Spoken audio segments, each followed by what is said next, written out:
The world of the 2nd century. In the west, the Roman Empire spans the Mediterranean, boasting grand marble cities and disciplined legions in shining armor. Far over to the east, the Han Chinese Empire flourishes with walled capitals and silk-clad courtiers. Two superpowers, standing like bookends to the Eurasian continent.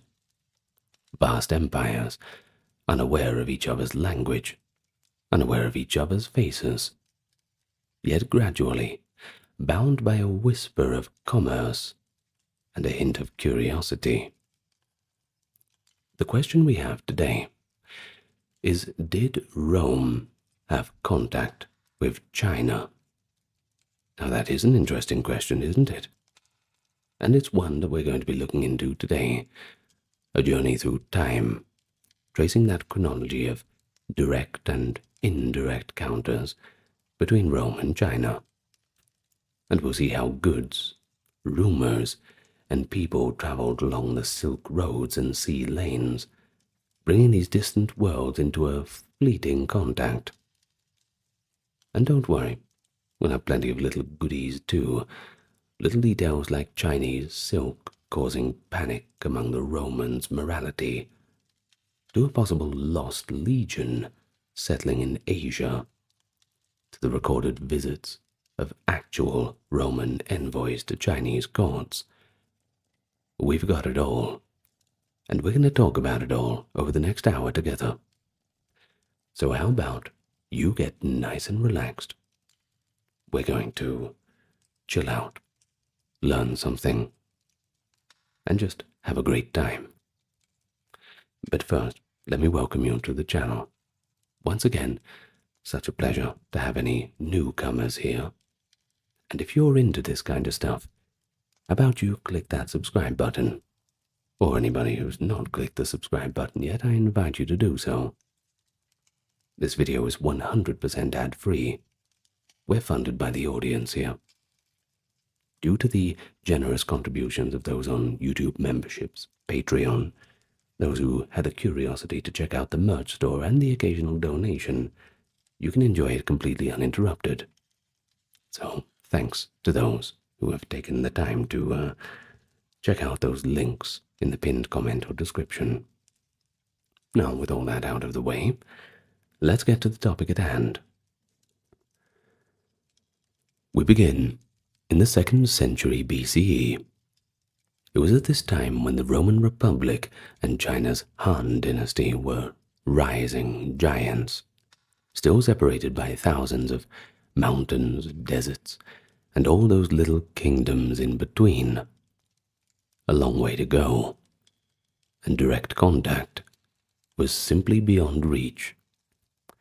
But indirect awareness began to show signs.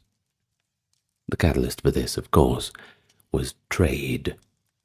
In 138 BCE, the Han Emperor Wu sent envoy Jiang Qian westward. Jiang Qian's journey opened China's eyes to these western regions, mainly Central Asia. Think about the modern-day areas of Kazakhstan, Uzbekistan, this kind of thing. And so he returned to Chang'an, nowadays we call that Xi'an in Shanxi province, after 10 long years, and with him he brought reports on lands such as Dayuan and Kangju, along with Anxi and others. Now, there's pretty much Fergana, Sogdiana, and Parthia, respectively. Now, most importantly, he sold Chinese goods like silk in foreign markets, evidence that products from China had already traveled far beyond the empire's bounds. Though Jiang Qian never reached as far as Rome, his expedition was certainly the beginning of the Silk Road, a network of trade routes that would eventually link the Mediterranean to China. The Han court learned of powerful kingdoms to the west too, and one of the names he reported was Li Jian, a term that later Chinese texts equated with the Roman Empire. So as you see, we certainly have the roots of contact all the way back in 138. Of course, though, scholars do debate the origin of Li Jian. It is still a point of argument. Maybe it originally referred to a Hellenistic kingdom or a city, perhaps Alexandria in Egypt. But regardless, we know that by the 1st century AD, Chinese sources would use Da Jin alongside Li Jian to denote the far western empire of the Romans.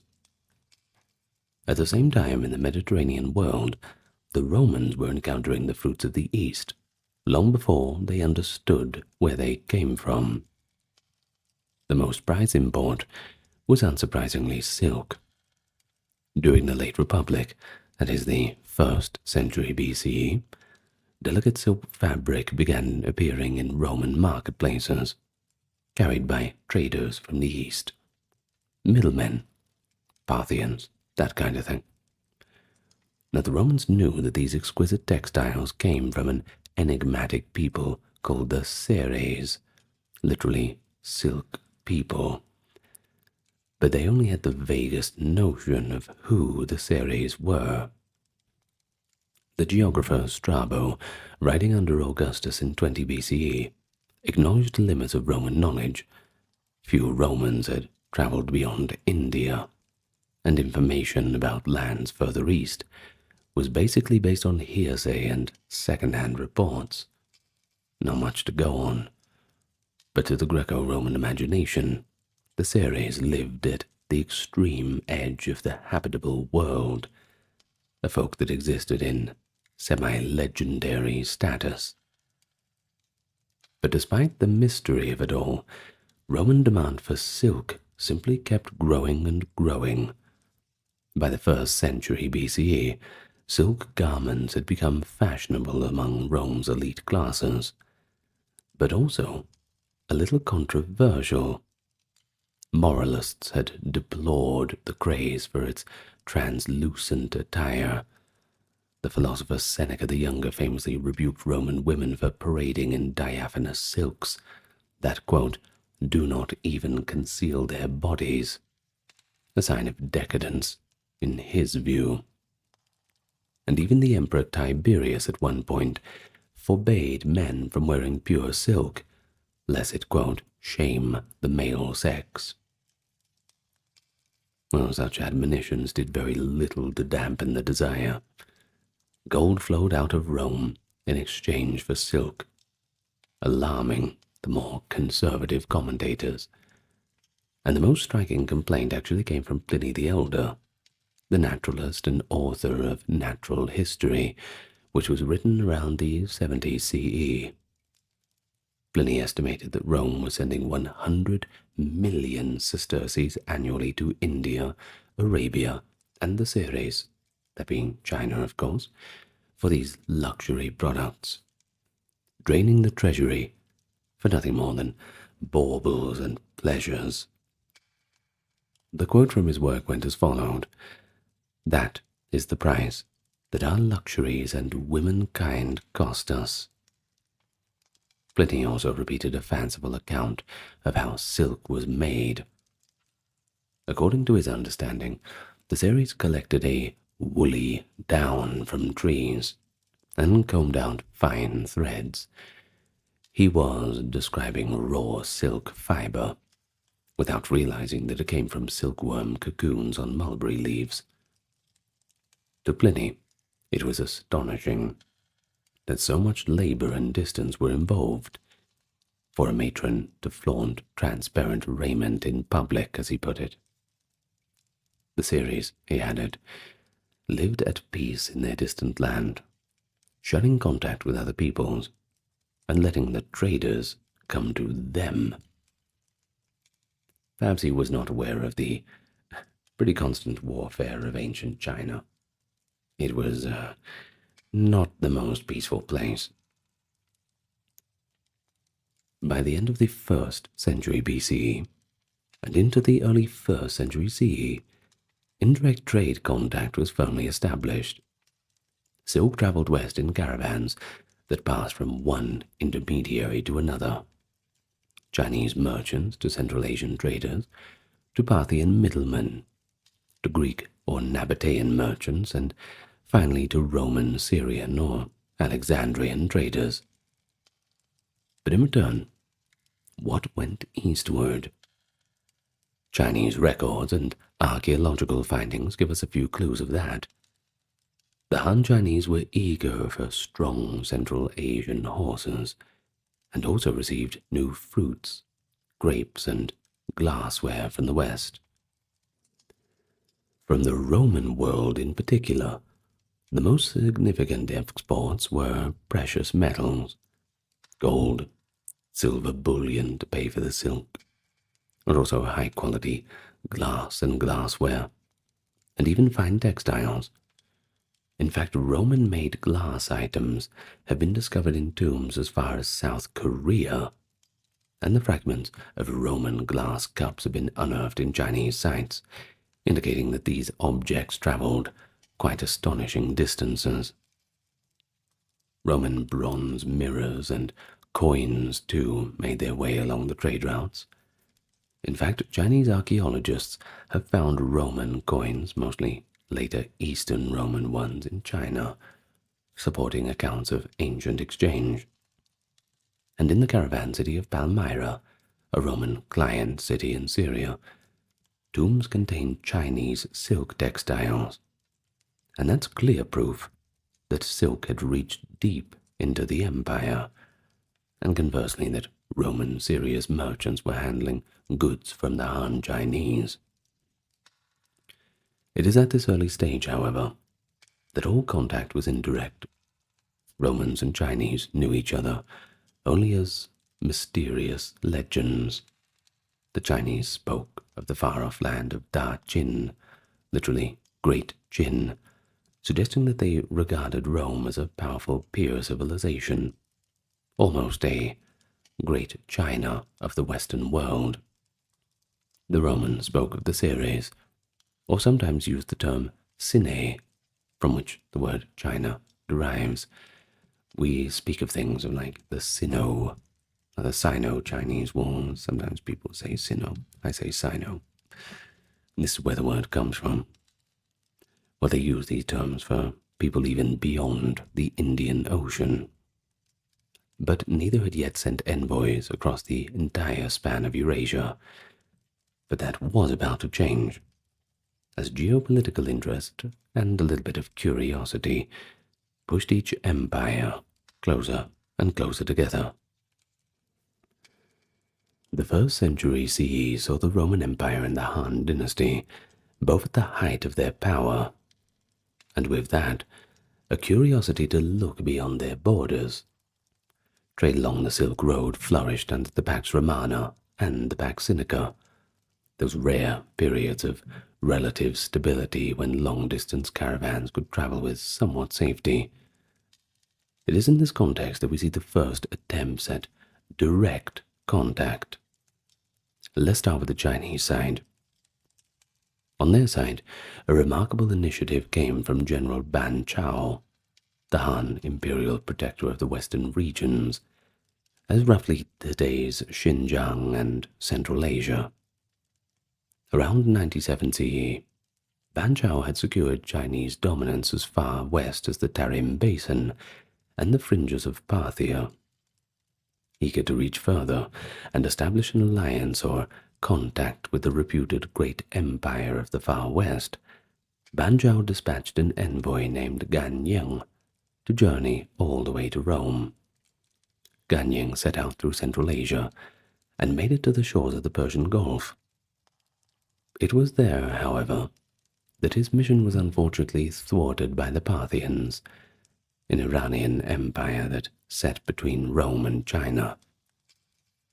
According to the Hohan Shu, the book of later Han, the Parthians deliberately misled Gan Ying about the perils of the onward journey. They told him that to reach the Roman lands, he would face a vast and dangerous sea, taking months or even years to cross. But in reality, Roman-controlled Egypt lay just beyond the Arabian Sea, and Roman ships regularly sailed to India. But Parthia had a strong incentive to block direct liaison between Han China and Rome, since the Parthians of course profited immensely as middlemen in the silk trade. Poor old Gan Ying, daunted by the exaggerated tales of the ocean voyage, decided to turn back. He never really got to meet the Romans in person, but still, he did gather second-hand information about the Roman Empire from traders in Mesopotamia, and upon returning to China in 101, he delivered the most detailed account of the Romans that the Han court had yet received. Gan Ying's report, preserved in Chinese chronicles, is quite fascinating. He described the Roman Empire in remarkably favorable terms, almost a mirror image of the Chinese Empire. According to the Chinese records, later compiled by Fan Ye in the Hohan Shu, and by the 3rd century scholar Yu Huan, the Romans were tall and ruddy, honest in business, and like the Chinese in their civilized way of life. One passage notes, quote, "The common people are tall and virtuous like the Chinese, but wear Western clothes. They say they originally came from China, but left it." Now, this is a curious little remark, don't you think?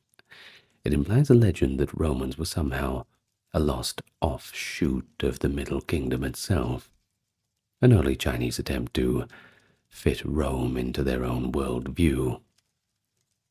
Now, do remember that the Chinese called their country Middle Kingdom, 中国, 中 being middle, 国 being country, kingdom kind of thing. So this just shows that they sort of see themselves at the center of the world. And because of that, especially in ancient times, they kind of had to put things into their own perspective. Now, Gan Ying described the Roman political system as well, stating that the Roman ruler was not hereditary and could be replaced if he misbehaved, with a virtuous man chosen in his stead.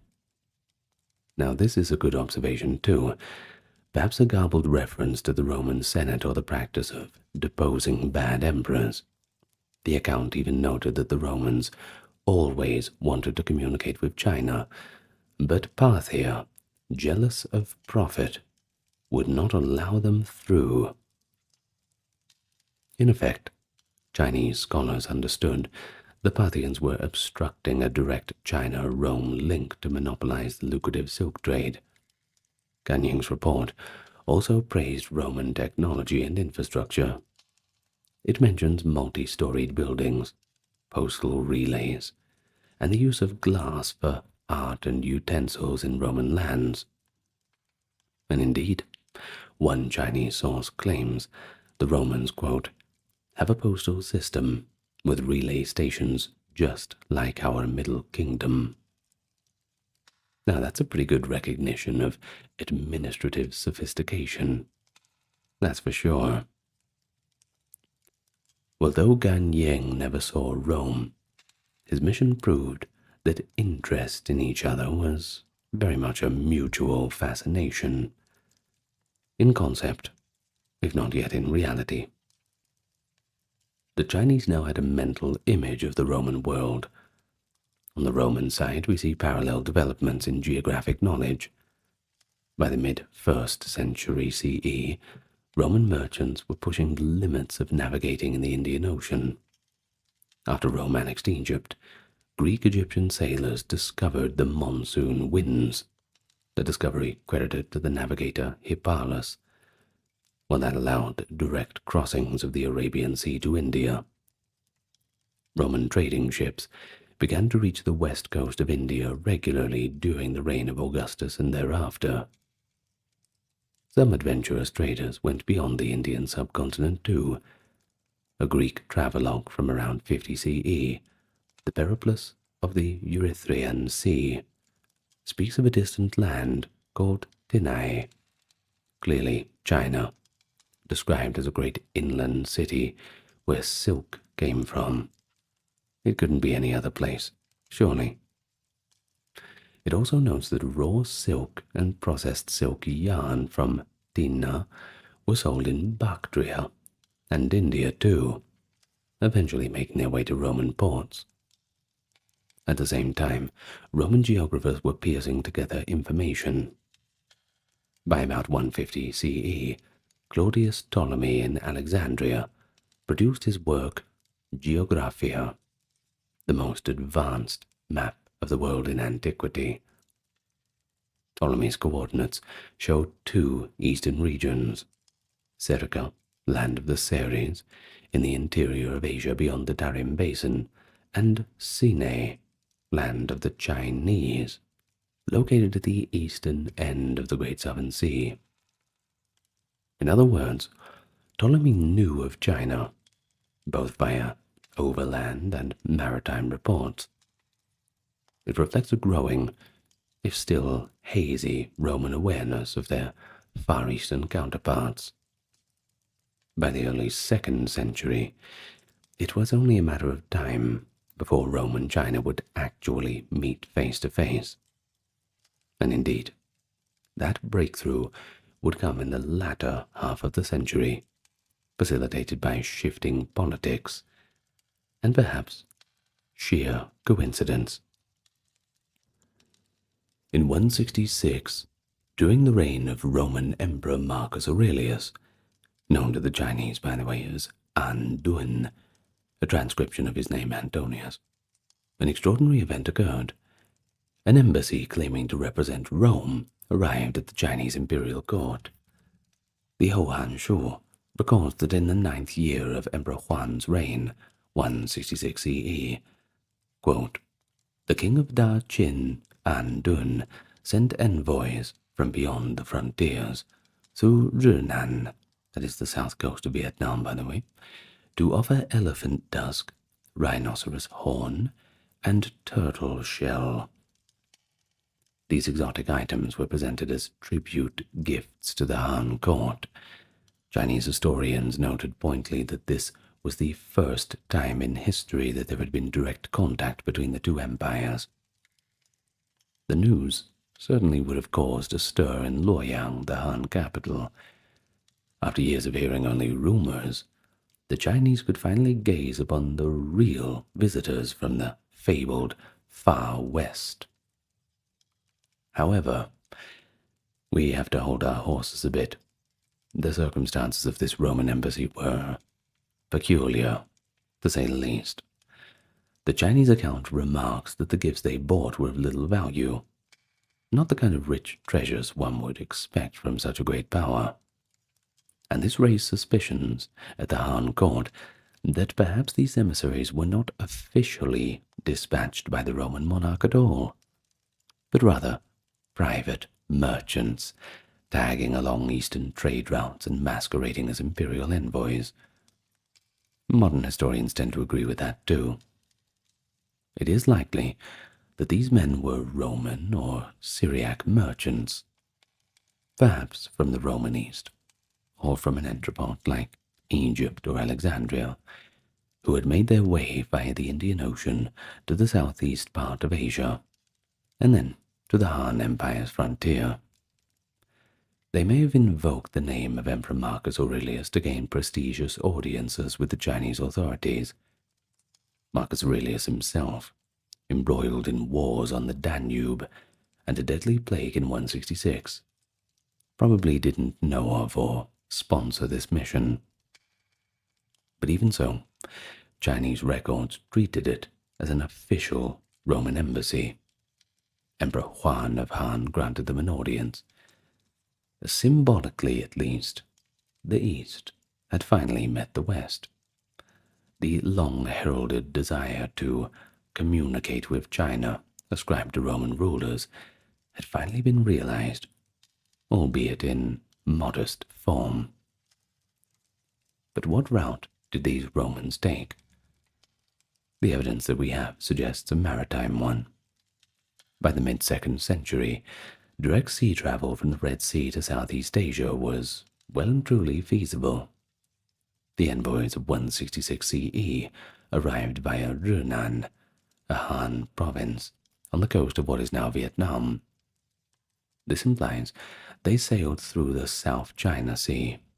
In fact, a Greco-Egyptian trader could have journeyed from the Roman port of Alexandria down the Red Sea across the Indian Ocean to the Malay Peninsula, and then up the coast of Vietnam, connecting to Chinese-controlled territory. Such a voyage is long, of course, but well within the capabilities of the time. Ships from Roman Egypt are known to have reached as far as the Malay Peninsula during this period, trading spices, exotic goods, etc.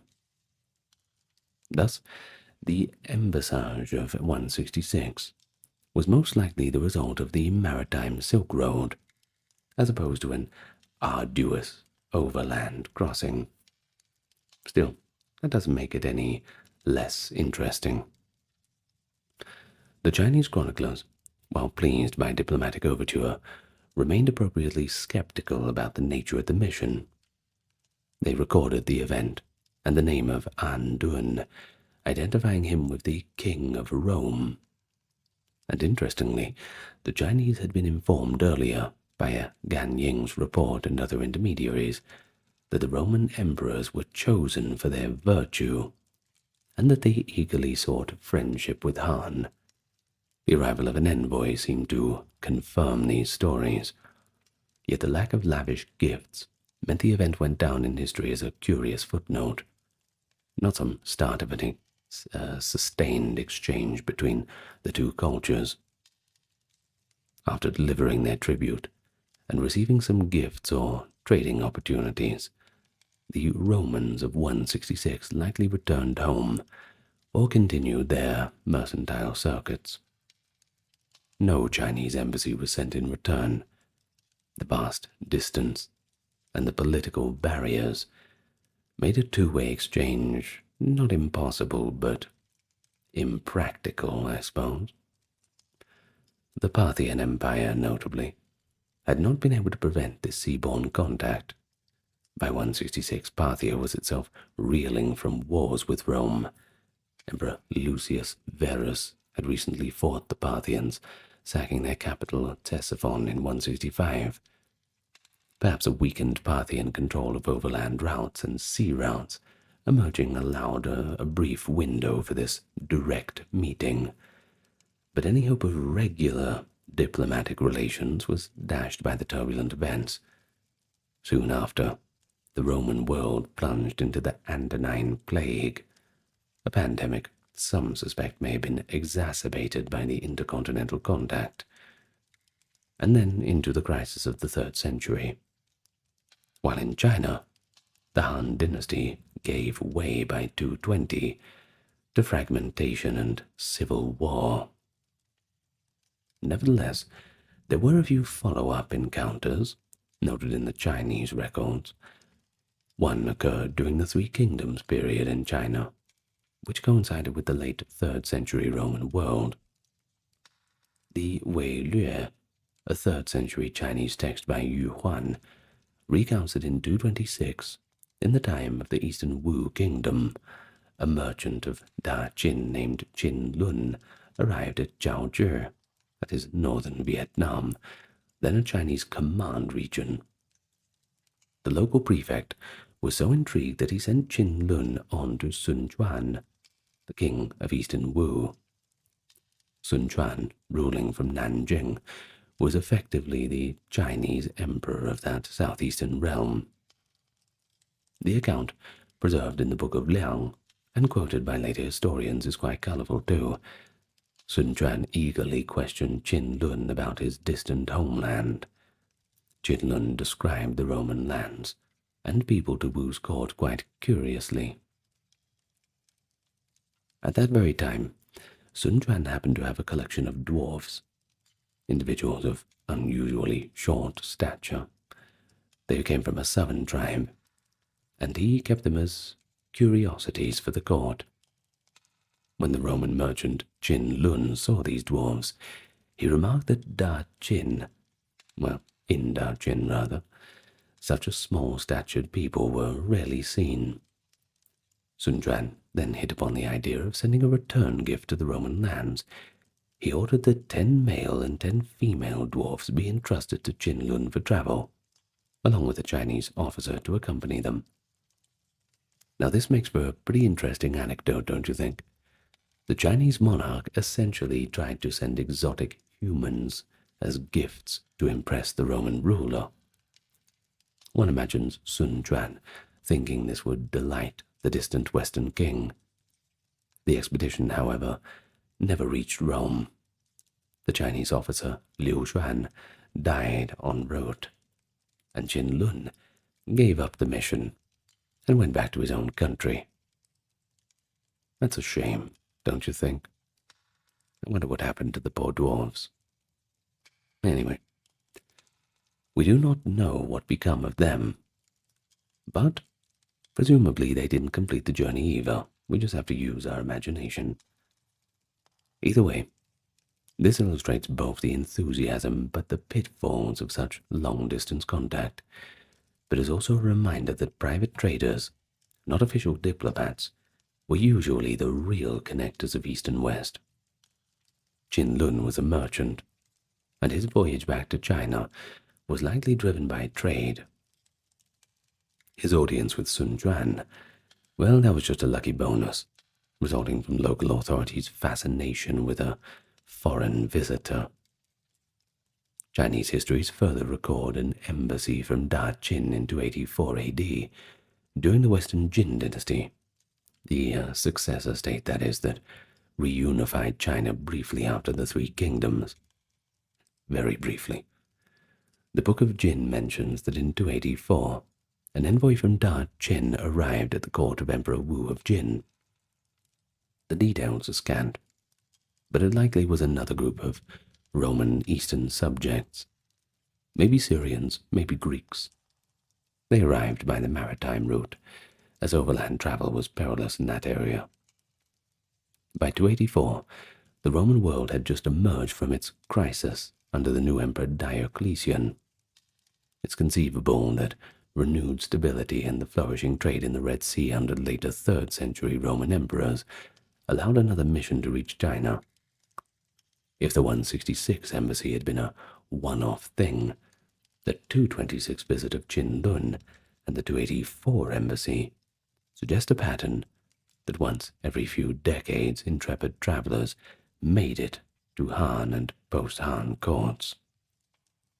In any case, each time we're lucky enough that the Chinese recorded these visits with wonder, but also each time continuous relations failed to materialize. Throughout these centuries of admittedly tenuous contact, there's been a number of myths and legends that have sprung up, showing how each side's imagination kind of filled the gaps in knowledge. One famous though controversial story is the tale of a lost Roman legion in China. Believe it or not.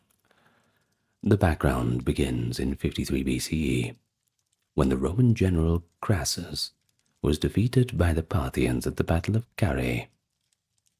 Thousands of Roman soldiers were captured. Fast forward a few years, in 36 BCE, the Han Chinese were fighting nomadic Xiongnu forces in Central Asia. A Chinese army, led by General Chen Tang, confronted the forces of a Xiongnu chieftain, Zhi, at a city in present-day Kazakhstan. The Chinese records of this battle mention that the defenders employed unusual formation of soldiers described as a fish-scale formation. Modern scholars have noticed that this sounds somewhat reminiscent of a Roman testudo formation, where soldiers align shields in a scaled pattern, like a turtle, basically. In the mid-20th century, Professor Homer Dubbs hypothesized that some Roman prisoners of war from Carrhae ended up as mercenaries in Central Asia, possibly sold to the Yuezhi or Hun tribes, and that these men were fighting for the Xiongnu at Zhi's fortress. When Chen Tang won, the story goes, he captured these foreign soldiers. Dobbs further speculated the Han Chinese might have resettled these mysterious warriors in a frontier town in Gansu. Intriguingly, there was indeed a Chinese town founded around that time called Li Qian, which is phonetically similar to the Li Jian, one of the old names for Rome. So could it be that Li Qian was actually populated by the descendants of Roman legionnaires? This idea captured public imagination for sure. Still does. In modern times, villagers in the region of Li Qian were found to have somewhat atypical features.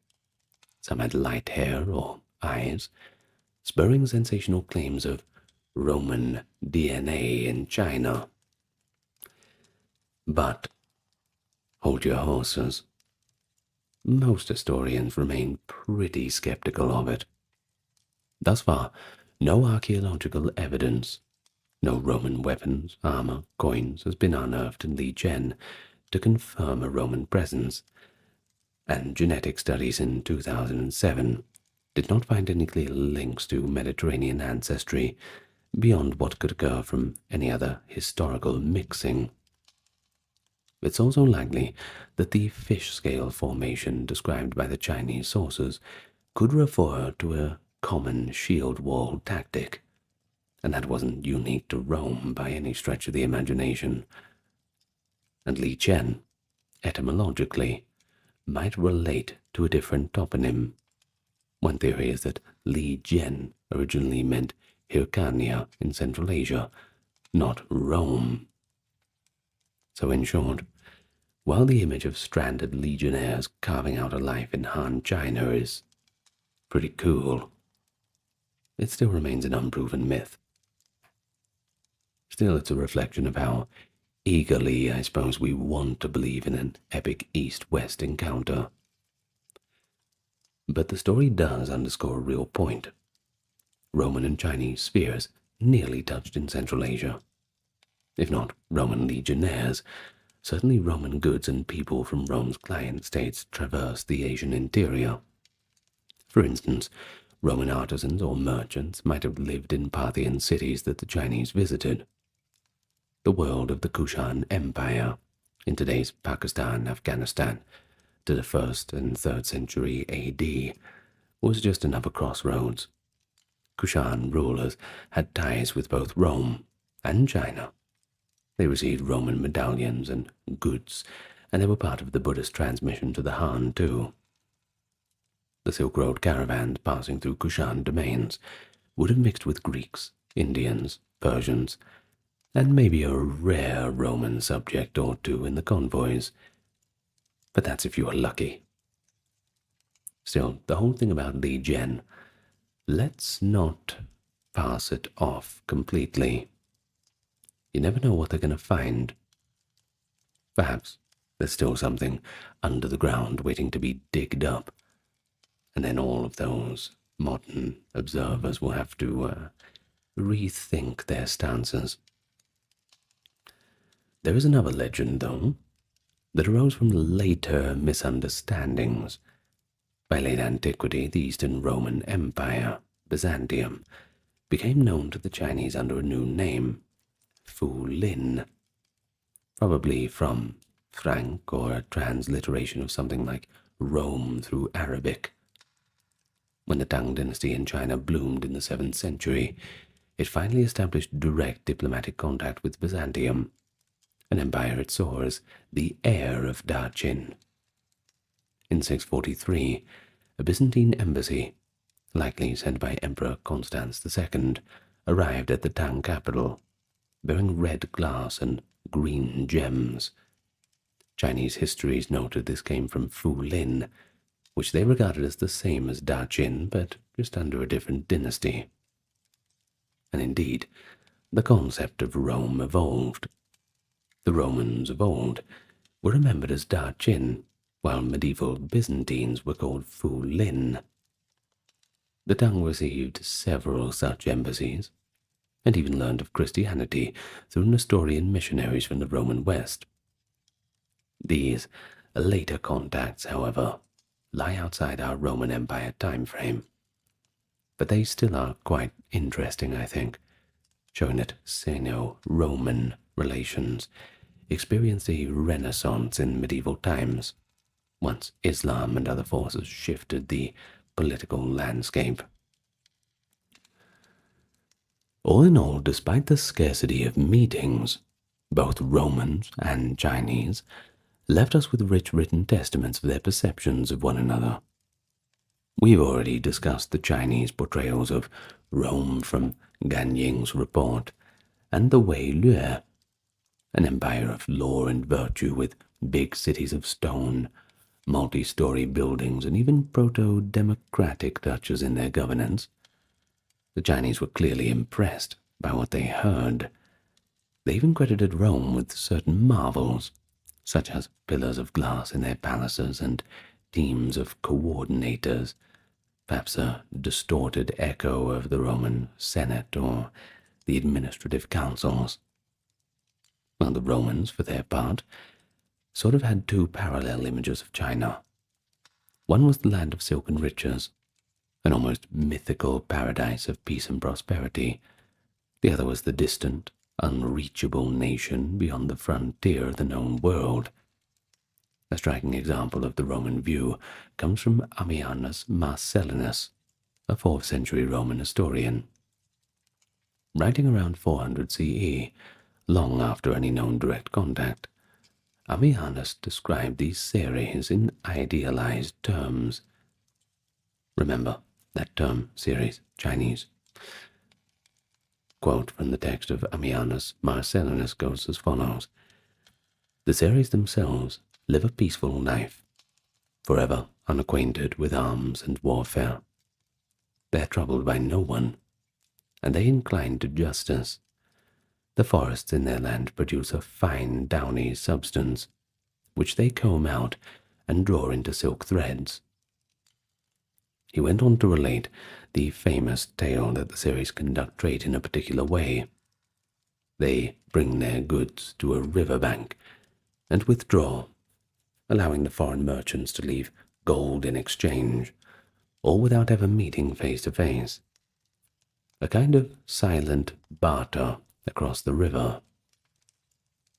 Well, it's a pretty fanciful account, but it shows both admiration, i.e. the Chinese are gentle, ethical, civilized, but also a sense of mystery, i.e. they avoid direct contact with outsiders. It does echo earlier stereotypes too, and probably does not reflect reality. In fact, Chinese traders were quite willing to trade and haggle in person, but it crystallized the Roman imagination of a gentle and reclusive people living somewhere at the end of the earth. But one of the most poetic notions in Roman literature is the idea that the world's great nations almost met in the middle.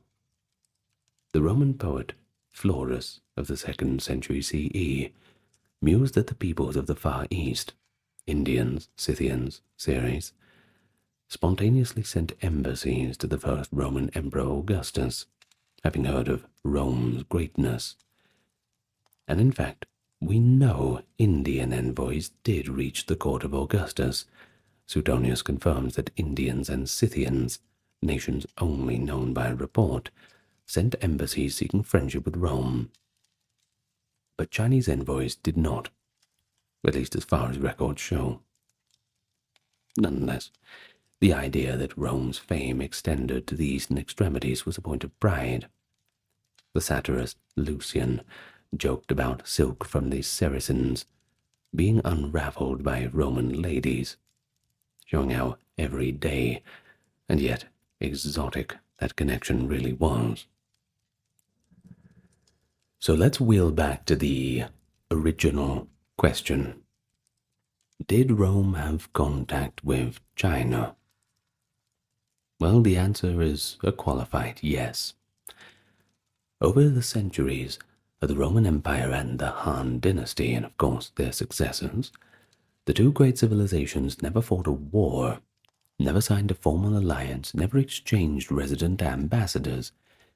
Yet they knew of each other, dimly but enough to be curious, and they certainly traded indirectly on a significant scale. Chinese silk became the adornment of the Roman aristocracy, while Roman glass, precious metals, and coinage found their ways into Chinese and Central Asian hands.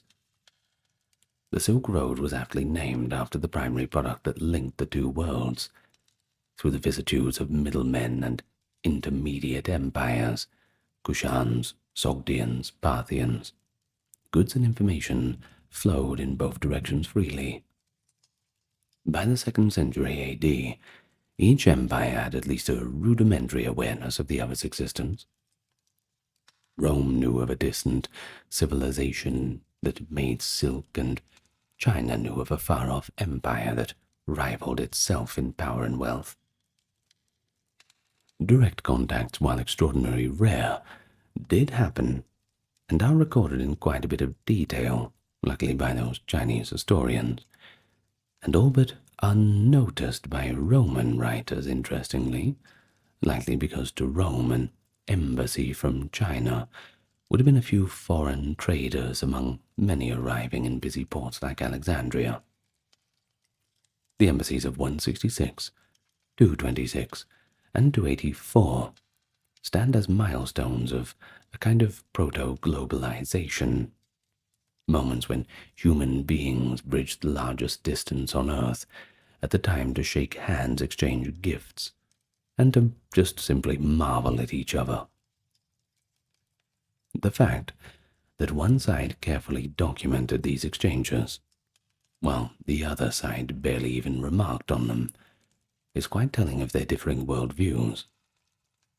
China, viewing itself as the Middle Kingdom, saw the arrival of Romans as a significant tribute event, confirming China's central place in the world order.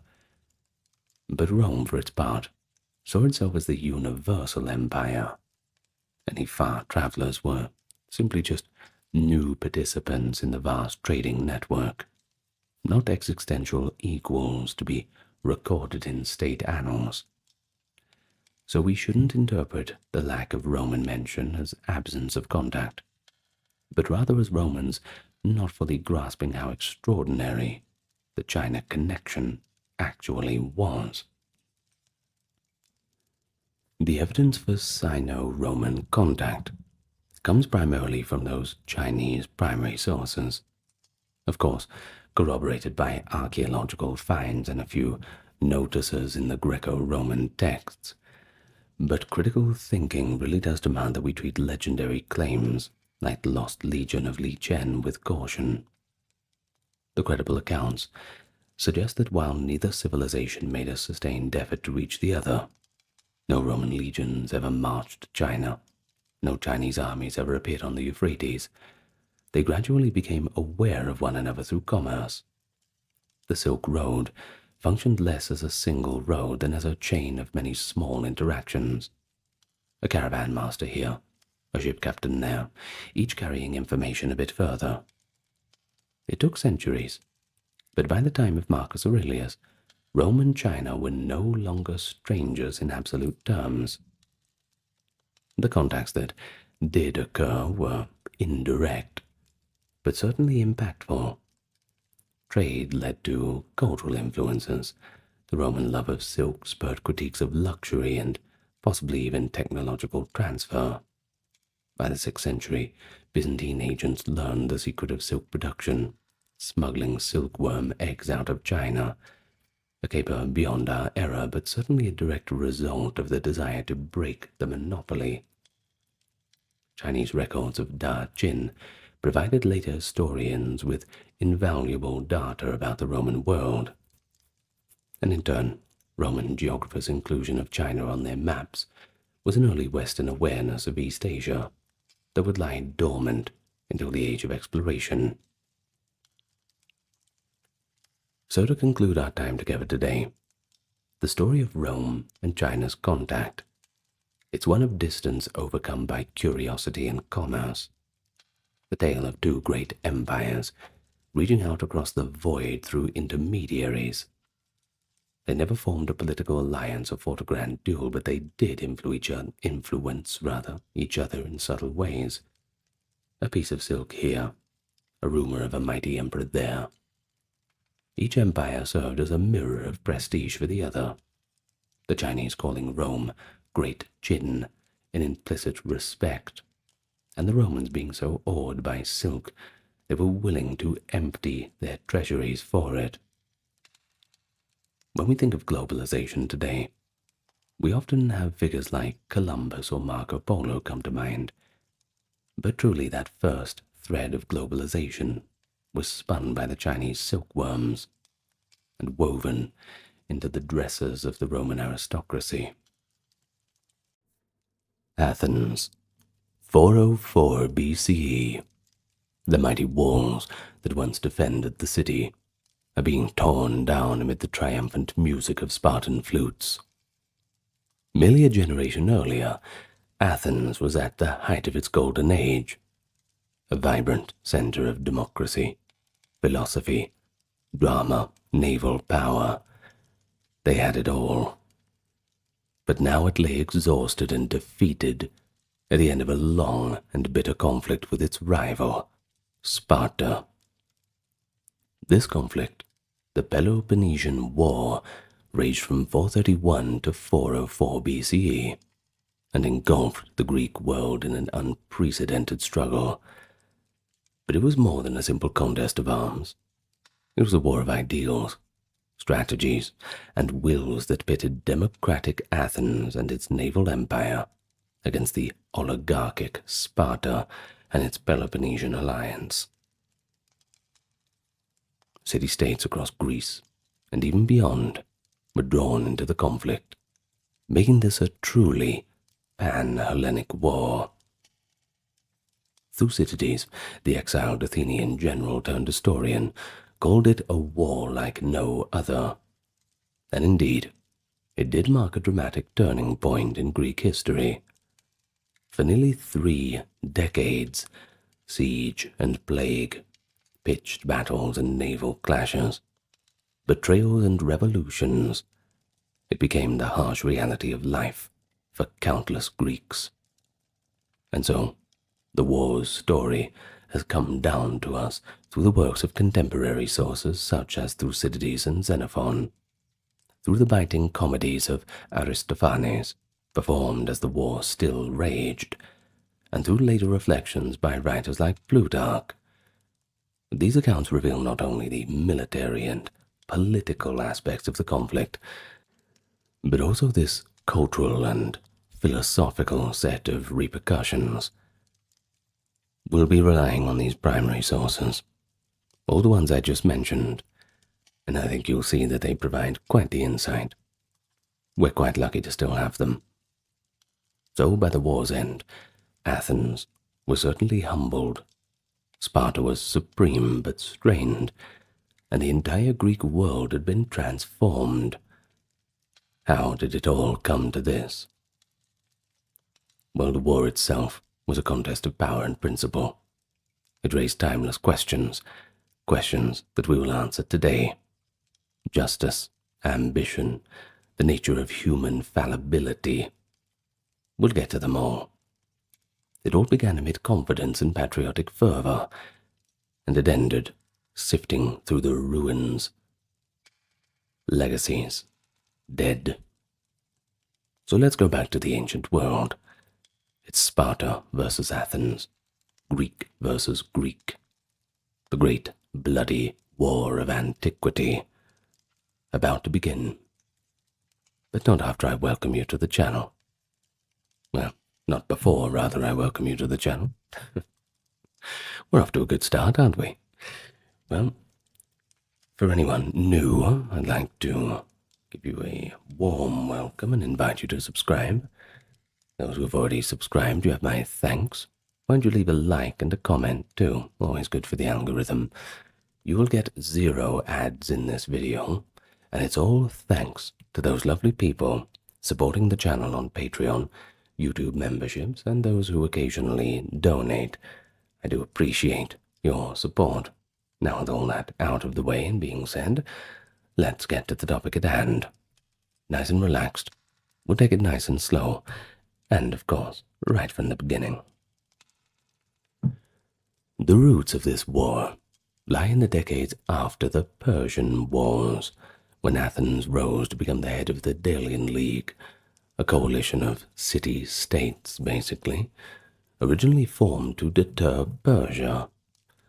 But over time, Athens transformed this alliance into its own little empire. It moved the League's treasury to Athens, compelled members to pay tribute, and even stationed garrisons to enforce its will. Will, of course, always being enforced at the end of a spear. Pretty effective. Athens grew wealthy and powerful. They expanded their navy, and also their cultural influence.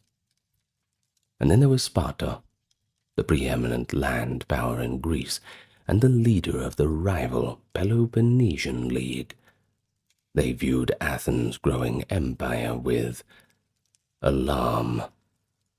According to Thucydides, the fundamental cause of the war was, quote, the rise of Athenian power and the fear it inspired in Sparta. This fear, partnered with rivalry, set the stage for the conflict we discussed today. Immediate provocations soon triggered an open war. Athens had antagonized Sparta's allies through a series of actions. It formed an alliance with Corfu, also known as Corcyra, against Corinth, intervening in a dispute that saw Athenian ships skirmish with Corinthian ships. It then besieged Potidæa, a Corinthian colony that rebelled against Athenian control, and it imposed harsh economic sanctions on Megara, that being the Megarian decree. This basically banned Megarian merchants from Athenian markets, and that's a big deal. Economic sanctions, effectively. That can ruin a country just as much as war can. Ancient, medieval, modern times. The rule is the same. Of course, these moves, they weren't well received in Corinth and Megara, and they were viewed by the Peloponnesian League as aggressive violations of that 30 years peace treaty that had kept hostilities at bay, at least barely at bay, since 445 BCE. Sparta, it was urged by its allies to respond. Everyone was relying on the big, tough guy of the group to throw the first punch. And Spartans were not known to back down from a fight. You don't need to be a Rhodes Scholar to know that.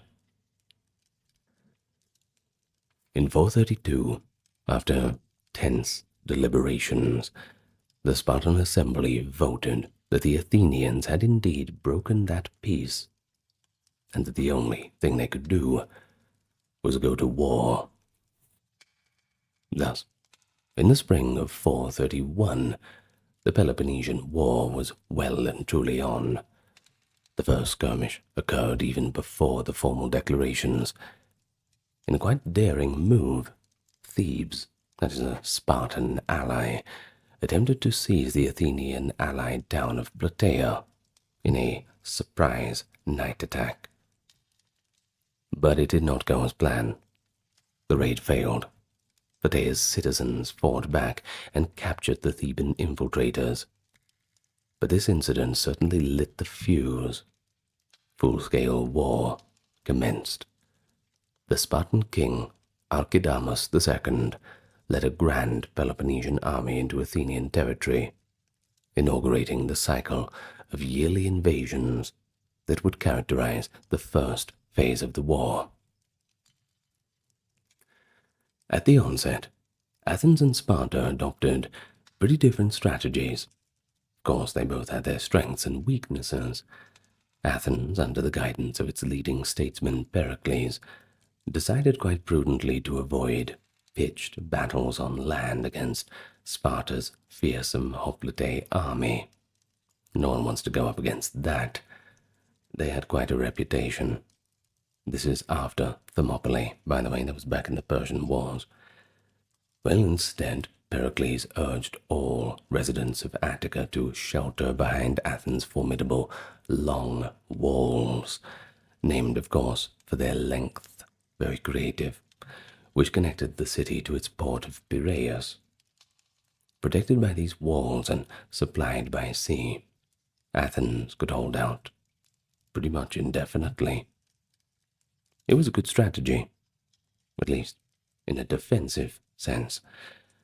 Meanwhile, the powerful Athenian navy would conduct raids along the coast of the Peloponnesian League, harassing enemy territory and maintaining vital supply lines. Sparta, for its part, relied on its supremacy in heavy infantry. Every summer, Spartan forces invaded Attica to burn crops and threaten Athens, hoping to draw the Athenians out into open battle. Attica, by the way, that is the region in which Athens was situated. But of course, Athens refused to oblige.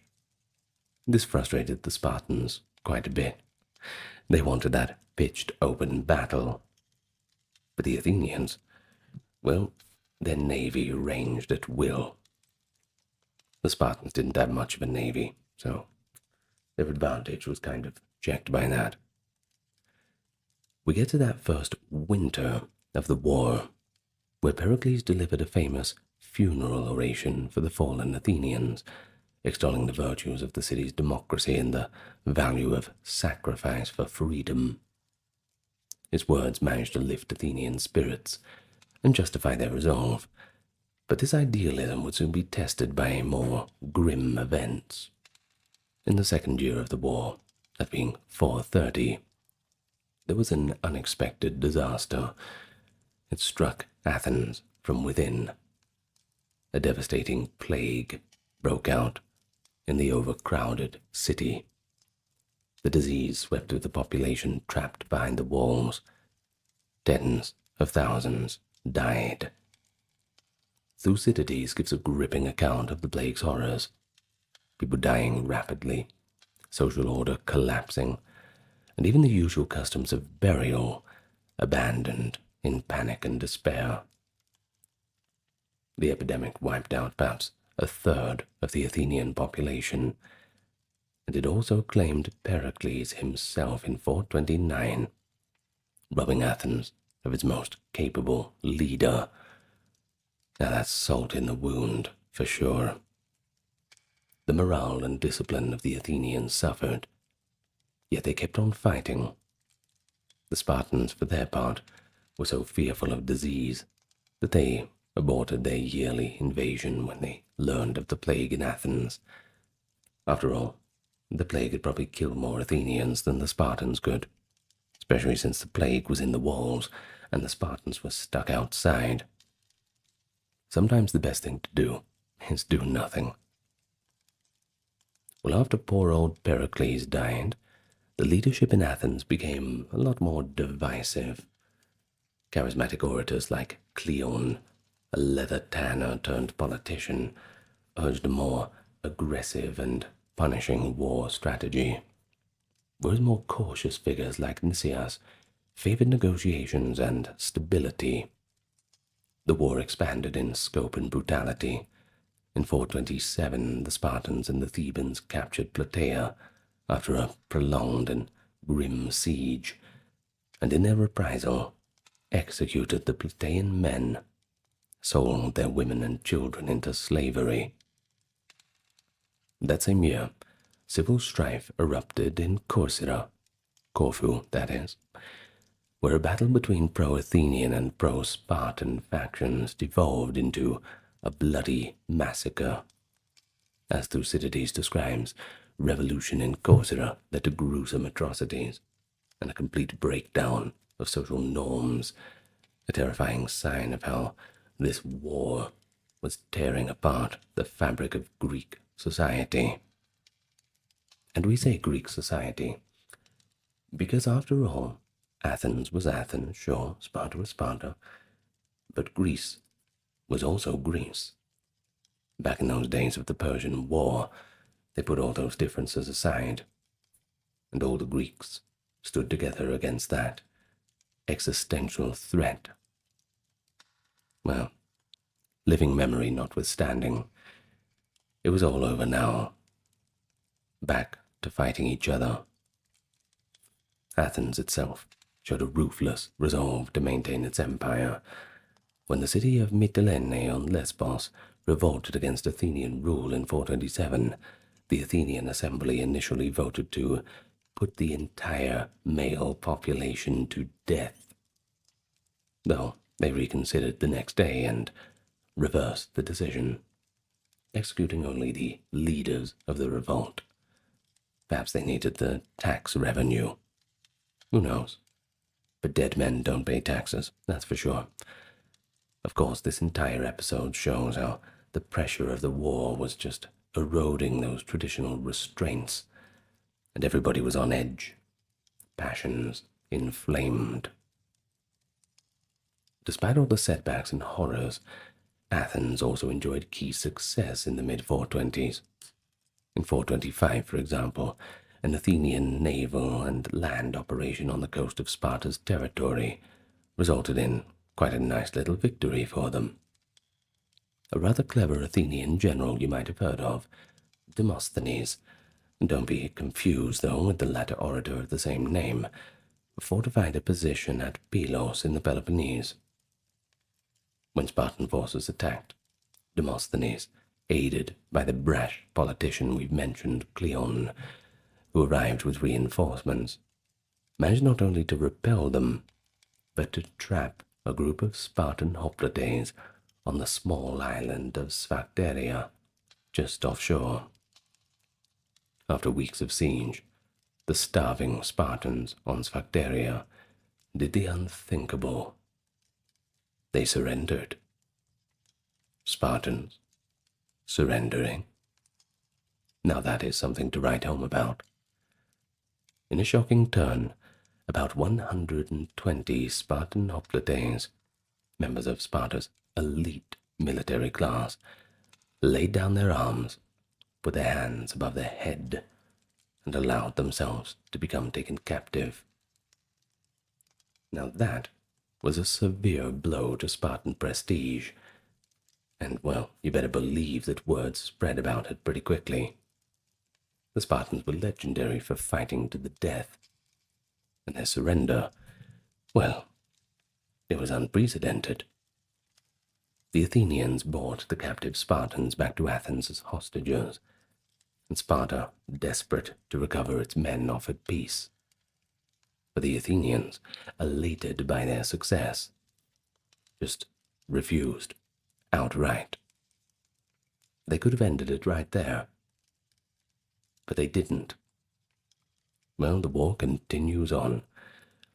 With these hostages as leverage, Athens had, by the way, threatened to execute them if Sparta invaded Attica again, and they'd do it. The annual ravaging of the Athenian lands was effectively put on hold for a few years. Yet the fortunes of war, they always seesaw back and forth, and they continue to do so. In 424, Sparta found an opportunity, just on a different front. A bold Spartan officer, Brasidas, marched north through Greece to challenge the Athenians in Thrace, where many of Athens' tribute-paying allies and valuable resources like timber and silver mines were located. And Brasidas really proved to be a charismatic commander. He persuaded several Athenian subject cities to defect by appealing to their desire for liberation from Athenian hegemony. His greatest prize was the capture of Amphipolis, a strategic Athenian colony on the Strymon River, which he took by surprise in late 424. The loss of Amphipolis, which controlled key resources and trade routes, was a heavy blow to the Athenians. Thucydides himself was the Athenian general sent too late to save them, an outcome that led to his exile and gave him the freedom to begin writing his history, actually, so silver linings, I suppose. In 422, Athens sent Cleon to lead an army to recapture Amphipolis. Brasidas met him in a battle outside the city, and in the ensuing Battle of Amphipolis, the Spartans and their local allies were victorious. but both Brasidas and Cleon were killed in the fight. With Athens' most hawkish politician gone, and Sparta's most audacious general also removed, both sides found themselves tired and ultimately leaderless. And this is where things took a little bit of a different turn. Diplomatic voices gained the upper hand. In 421, Athens and Sparta agreed to a ceasefire, drafting what became known as the Peace of Nicias, named for Nicias, as we've mentioned, the Athenian general and statesman who helped negotiate it.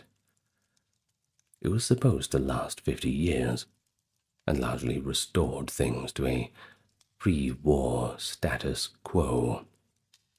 Both sides agreed to return most of their conquests and exchange prisoners. Athens got back Amphipolis, at least on paper, and other holdings too with it. And the Spartans, well, they captured at Sphacteria. They were finally returned home. Rather, the Spartans captured at Sphacteria, excuse me. The Peace of Nicias brought a much-needed respite from these open hostilities, an intermission in which exhausted combatants could breathe, albeit while looking over their shoulders, one can imagine. It was a troubled peace, right from the start. Key allies of Sparta, such as Corinth, Thebes, Megara, they resented the treaty, and they refused to join it. That did quite a good job at undermining its credibility. Sparta and Athens soon found that not all terms of peace could be enforced. Amphipolis, for example, refused to revert to Athenian control. And the result was a half-peace. Overt battle ceased for a few years, but distrust lingered, and sporadic clashes and intrigues continued. It was meant to last 50 years, but it would only last 6 before the war reignited in an even more expansive theater. So during that uneasy lull after the Peace of Nicias, Athens' aggressive faction remained well and truly active. The brilliant and restless Athenian politician Alcibiades came to the fore, and he undermined the peace by forging new alignments. Notably, he enlisted Athens in a coalition with Argos, Elis, and others to challenge Spartan influence, and this led to the Battle of Mantinea in 418, when the Spartan army won a decisive victory, reaffirming Spartan dominance on land, and frankly embarrassing Athens and its allies. In 416, Athens shook the Greek world with an act of ruthless imperialism. It besieged and obliterated Melos, a small, neutral island that had refused to submit to Athenian demands. They just didn't want to enter the war at all. Leave us alone, they said. Well, if you won't come to Athens, Athens will come to you, I suppose. The Athenians killed all Melian men of military age, and as for the women and children, they enslaved them. It was an absolute atrocity, even in ancient reckoning, but it was justified by Athens in cold terms that might makes right, demonstrating the dark turn that the Athenian policy-makers had certainly taken. By 415, the truce was effectively over, and Athens, brimming with confidence and ambition, set its sights on a far grander enterprise, the conquest of Sicily.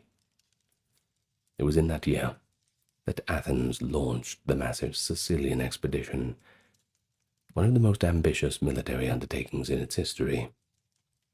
The target was Syracuse, a rich and powerful city-state in Sicily, and a Dorian kin city of Sparta, by the way. Officially, Athens was responding to a plea from the city of Segesta, an ally in western Sicily which was embroiled in a local war. But unofficially, many in Athens, led by Alcibiades, saw an opportunity to greatly expand their empire, and therefore their wealth. In a heated assembly debate, Nicias, now a senior general and a voice of caution, urged that attacking far-off Sicily was a dangerous overreach. He warned that Syracuse was no easy target, and that Athens might be inviting its own doom. But Alcibiades, in contrast, urged bold action and painted visions of Sicily's riches and the glory of conquering new lands. The Athenian people, caught up in expansionist zeal, decided not only to proceed, but to send an overwhelmingly large force, just in case. Athens dispatched a grand armada, well over 100 triremes and 5,000 hoplite infantry, along with tens of thousands of other troops and support personnel, a host representing the city's might. They were going all in this time. 3 generals were given joint command: Alcibiades, Nicias, and Lamachus.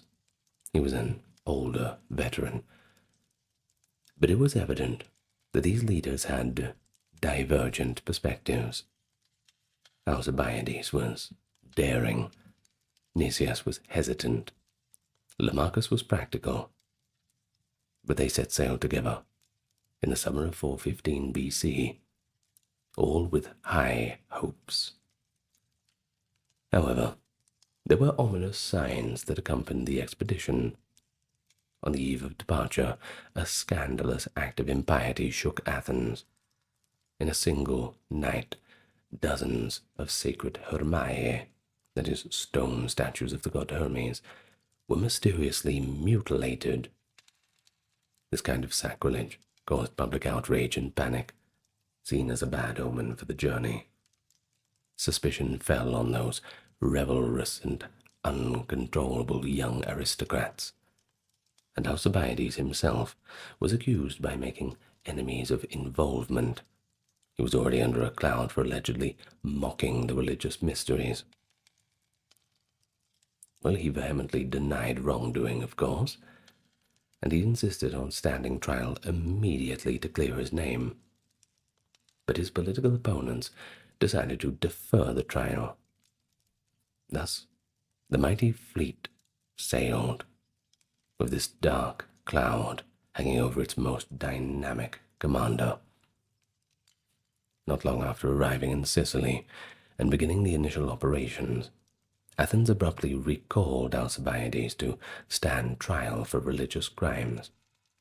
Rather than return to what he believed would be a rigid prosecution, he decided to defect, to run away. And can you guess where he went? Of course, he fled first to Sparta, now branded a traitor to his city. And when he got to Sparta, he advised the Spartans on how to counter the Athenian expedition, counsel that would prove to be very valuable. Later, due to personal scandals in Sparta, Alcibiades would flee again, this time to Persia, weaving a complex path through the war. Well, I will make a full video on Alcibiades soon. Quite an interesting life. Interesting is one word for it. I'll get there eventually. But let's get back to the Peloponnesian War first. The Athenians were left without their boldest strategist, and the expeditionary force in Sicily proceeded under Nicias and Lamachus. In 414, they moved to besiege Syracuse. It was here that they gained an early advantage, winning a battle on the Epipolae plateau outside of Syracuse and beginning to construct a wall to blockade the city by land. It seemed, at least for a moment, that Syracuse might fall. But remember that helpful advice from Alcibiades? Well, under his prodding, Sparta intervened directly to aid the Syracusans. The Spartans sent one of their ablest commanders, Gylippus, to Sicily. Arriving dramatically, just in time, Gylippus stiffened Syracuse's resistance, rallied allied reinforcements, and helped the Syracusans build counter-walls to thwart the Athenian siege works. The fight around Syracuse turned into a kind of trench warfare, fortifications and small skirmishes breaking out, neither side delivering a decisive blow. Lamachus was killed in action during one sortie, leaving the indecisive Nicias as the sole commander. The days turned to weeks, weeks to months, and the Athenians found themselves unable to either breach the Syracusan defenses or easily withdraw from the siege. By the summer of 413, Athens, realizing the quagmire it was in, sent a second expedition to reinforce the first. This relief force, nearly as large as the initial one, was led by Demosthenes, the general of Pylos fame, and Eurymedon. Demosthenes, upon arrival, saw Athenians' favorable position and attempted a bold night assault on the Syracusan fortifications. The nighttime battle turned into, well, quite the disaster. The Athenians were repelled. They took heavy losses. Their troops panicked in the darkness, and in the aftermath, Demosthenes urged an immediate retreat to save what remained of the army. But Nicias, overly cautious and anxious about the reaction in Athens if they abandoned their mission, actually hesitated to give the order. Adding to his hesitation, a sudden lunar eclipse occurred in August of 413. Nicias, being deeply superstitious, consulted his soothsayers, who declared the army must wait a full cycle of the moon, nearly a month, by the way, before departing. Well, he shouldn't have listened to them, because this delay proved to be fatal. Seizing the opportunity, Gylippus and the Syracusans struck back decisively. In a major naval battle in Syracuse's harbor, the reinforced Syracusan fleet, using daring tactics like the defensive barriers and flaming ships, defeated the Athenian navy. Well, the Athenians, they found themselves trapped. Their ships were wrecked or blockaded. Their army could neither take Syracuse nor easily escape by sea. Nicias finally resolved to lead a retreat by land. In a miserable column, the entire Athenian expedition, tens of thousands of soldiers, sailors, and camp followers, abandoned camp and marched inland, hoping to reach safety in friendly territory.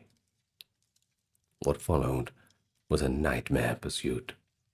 Harried by Syracusan cavalry and local forces, cut off from water and supplies, the Athenians marched for days under constant attack and brutal sun.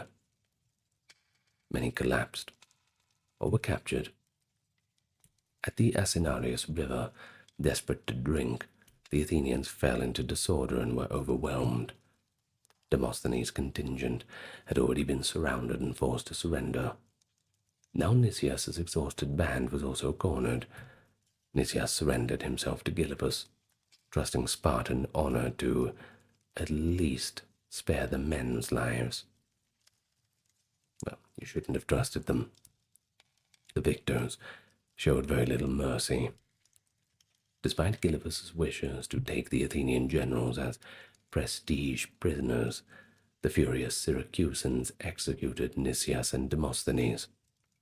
The remaining Athenian survivors, several thousand ragged, wounded men, were thrown into the stone quarries of Syracuse. Hard job. There, in cavernous pits open to the elements, they languished for months, suffering hunger, thirst, and disease. A few survivors were eventually sold into slavery, or, by legend, earned pity by reciting Euripides' verses to their captors, but most of them just perished miserably. The Sicilian expedition ended in a catastrophic loss of an almost unfathomable scale. An entire Athenian armada and 2 full armies completely obliterated. When news of the disaster reached Athens, the city was overcome with grief and then panic. Thucydides writes that the Athenians refused to believe at first that their forces were utterly gone, but slowly the grim reality set in. Athens had lost upwards of 200 ships, and perhaps almost 40,000 men in the Sicilian misadventure. It was a blow from which many believed Athens could never recover. And so the year 413 marked the nadir of the Athenian fortunes. But the war, it was not over yet, and the resilience of Athens would soon be tested like never before. The collapse of the Sicilian expedition drastically shifted the balance of power in the war. Sparta and all of its allies seized the momentum.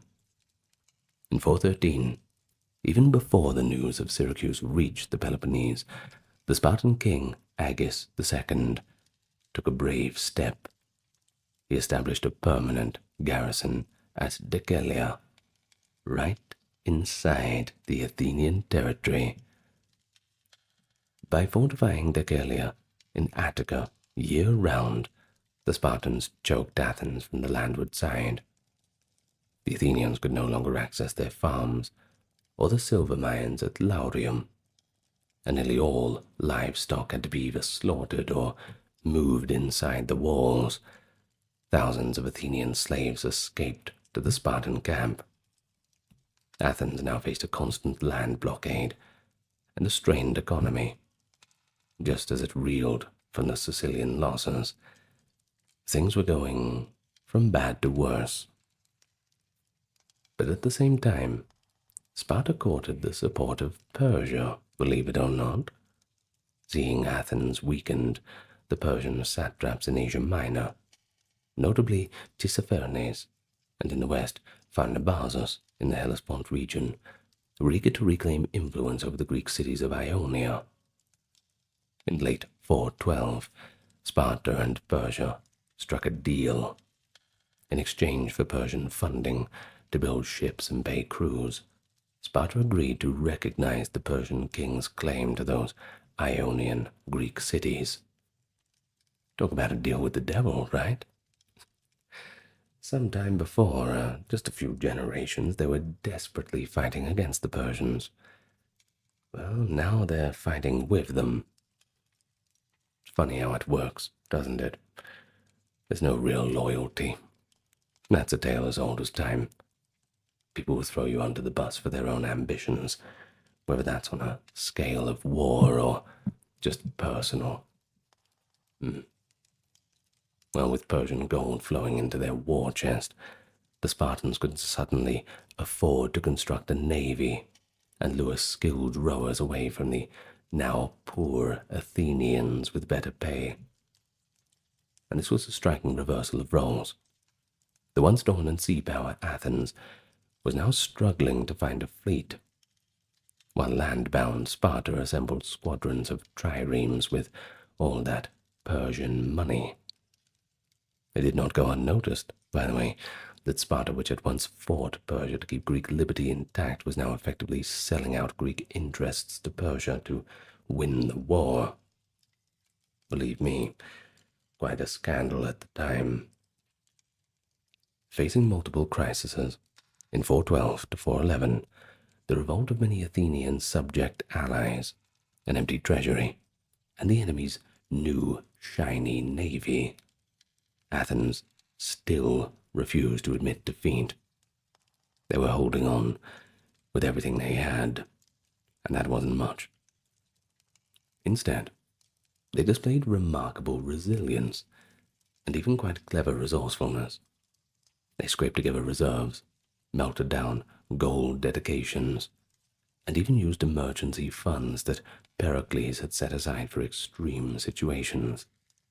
And the situation was as extreme as it gets. So they built new ships, somehow managed to muster new crews for them too, but the traumatic sting of defeats also shook confidence in the democracy among some of the Athenian elite. These oligarchic conspirators argued that the war had been lost through democratic recklessness, and that a smaller ruling body could negotiate better terms, especially with Persia, now that you've got the third wheel in the combat. In 411, they carried out a coup in Athens. Backed by force and intimidation, the assembly was persuaded to dissolve itself in favor of a council of 400, with power concentrated in oligarchic hands. They promised eventually to broaden it to the 5,000 wealthiest citizens, but would you have believed them? It's largely a placating gesture. It's kind of like when people make election promises. If you elect me, this will happen, that will happen. Well, if they're already in power, why don't they just do it now? Interesting, right? We see little echoes of our modern world in the ancient times. The new regime fortified itself, and it began negotiating with Sparta and Persia alike. However, the Athenian navy, the backbone of the city, and manned largely by Democrats, were then stationed on the island of Samos. When news reached the fleet that the democracy had been overthrown, the sailors and marines simply refused to accept the coup. They held assemblies of their own, declared loyalty to the old constitution, and even voted to recall Alcibiades, who had by now ingratiated himself within the Persian court. To help win Persian support back, maybe it was a good idea to have Alcibiades back on board. Essentially, two governments now claimed to represent Athens, an oligarchy in the city and a democracy in exile based around the fleet. This untenable situation lasted a few turbulent months. The oligarchy in Athens proved both unpopular and inept. It failed to secure Persian aid or significant Spartan advantage. By late 411 BCE, internal dissension, led by a moderate oligarch, Theramenes, and the threat of the democratic navy moving against the city led to the collapse of the 400. Power was transferred back to the broader body of the 5,000, in effect a mix of oligarchic and democratic elements. And not long after, full democracy was restored with surprisingly little bloodshed. Athens had survived a dangerous bout of political infighting, thanks in part to the unity and determination of its fleet. And against all odds, Athens also went back on the offensive at sea. In a series of naval battles between 411 and 410 in the eastern Aegean, near the Hellespont, that being the vital grain passage, the Athenians demonstrated that they were down, but definitely not out.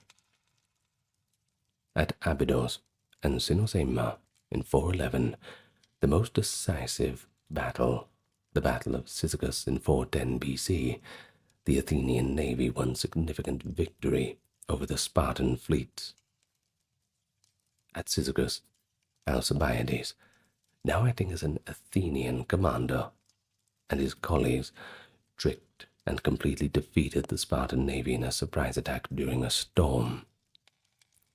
The Spartan admiral Mindarus was killed, and the Athenians reportedly captured a message for Sparta, stating simply, "The ships are lost, Mindarus are dead, the men are starving, we don't know what to do." Gee, I mean, if anything captures the panic, it's that, isn't it? Just that last sentence. We don't know what to do. Past the point of pretending, right? Well, the victory at Cyzicus allowed Athens to re-establish control over the Bosphorus, ensuring the flow of grain from the Black Sea, at least for a time. In the flush of this success, Sparta quietly offered peace, proposing essentially a return to the pre-war status quo. But once again, Athens, buoyed by hope and urged on by the radical democrat Cleophon, rejected the offer, choosing to continue the fight in pursuit of a more favorable outcome. Athens' revival climaxed with the dramatic homecoming of Alcibiades in 407. Riding a wave of popularity after Athenian naval successes, he returned from exile to Athens, where he was actually extravagantly welcomed. The charges against him were completely dropped, and he was given a post of command again. It seemed that Athens might yet snatch victory from the jaws of defeat. But the fortunes of war were still quite fickle. In Sparta, a new star had risen to prominence. Lysander, an admiral of shrewd intellect and an iron will. In 407, Lysander took charge of the Spartan fleet and established a friendship with Prince Cyrus, the Persian king's younger son, who had been sent to oversee the war in Asia Minor. Cyrus wholeheartedly supported Lysander, providing generous funds that allowed the Spartan navy to greatly increase in size and to pay its crews more reliably, even at higher rates than the Athenians, of course. Now that ought to attract more skilled rowers to the Spartan side. Because of a Spartan law that no commander could hold the post of admiral twice, Lysander was replaced in 406 by Callicratidas, a more traditional Spartan who lacked Lysander's political savvy, though he was brave and honorable. Well, under him, the Peloponnesian fleet of 140 ships confronted the Athenian navy in the waters off the Arginusei Islands near Lesbos. It was there, in the Battle of Arginusei 406, the Athens achieved its last great victory. Using newly built ships, manned by inexperienced crews, the Athenians managed to defeat the Spartan fleet. Callicratidas himself went down with the ship. The victory saved a trapped Athenian squadron and stunned Sparta enough that once more peace feelers were extended. But the triumph turned sour for Athens almost immediately. A sudden storm and the sheer chaos of battle prevented the Athenian commanders from rescuing numerous sailors from sinking ships. When the fleet returned home, Athens was in an uproar over the swaths of lost men. In a wave of public fury, whipped up by political opportunists, the Athenians put on trial the 8 generals who had co-commanded at the battle for negligence of duty. Despite the generals' defense, they claimed that the storm made the rescue impossible. The assembly was thirsting for some kind of accountability, and they condemned 6 of them to death. They would have condemned 8, but 2 of them were absent and escaped the trial. Probably best not to show up. Among those executed was Pericles' own son. This controversial act of internal bloodletting decapitated Athens' naval leadership.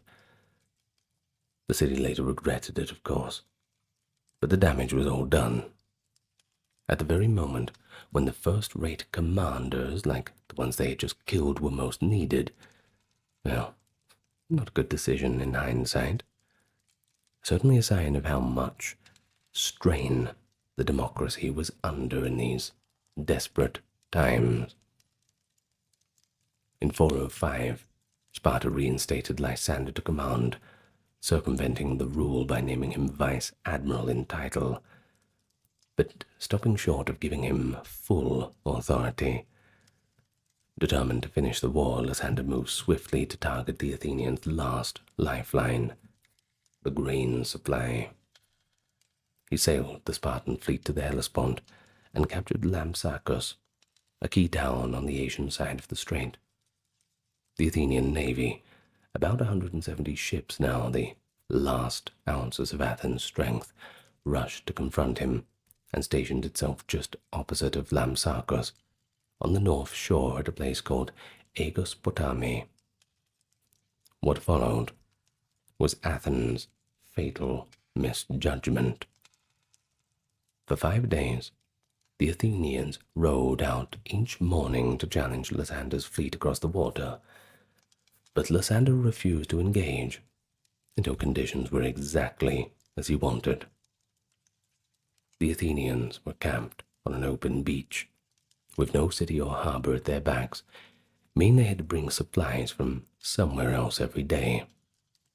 Despite warnings from a few, legend says Alcibiades, watching from exile nearby, frantically warned the Athenians their position was dangerous. The Athenian admirals grew complacent when Lysander did nothing day after day. But on the 5th day, Lysander struck. He waited until the Athenians had returned to shore and the crews had dispersed for their meal and rest. And at that vulnerable moment, the Spartan fleet suddenly dashed across the strait and fell upon the beached Athenian ships. Caught completely by surprise, most of the Athenian triremes were captured without a fight, many of their crews still ashore. Only a handful of Athenian ships managed to escape the debacle, one being the ship of the Athenian general Conon, who fled to Cyprus. The Battle of Aegospotami, well, that was a crushing blow. In one stroke, Athens lost the bulk of its navy, the very instrument that had built and sustained its empire. As for Lysander, he rounded up hundreds, if not thousands, of Athenian captives, and according to some accounts, executed the majority of them, notably the Athenian commanders and the hoplite marines. Sparta had sought revenge for earlier Athenian atrocities against the captured Corinthians and others. Yes, it's hard to forget that one. With the Hellespontine grain route now firmly in Spartan hands, the Athenians were effectively under siege, even before a single Spartan appeared at the walls. Lysander methodically moved to complete the victory. City after city that Athens still controlled in the Aegean and around the Athenian Empire either surrendered to Lysander or expelled their Athenian garrisons. The Spartan fleet sailed to Athens' main harbor at Piraeus and blockaded it. While on the land, the Spartan king Agis tightened the noose from Decelea and was soon joined by the other Spartan king Pausanias, leading a coalition army. Now, by the way, Sparta always had a dual rule of kings as part of their constitution.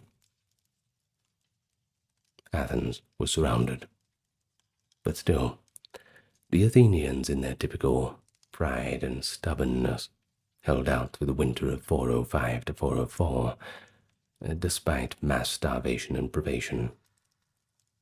But finally, with people dying of hunger and no hope of relief, Athens agreed to surrender in the spring of 404. The terms of surrender were severe, to say the least. Spartan leaders and their allies debated Athens' fate. Corinth and Thebes urged that the city should be utterly destroyed and its population enslaved, arguing that Athens, had it won, would have done the same to others. And judging by their behavior through the war, well, it's hard to argue against that, to be honest. Sparta, however, decided to spare the city itself, claiming it would be an impiety to annihilate a city that had done good service in the past against the Persians. Instead, Athens would be rendered harmless. the Athenians were forced to tear down the long walls and the fortifications of Piraeus, a symbol of their security and empire, all done under Spartan supervision. The Athenian fleet was reduced to a token force of 12 ships. All overseas possessions and Athenian colonies were relinquished. Athens became a subordinate ally in Sparta's sphere, its foreign policy now effectively controlled by Sparta. Well, if you didn't think that was bad enough already, to add insult to injury, Lysander had the demolition of the long walls carried out to festive music. As flutes played, Spartan allies jubilantly danced and celebrated what they called the liberation of Greece. It was, by any measure, a humbling and heart-breaking moment for the Athenians. The empire they had built over decades was gone, and their city would never be the same again. Sparta also imposed a new government in Athens. Gone was the famous democracy, and in its place, Sparta installed an oligarchic council of 30 hand-picked Athenian aristocrats, who were, of course, very sympathetic to Sparta. This regime, known as the 30 Tyrants, ruled Athens by force and terror for the next year, executing and exiling many democratic partisans. Sparta placed a Spartan garrison at the Acropolis to ensure compliance, and thus the Peloponnesian War concluded with a total Spartan victory. Their political interference in Athens proved to be short-lived, though. By 403, the excesses of the 30 Tyrants sparked a rebellion that led by the exiled general Thrasybulus, who succeeded in overthrowing the oligarchs and restoring Athenian democracy under terms of amnesty.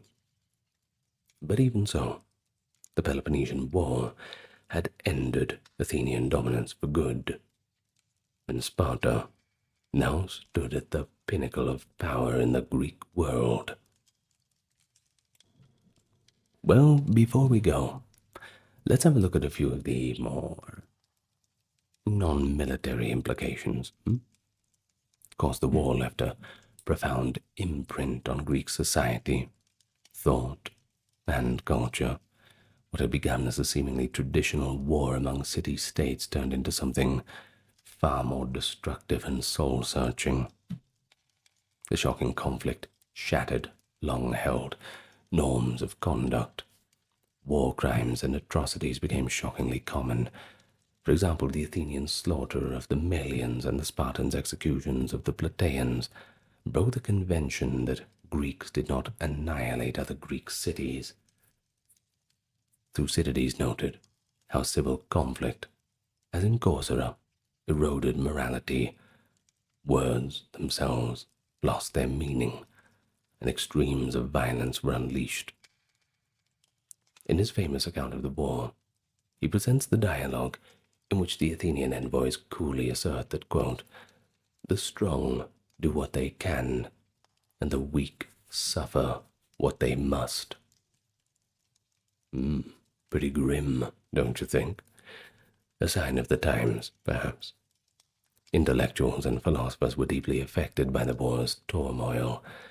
Socrates, who actually fought as a soldier during the conflict, later became a vocal critic of blind popular rule.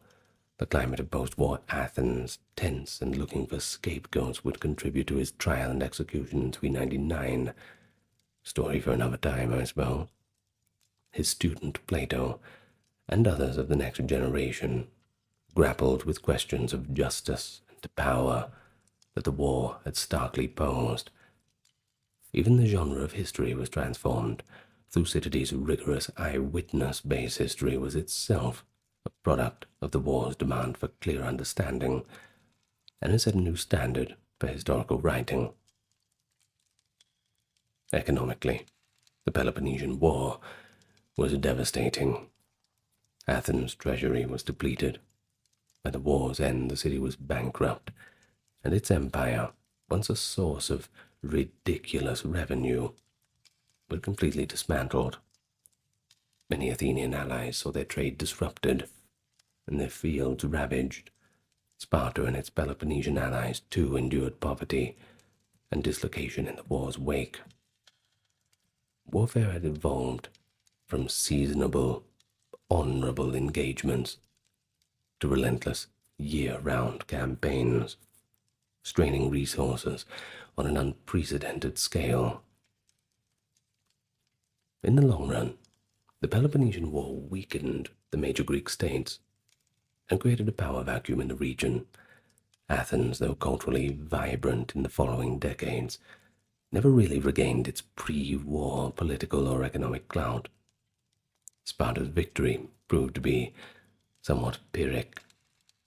The burdens of constant campaigning and leadership of unwilling allies left Sparta overextended and, frankly, quite unpopular. The Greek world remained fractious and exhausted. This disunity and depletion of strength made the city-states vulnerable to a new power rising in the north.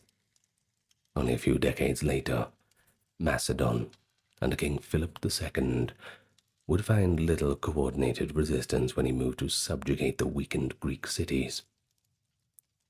So in a real sense, the Peloponnesian War, a struggle to determine primacy among Athens and Sparta, ended up paving the way for the loss of Greek independence to an outside monarch.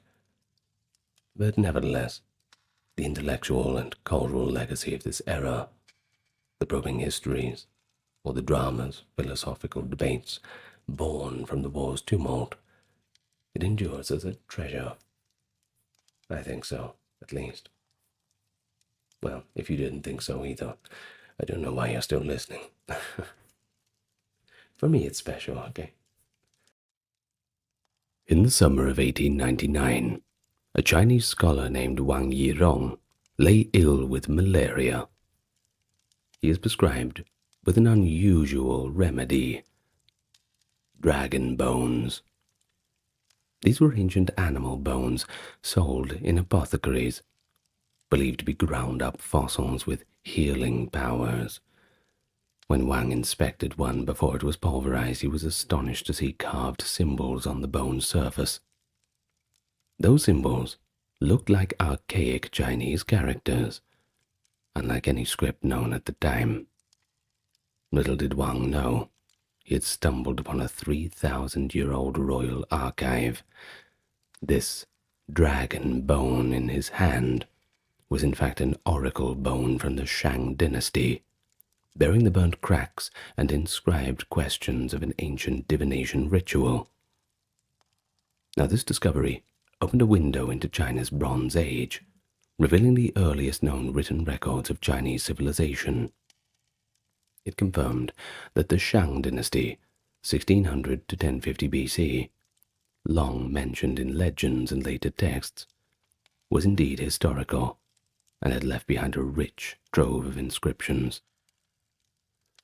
And so, one might imagine the scene, thousands of years ago in a Shang court, where the king, seeking answers from the divine, holds a heated bronze rod to a prepared ox shoulder bone. As the bone heats up, it suddenly cracks. The king's diviner leads forward to read the pattern of that crack, interpreting it as a message from ancestral spirits. The question that prompted this ritual, perhaps, will the harvest be good, or shall we go to war, is then carefully carved onto the bone, along with the answer revealed by the crack pattern. These inscribed animal bones and turtle shells, known as oracle bones, were the essential tools of divination in the late Shang dynasty. To date, over 100,000 fragments have been unearthed from the Shang royal capital at Yinshu, modern-day Anyang, bearing millions of characters that tell us about the concerns, rituals, and daily life of a Bronze Age Chinese civilization. So let's go back to the Shang dynasty and take a look at what these oracle bones were used for and the nature of the inscriptions carved upon them, the process of divination that animated Shang politics and religion, and the broader role these artifacts played. We'll compare Shang oracle bone divination with other early Chinese divination practices and see what made it so special. So, it's going to be part A, history talk, and part detective story, as we explore how a handful of cracked bones bridge the gap between legend and history, and bring back voices of a 3,200-year-old civilization. Well, let me welcome you first in. Really pleased that you're going into this exploration of Chinese history with me today. Oh, we're going to have so much fun, I promise. But to kick off the fun, why don't you click the like and subscribe button? You know, I have to ask. And thank you to those who checked out the merch store, and to those lovely people keeping the channel going on YouTube memberships or Patreon. Very kind of you. Now, that's all out of the way. Let's get down to the topic at hand. Nice and relaxed. There's no need to rush. So what exactly are oracle bones? Well, they're literally pieces of bone or shell, most often flat shoulder bones of oxen, the scapulae, or the undershells of turtles called the plastrons, used in Chinese divination rites. In the Shang dynasty, the bones formed a spiritual conduit between the royal court and the unseen world of the ancestors and gods. Shang diviners would pose questions about important matters and use the heat to crack the bones, interpreting the answers and omens. The questions, and sometimes even the answers, were engraved onto the bones, which creates a very convenient record of the divination. These inscriptions, known as oracle bone script, are the earliest attested form of Chinese writing, making the Shang the first Chinese dynasty to leave written records. The typical oracle bone was prepared with great care for the ritual. A large ox shoulder blade or turtle shell would be cleaned, and its outer surface polished smooth.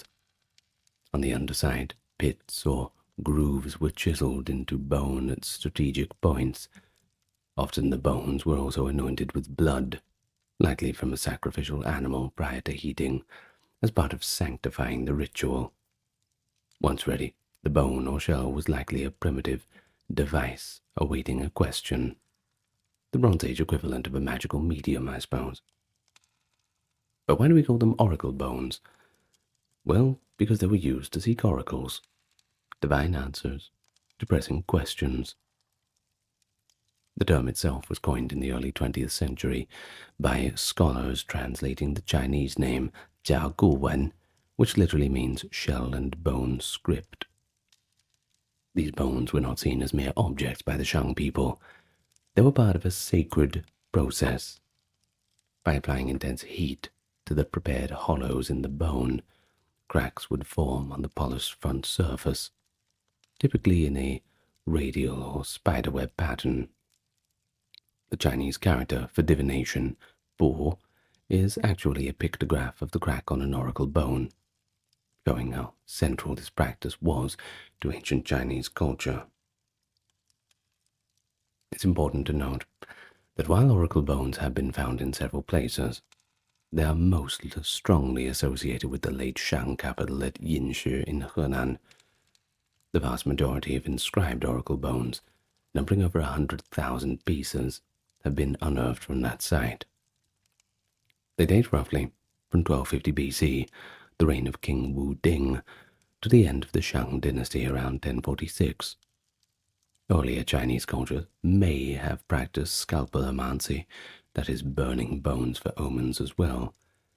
But without writing, for example, archaeologists have found burned animal bones at pre-Shang sites, suggesting the roots of this divination ritual predate the Shang. However, it is in the Shang period that we see the practice fully developed and meticulously recorded in writing. Pretty lucky that we got that. Thankfully, they didn't grind them all up into medicine. Would have been quite a shame. Now, physically, an oracle bone with inscriptions is an object that bridges the natural and human worlds. On one hand, it's a piece of an animal. You can clearly see the shape of a shoulder blade or shell.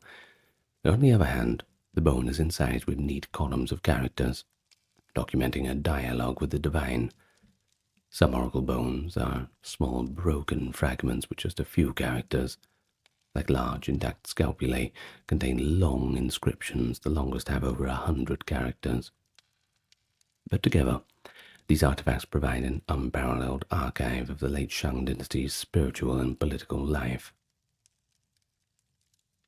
So to understand oracle bones, we really do have to step into the shoes of a Shang diviner and examine the process of divination in the Shang dynasty. Rituals can be summarized in a series of careful steps, each recorded on the bone itself. First, the ritual began with a statement of the date and officiant. The Shang dynasty used a 60-day cyclical calendar, the heavenly stems and earthly branches system to mark dates. A typical inscription might start with something like, "On day 12 in the reign of King whosoever, divination was performed." Often the name of the diviner or the person conducting the ceremony was noted as well. The introductory line set the stage. It told us when and by whom the question was asked. Next, we had the question, or the charge, which is the topic of inquiry. The Shang king or diviner posed a question to the ancestors or deities. These questions could be about pretty much anything, really, as long as it was concerned to the royal household. Weather, hunting, dreams, childbirth, warfare, and so on. For example, a king might ask, "Will it rain within the next 10 days? Or, is whosoever ancestor causing my headaches?" A common type of question was whether a planned ritual or sacrifice would please the spirits and bring good fortune. The charge was often phrased in a binary way, so the crack's message could be interpreted as either auspicious or inauspicious. Sometimes multiple charges were stated in both positive and negative form, either "it will rain" versus "it will not rain," to cover all the outcomes. The scribe carved the charge into the bone before or immediately after the divination, aligning it near the spot where the crack would appear. Then we have prognostication, that is the interpretation. Once the question was stated, the actual divination took place. A red-hot bronze rod or burning wood ember was applied to the pits on the reverse side of the bone. The intense heat caused the bone or shell to crack on the polished front side. Each crack made a loud pop. Imagine the sudden sound in the silence of a ritual chamber. The cracks typically appeared as thin lines, often resembling a shape of a branching diviner's symbol. Now, a single session might produce multiple cracks. Diviners usually made several cracks in one session, sometimes on one bone or spread across multiple bones. Each crack itself could be numbered or marked to keep track. The diviner, or the king himself, would then examine the pattern of cracks and interpret them to discern the answer. How exactly they interpreted specific crack patterns is one of the lingering mysteries. They left us with answers and their conclusion, but we're yet to find a rule book for reading the cracks.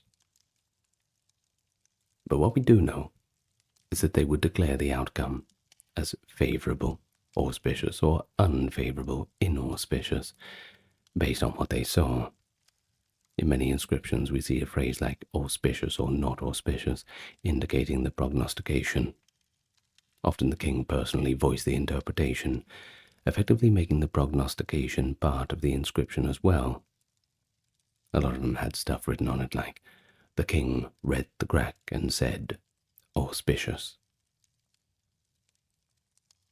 But then in some cases, not always, the Shang recorded the actual outcome of the event in question after it happened. This is called verification. For example, if the question was about an upcoming hunt and the divination predicted success, well, the bones might be later inscribed with the results of the hunt, etc., whatever they caught, if they caught a buffalo or a few foxes, whatever. Such verification inscriptions are relatively rare, but when they do appear, they are very valuable, because they show a follow-up, closing the loop on the divination. In many cases, the Shang only recorded the divination itself, the question and the answer, and did not bother to add verification later. Perhaps because once the ritual was done, the bone's main purpose was already fulfilled. In fact, a complete record with all 4 parts is very uncommon. More often, we just have the date, who did the divining, and the question. The outcome might have been understood at the time and left uncarved on written or perishable materials. Some oracle bones even show evidence of having been used for divination, but left uninscribed, except maybe a brush-written note, which suggests that scribes did not carve every single outcome, possibly due to time, or because the question was just so routine. Well, to illustrate the process, consider an actual oracle bone inscription from the late Shang, which has been translated to English, obviously. On Renzi, day 49, the king made cracks and divined. Charge: if we hunt at Wu, will we return with no disasters? Prognostication: the king read the crack and said, auspicious. This interpretation was then engraved on the bone. Verification: later, we caught 1 wild buffalo, 1 tiger, and 7 foxes. So in this example, we can almost picture the sequence. The diviner announces the date, and that the king is performing a divination. The question is a hopeful one about the safe and successful hunting trip. The bone gets cracked up. The king judges the cracks as a positive sign, and after the hunt, the scribe adds the result. It's a 4-part record that allows us to follow a king's decision-making from intention to confirmation, a vivid glimpse of royal life. And from numerous such inscriptions, we know Shang kings were deeply concerned with aligning their actions to the will of their ancestors and gods. The divination ritual was a way to consult the ancestral spirits on virtually every matter, big and small, everything from a hunt to a war. They asked whether it would rain, whether an ancestor was angry due to a missed offering, or whether a child being born would be auspicious. No detail was too small or too great. So, after the divination was done, the used oracle bones did not just lie around. They were often buried in groups within royal precincts. Archaeologists had found pits at Yinshu containing hundreds or even thousands of fragments, sorted by type. For example, 1 pit might contain only turtle shells, another only ox bones. And this suggests that the divination rite itself was a sacred act, and after serving their purpose, the inscribed bones were ritually deposited, perhaps as a kind of archive offering to the spirits. In one dramatic find, a pit held over 17,000 oracle bone pieces, along with a human skeleton, possibly a sacrificial victim or a diviner, interred with the tools of his trade. The Shang court took it all so seriously that the physical remnants of the practice were handled with ritual care. Really, the process of divination was so elaborate and methodical. It combined religious ritual, technical procedure, and record-keeping. And that is why the oracle bones are such a rich historical source. The Shang diviners and scribes left a detailed log of their questions and concerns, effectively an ancient database of royal worries and hopes. So, what do the inscriptions really tell us? We already know that they are the earliest form of written Chinese, and they open a direct window into the minds of the Shang people. These inscriptions are typically very terse, just a few characters to note the essential information. Yet their context and structure speak volumes about Shang society, language, and belief. As we saw, a full inscription ideally includes the date, the diviner's name or the king's name, the question, the interpretation, and sometimes, if you're lucky, the result. For example, a real oracle bone text might read in translation, crack making on day 15. Prince divined it will rain, king prognosticated not auspicious. Later it really did rain. In Chinese, the whole story might be compressed into a few sequence of concise characters, almost like shorthand. In fact, well, know much about Chinese, it's pretty conservative. You can express quite a bit with just a few characters. However, as noted, most inscriptions are incomplete, that they might omit the outcome or even the prognostication. It seems the act of divination itself and the king's decision in the moment were the primary concern. Once the decision was made, writing down the eventual outcome was just an optional afterthought, unless it served as feedback for future reference. Now what about the language and the script? Well, the oracle bone script is a direct ancestor of modern Chinese writing. If you look at a lot of the old Jiaguwen scripts, they are, some of them are pretty recognizable to the old ones, but it's been a few thousand years, so you'll have to use your imagination. But either way, scholars have catalogued around 5,000 distinct characters from the oracle bones. Some of these characters are easy to recognize, some of them not so much. Pictographs or simple ideographs that evolved into modern Chinese characters. About a quarter of the oracle bone characters, roughly 1,200, have been definitively deciphered, and their meanings and sounds are known with certainty. Many others remain partially understood, or a subject of debate. Now this means that the oracle bones still hold some mystery. They are characters whose exact meaning we haven't quite nailed down yet, often because they might refer to obscure rituals, place names, or people that we lack references for. That's the hard part about Chinese, realizing what it might be someone's name or a place, and a lot of names and place names have gone just out of fashion over all these years. It's very hard to figure it out. Now, one fascinating aspect is that the core vocabulary found in these inscriptions overlaps with a lot of basic Chinese vocabulary used throughout history.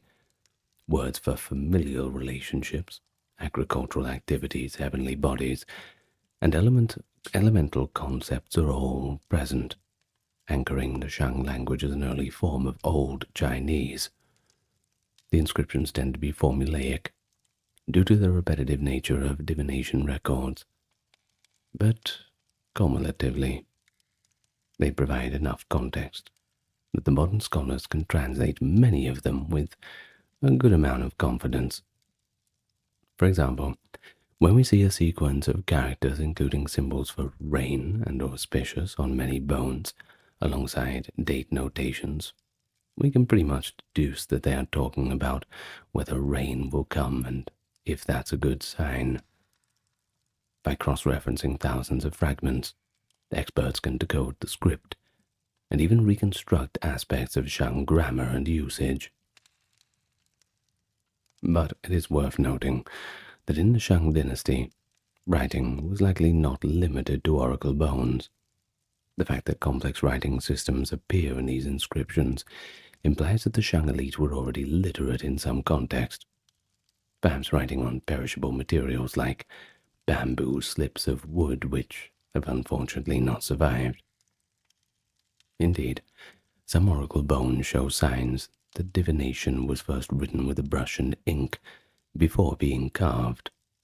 A few unearthed pieces still have ink marks, or show only partial carving, as if the process was interrupted The Shang also cast short inscriptions on bronze ritual vessels.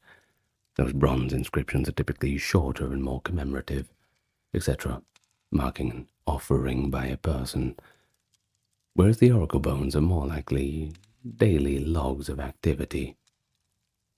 Together, the sources confirm that by the late 2nd millennium BC, the Chinese writing system was already in use and would continue unbroken, with evolutions, of course, into later eras.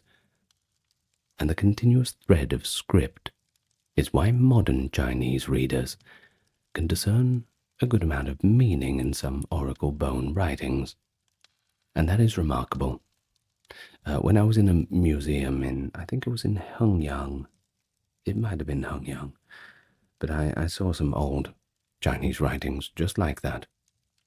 And you can definitely recognize that they are the ancestors of the modern characters. And even me, as a non-Chinese, a white guy from Australia, even I can understand a little bit of Chinese from 2,000 years ago, 3,000 years ago. I can still make out what they're getting at. In fact, oracle bones, these, I'm not flexing, but oracle bones have a lot of those continual characters like we mentioned, rain and inauspicious or auspicious. Even me, I could make out what they are cataloging, and that's amazing that Chinese has lasted for that long. Well, anyway, let's go to the content of the questions. Okay, so the subject matter of oracle bone inscriptions gives us more of a slice of life of the Shang royal court, albeit a rather selective one. They were almost, in terms of the questions recorded, exclusively those posed for the Shang kings or their immediate circle, and that means we're reading the anxieties of kings, not commoners. The oracle bones provide a highly selective picture of the concerns that were relevant to the Shang elite. But what were those concerns? Well, they were preoccupied with matters such as agriculture and natural events, warfare and hunting, health and childbirth, rituals and sacrifice, travels and tributes, dreams and portents too. Now, that is an interesting one. There are cases where a king's dream is recorded, followed by a divination to interpret it. The Shang believed dreams could be communications from the spirit world, you see. If the king dreamed of an ancestor or an ominous symbol, they might perform a divination the next day to understand its meaning. Likewise, any strange event, like bizarre animal behavior or celestial events, could prompt a question to the oracle. But despite the variety of topics, one common thread is clear. All questions had a religious dimension. The Shang kings didn't ask, "How do I do this?" in a practical sense. They asked, "Will the spirits favor the action if I do it, or if I don't do it?" Practically every query is underpinned by the belief that outcomes depended on the will of ancestors or gods, and this shows the theocratic nature of Shang rule. The king was not just a political ruler, but also the chief priest of the society. He was constantly seeking divine guidance.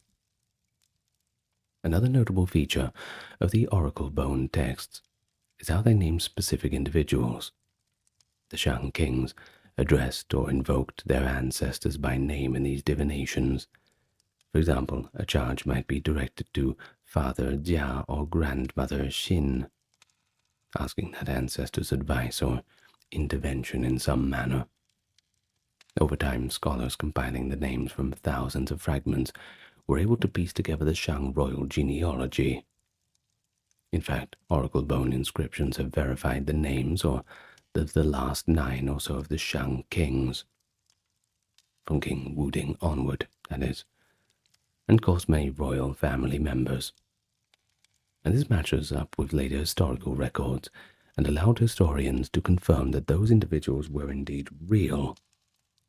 Imagine the excitement of discovering on a bone the name of a king that had previously known only from much later texts. I mean, Chinese history in that time especially if you read stuff like The Romance of the Three Kingdoms. Sometimes figures are mentioned in a semi-mythological context. So you imagine if you find evidence that King Arthur was real, or Merlin was real. That's pretty much what we're getting at. Now, one famous case in the Chinese way of looking at it is Fu Hao, a consort to King Wu Ding. The oracle bones mention Fu Hao repeatedly in context of military campaign and rituals.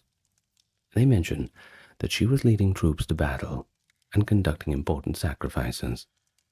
For a long time, Fu Hao was just a name in these inscriptions, but she emerged as a remarkable personality, a female general, and a high priestess in a very patriarchal society, I'm sure, which was pretty unexpected. Then, in 1976, archaeologists excavated the tomb at Yinshu, and guess what? It was the tomb of Fu Hao, complete with weapons, bronzes, and a wealth of goods, and that confirms her status exactly as described on the oracle bones 3,000 years earlier. Now isn't that just great?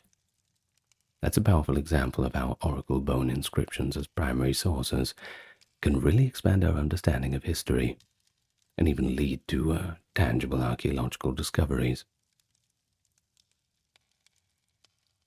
Now, while they are terse and formulaic, they always convey an enormous amount of information about what mattered to the Shang kings. It's the closest thing we have to hearing the voice of the Shang dynasty, as if the bones are speaking the questions aloud across 32 centuries. So the oracle bones were far more than just a fortune-telling trick. They sat at the heart of Shang religion, governance, and the worldview.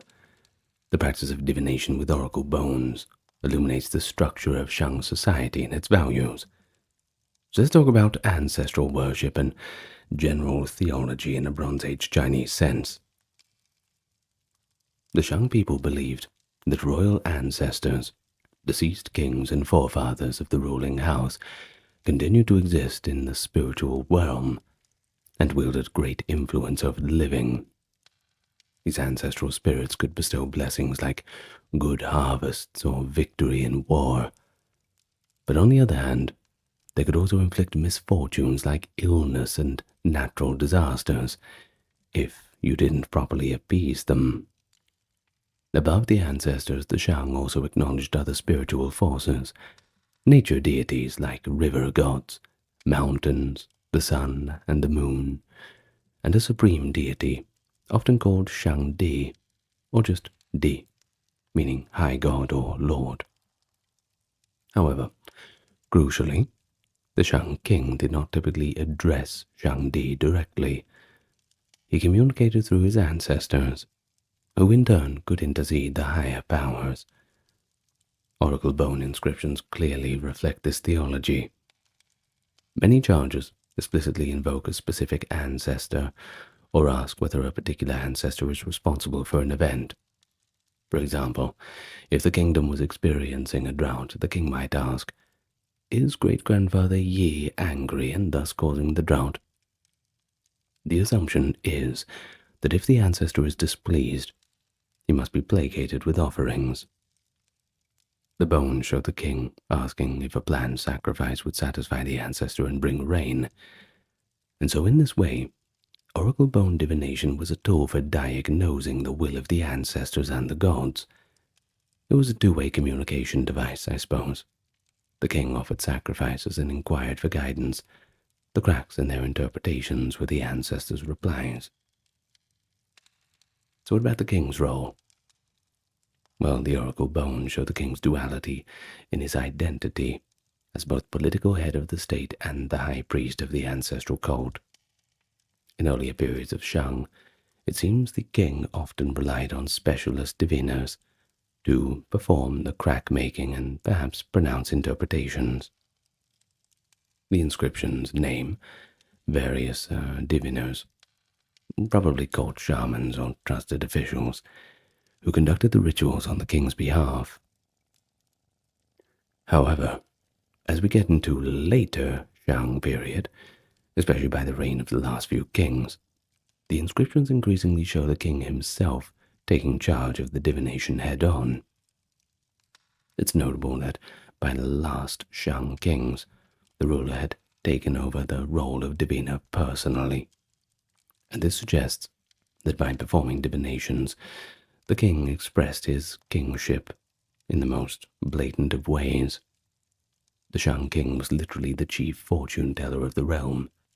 His legitimacy and decision-making were tied to his exclusive ability to consult the ancestral spirits.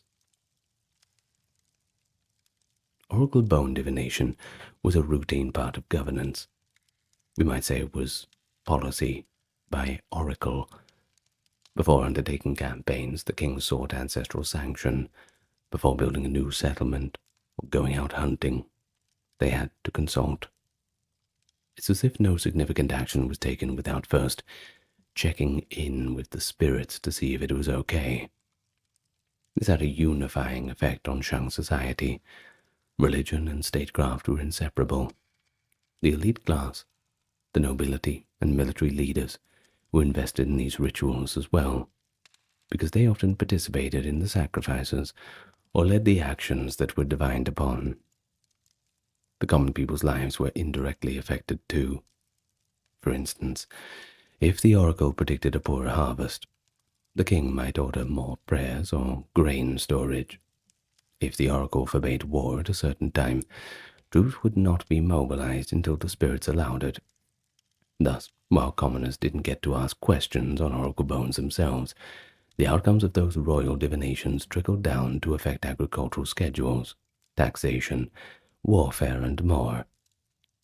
The Shang government essentially ran on a system of supernatural consultation, a bit like constantly calling up the psychic down the road to see what you should do with your career. But not everyone in Shang society could access this form of divination. It wasn't like you could just go down and buy a bunch of bones for the next week. The oracle bone inscriptions overwhelmingly represent royalty, or at least princely activities.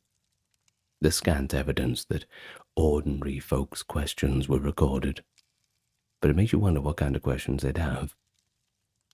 Probably pretty much the same as the royals, sparing the war and things like that. You had hunting and agricultural concerns. Perhaps common people practiced their own forms of folk divination, though, like interpreting natural omens or casting lots with simpler means. But the large-scale pyro-osteomancy with inscribed records, well, that was a royal monopoly. Either way, divination did not happen in isolation. It was part of a larger complex of Shang ritual practice. Before cracking the bone, they might have offered a libation or killed a sacrificial animal to invoke the ancestor's presence. After getting an answer, they often followed up with the appropriate sacrifice or action that was indicated. The oracle bone inscriptions sometimes directly record what sacrifice was made or planned, for instance, offering cattle, sheep, or even humans. After all, it was the style at the time. Bronze Age, you know what it's like. The Shang were willing to make lavish and at times gruesome offerings to appease the spirits, and that included human sacrifice, usually of war captives or slaves, which the bones and archaeological evidence both attest to. If an oracle bone divination revealed that an ancestor was angry, the logical next step was to arrange a big sacrificial ritual to nullify that spirit. Thus, oracle bones were often step one in a chain of events, essentially providing the justification for ritual expenditure. Because oracle bone inscriptions record the activities of the king, they inadvertently become a chronicle of the Shang state. For example, if we read the sequence of bones and see multiple entries about campaign against the Guifang tribe, one of the neighboring peoples, by the way, and inquiries like, will we capture prisoners, followed by a verification, captured 30 prisoners, We learn that the Shang were at war with that tribe in that period. In fact, much of what we know about Shang military history, diplomatic contacts, and internal events comes from carefully piecing together the oracle bone records. They mention harvest failures, which correlate with the evidence of climate events. They mention solar eclipses and dates, which can be matched with astronomical calculations to pin down chronology.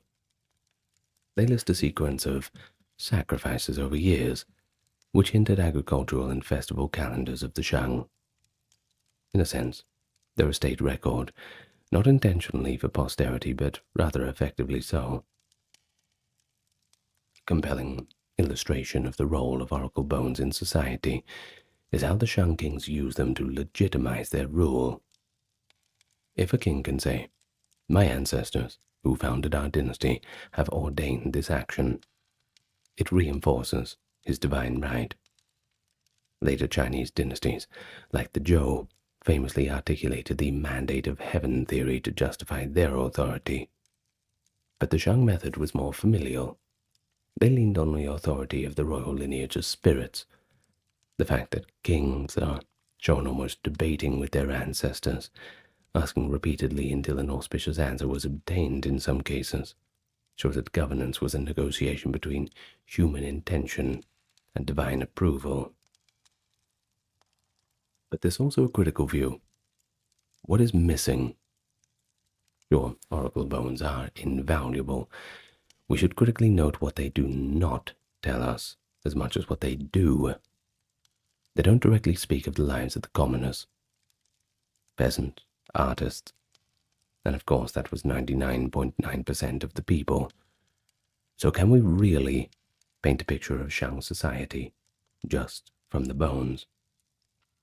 We can infer things. If a harvest is divine, that implies the toil of farmers and concern for crops. But the bones won't mention a farmer by name or the price of grain. All those people out there in the fields, history's forgotten them. They're also silent on any secular thoughts of the king. We hear the kings asking the ancestors, but we don't hear the king's private reasoning or any internal court debates. Everything is couched as a divine query. And this was likely a deliberate worldview. To the Shang, framing decisions as divinations was the proper way to think about them. Moreover, because the language is so formulaic, we have not been able to read them as full narratives. They're entries in a logbook, not fleshed out stories or texts with introspection. Nonetheless, as a reflection of Shang society's priorities, the bones are unparalleled. They confirm that Shang politics and religion were really one and the same, and a belief in the ancestral spirit's guidance permeated every level of decision-making. The fact that thousands of these bones were used to answer only the king's questions illustrates that an almost obsessive focus on getting things right with the divine was there. It speaks to a worldview where the supernatural was intimately involved with the natural world, a sick cow, a successful hunt, a spell of rain, everything attributed to the pleasure or displeasure of higher powers. Now, we already know that it was a distinctive practice of its time, but it wasn't the only one in terms of divination. Early Chinese civilizations saw several forms of it, and understanding those will certainly help us put the oracle bones into context. So how did Shang divination compare to what became before and after? Well, we have to go into pre-Shang and Neolithic divination to have a look at that. Long before the Shang, early inhabitants of China were already attempting to peek into the future or seek guidance from unseen forces. Archaeological evidence suggests that as far back as the Neolithic period, people practiced osteomancy, that is, divining with bones. At some Neolithic sites, archaeologists have found animal bones with burn marks or charring in patterns, hinting that they were heated in a fire as part of rituals. These early bones are not inscribed. Writing hadn't been developed yet, but their presence indicates that the idea of communicating with the divine through burning bones had deep roots. By the time of Xia culture, which precedes the Shang, looking roughly 2000 to 1600 BC, though still semi-legendary due to lack of written records, it's likely that some form of scapulomancy was already in use. In fact, a few inscribed animal bones have been found at early Bronze Age sites, like early Gang and Zhengzhou, associated with either late Xia or early Shang periods, which might be precursors to the classic Anyang oracle bones. This suggests that Shang divination systems evolved from earlier traditions and became increasingly formalized and recorded as well as writing matured. The Shang were conquered by the Zhou dynasty around 1046. The Zhou, inheriting many Shang cultural elements, continued to practice divination, but also introduced new methods. Oracle bone divination did not disappear overnight. Early Zhou kings in the Western Zhou period, 1046 to 771, still used turtle shells and bones occasionally for oracles, as evidenced by a small number of oracle bones found in Zhou contexts. However, there was a marked shift. The Zhou increasingly favored milfoil divination, which eventually was codified in the text known as the I Ching, or the Book of Changes. Milfoil divination involves casting or manipulating yarrow stalks. To generate hexagrams, this is 6-line symbols, which are then interpreted according to set patterns. This method is quite different from cracking bones, as it's more abstract and based on numerical chances. According to historical tradition, the earliest versions of the I Ching were compiled in the early Zhou era, possibly with contributions by King Wen of Zhou and his son, the Duke of Zhou, although the text evolved over time. But why the shift? Well, some scholars suggest that the Zhou, to distance themselves from the Shang they had overthrown, placed a bit less emphasis directly on consulting the Shang ancestral spirits, which, of course, would not be theirs to consult, and they moved towards a more broad cosmological principle, like heaven's mandate. They formalized divination into a philosophical system, the I Ching, that could be easily used by nobles more widely, not just by the king and his lineage ancestors. And so, by the Eastern Zhou period, the spring and autumn and warring states, 8th to 3rd century BC, the use of oracle bones had greatly diminished. Divination was then often done by cleromancy, that is, casting lots such as bones or sticks and interpreting the outcome. And by astrology too, reading omens, things like that. Tortoise-shell divination, though, did continue as a respected technique. In fact, texts like the Zhou Li, Rites of Zhou, mention officials who interpret cracks, indicating that the cracking of turtle shells was still part of state rituals, albeit perhaps in a more limited way. However, few inscribed shells survive from Zhou times, likely because the Zhou mostly wrote divinations in registers or on the shells in ink that has not survived. The practice of carving the question into the bone after divination, a hallmark of the Shang, was largely abandoned.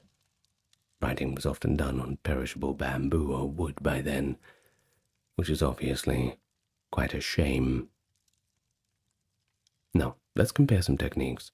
We have pyromancy and cleromancy. Now, the Shang method, pyro-osteomancy, pyro being fire, osteo being bones, involves general pyromancy using fire to produce signs or cracks, whereas I Ching method is more of a cleromantic one, casting lots in this case, generating a hexagram via yarrow stalks or coins in later practice, and then reading that pattern against a set of interpretations. Both are randomizing processes, given spiritual weight, but the experience is different. A Shang king directly experienced the drama of fire and a cracking bone, a visceral sign, which he and the diviner interpreted on the spot. A Zhou aristocrat handling yarrow stalks engaged in a more cerebral ritual, consulting a manual for the meaning of the resultant symbol, a step toward a more literate and text-oriented divination. This shift could also be seen as part of the broader intellectual changes of the early Zhou, which also articulated the mandate of heaven concept, and that is that heaven grants the right to rule based on virtue, which was used to justify the Zhou replacing the Shang. Very convenient. So under the mandate of heaven idea, signs of displeasure from heaven, like natural disasters, were more generalized omens, not necessarily tied to a specific ancestor's whim.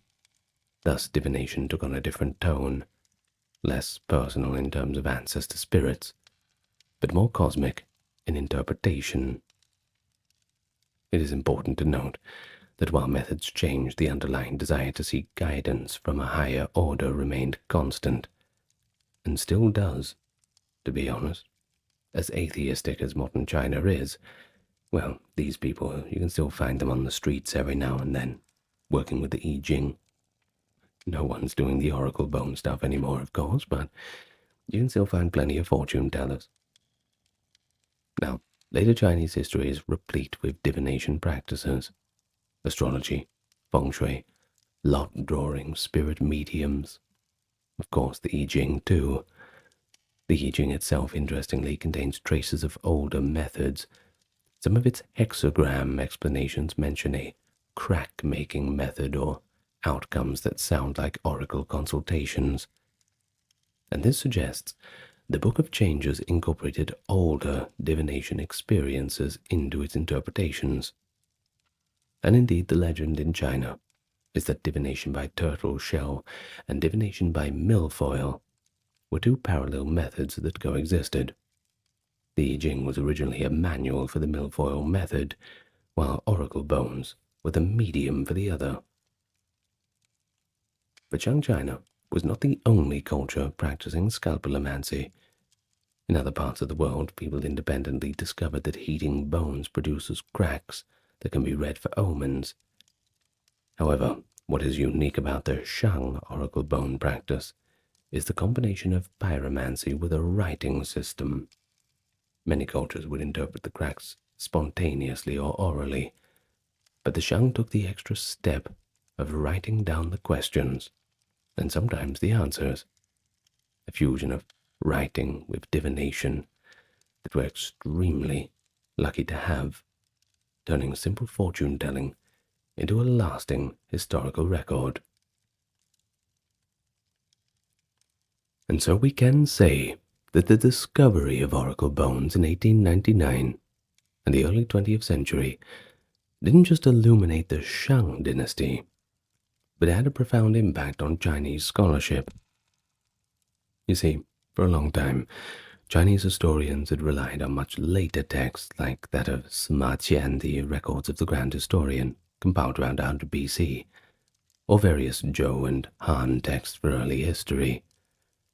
But the oracle bones provided contemporary evidence from late 2nd millennium BCE, pushing the horizon of recorded history back by nearly 1,000 years.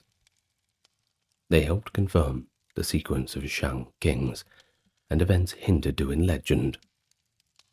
In modern China, oracle bone studies, Jiagu Xue, became an entire field of research.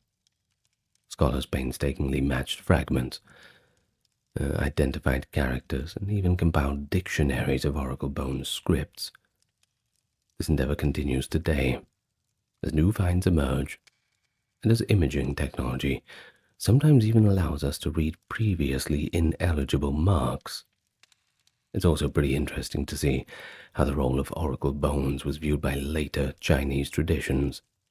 After the Shang, the Zhou, and subsequent dynasties perhaps looked back at Shang divination as something both ancestral and even a little bit alien. The Zhou, for instance, criticized the last Shang king for moral failings, but they didn't necessarily criticize the practice of divination itself. They just co-opted it in a new form. And during the Confucian era, there was some ambivalence. Confucius himself edited the Book of Changes, I Ching, according to tradition at least, and valued the moral lessons drawn from divination outcomes. But mainstream Confucianism later focused more on ethics than superstition. Meanwhile, popular religion continued various divination rites.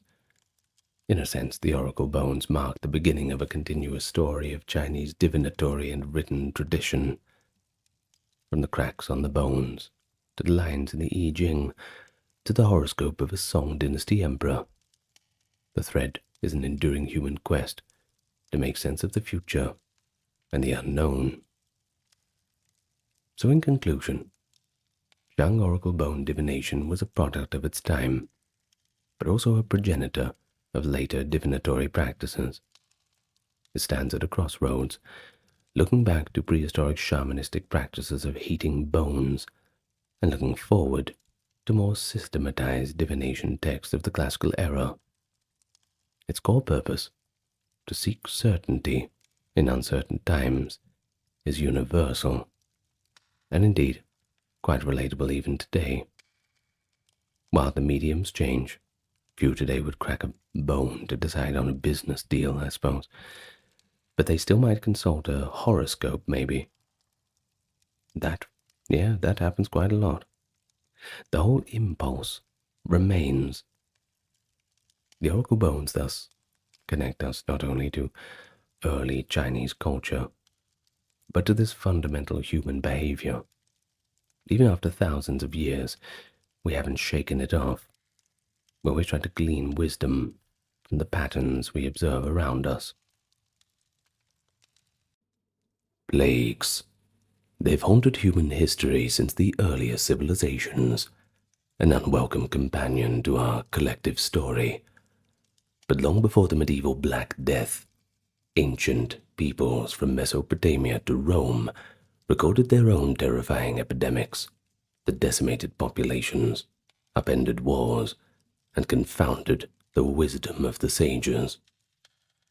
So imagine the dread and confusion in a Bronze Age city as a mysterious illness spreads, or the shock in classical Athens when an unseen scourge kills citizens by the thousands within weeks. In the ancient world, disease was often perceived as divine punishment or even demonic wrath. Yet these societies bravely faced it and developed surprisingly practical responses, from public rituals to quarantine-like measures, doing everything they could to cope with the waves of pestilence. So what we are going to do today is go through the major plagues of antiquity across different regions of the world, and in doing so, we'll draw upon the voices of the time, along with more modern archaeological evidence, to reveal how these early epidemics were experienced and, of course, the consequences they wrought. But of course, let me give you first a warm welcome. If you've not hit that subscribe button yet, I advise you to do so. And I would like to thank the members on Patreon and YouTube and those who chose to donate. It helps keep the channel going and keep everything 100% ad-free. And thank you to those who took the opportunity to check out the merch store as well. Links to all of those just mentioned will be in the pinned comment and the video description. But now, without further delay, let's sink into the depravity again and go back to the ancient world. Well, we better start from the oldest recorded plagues, and they emerged from the ancient Near East. There was perhaps plagues before then, but when we talk about recorded, ancient writing is pretty much all in that area. Well, of course, the system of cuneiform scripts put onto those clay tablets certainly last the test of time. They allow such catastrophes to be documented in a good amount of detail. We turn to Mesopotamia. Disease was often associated with the will of the gods. For instance, The Mesopotamians worshipped a god called Nergal, among many others, of course, a deity associated with plague and death, and they believed that epidemics were one of his punishments upon humanity. Still, beyond the mythic explanation, we find more pragmatic measures against contagion, surprisingly early in history. We have one letter, actually, from the 18th century BCE, discovered in the archives of Mari, that is, a city on the Euphrates River, and it reveals an ancient awareness of contagion. The king, Zimri Lim, instructs his wife to isolate a palace servant who fell ill, ordering that no one drink from the cup where she drinks, and no one sit on the seat where she sits. Well, precautions like this, essentially early quarantine measures, they show us that even 4,000 years ago, people recognized the person-to-person spread of deadly disease. The fact that this advice was taken seriously at a royal court shows that epidemics were a known threat, requiring active intervention.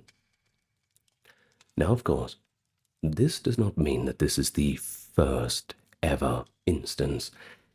It's just the first recorded instance that we have. And yes, I know it's remarkably early, 1800, but of course we had plagues before then. It's just people were not writing them down yet. One of the most significant early plague episodes actually struck the Hittite Empire in the late Bronze Age. The Hittites, based in Anatolia, modern-day Turkey, recorded in their chronicles that a devastating plague entered their land during the reign of King Suppiluliuma I in the 14th century. According to surviving cuneiform tablets, this epidemic was brought back by Hittite soldiers who had been off campaigning in Egyptian territories. Captives or treasure-taking during a war apparently harbored the disease, and once it spread in the Hittite heartland, well, it proved to be catastrophic. King Suppiluliuma I, a formidable conqueror, with a formidable name, by the way, I sometimes struggle with that one, fell ill, and he died.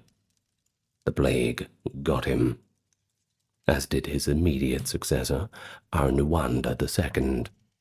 Essentially, the plague had wiped out a generation of the royal family, showing that no one was safe, from king to peasant. But the new king, Mursili II, was left with a traumatically reduced court. Well, what was he going to do? Well, in response, Mursili performed what might be called plague liturgy. He actually composed a series of plague prayers, fervent supplications to the gods, begging for mercy to please end the scourge. Well, these prayers, preserved on clay tablets and recovered at the Hittite capital of Hattusa, describe the plague's toll and attribute it to divine anger, possibly because of a past sin by the former king. It's a pretty intimate glimpse of a monarch grappling with a public health disaster in spiritual terms. Mursili confesses any unknown offenses and promises reparations to the gods, trying everything to appease them so that the deadly disease might finally relent.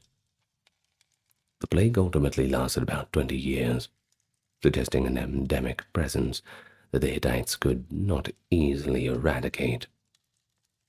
But this combination of dynastic deaths and prolonged depopulation certainly helped to weaken Hittite power, and it shows how a microscopic pathogen could succeed where an army could not. Well, we did mention Egypt once, so how about we pop down to Egypt now? It's only a little bit south of Hattusa anyway. But they too knew the terror of the plague, though the records are a little bit more fragmentary. An intriguing modern hypothesis, based on both medical texts and archaeological evidence, suggests that around 1715 BCE, a virulent epidemic struck Egypt's northeastern delta. The outbreak reportedly began in the busy port city of Avaris, Egypt's gateway to the Near East. Avaris at that time was a pretty cosmopolitan trade hub. Later it was the actual capital of the Hyksos rulers. Well, of course, that would have been vulnerable to diseases introduced via merchants and soldiers, a lot of cross-contamination, people passing to and from. The epidemic is thought to have been so severe that one ancient Egyptian account described it as if the world was coming to an end. Although the exact disease is uncertain, researchers have suggested that it might have been tularemia. Now, don't worry, I didn't know what it is either, so I looked it up. It's kind of a bacterial illness that can spread from animals to humans. It's not quite Yersinia pestis, but it can certainly cause plague-like symptoms. Archaeologists have found mass burial sites and even a layer of lime, that is a kind of disinfectant, covering human remains in Egyptian excavation, a context that could correspond to this time period. In a funerary complex in Thebes, for example, excavation revealed hastily buried bodies with a thick coating of lime and evidence of bonfires where infected corpses were burned, a dramatic attempt to halt contagion in the wake of a deadly epidemic. These findings certainly align with descriptions of devastating pestilence, and it indicates that the Egyptian authorities took extreme measures, bypassing normal funerary customs to dispose of plague victims, essentially creating ancient plague pits and disinfection protocols. It's also pretty tempting to see echoes of this mystery of Egyptian plagues in later literature, and quite easy to speculate it might dimly underlie the biblical tale of the plagues of Egypt in Exodus. Those famous 10 plagues, including pestilence on cattle, boils on people, are a religious memory, rather than a strict historical record, sure, but they do demonstrate how deeply disease was associated with divine punishment in ancient thought. Similarly, there's another biblical account, the outbreak of tumors and illness among the Philistines after seizing the Ark of the Covenant. It might preserve a folk memory of an epidemic in Iron Age Canaan.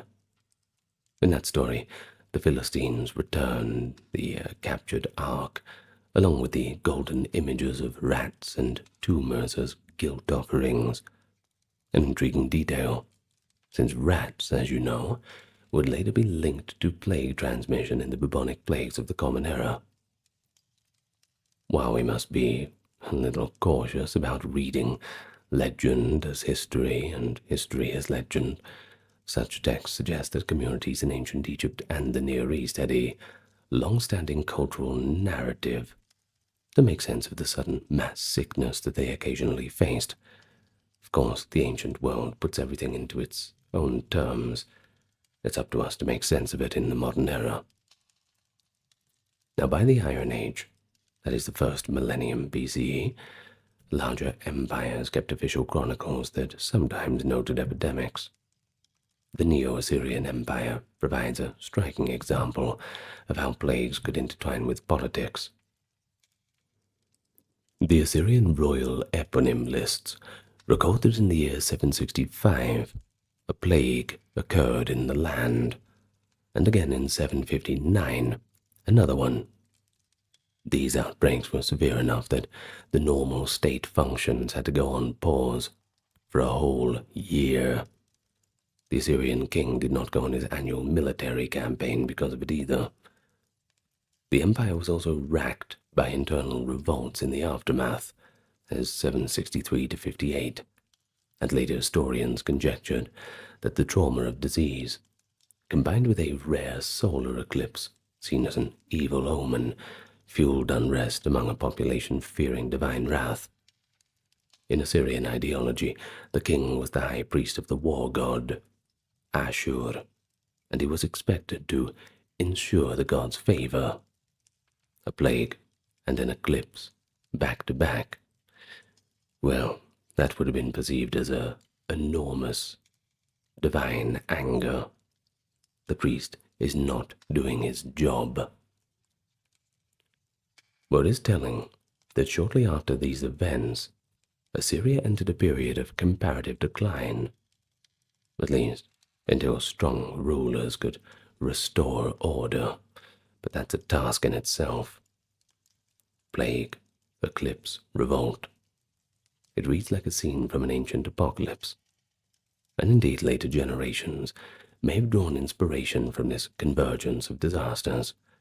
Think about the Hebrew prophet Jonah's tale of warning Nineveh, perhaps an inspiration.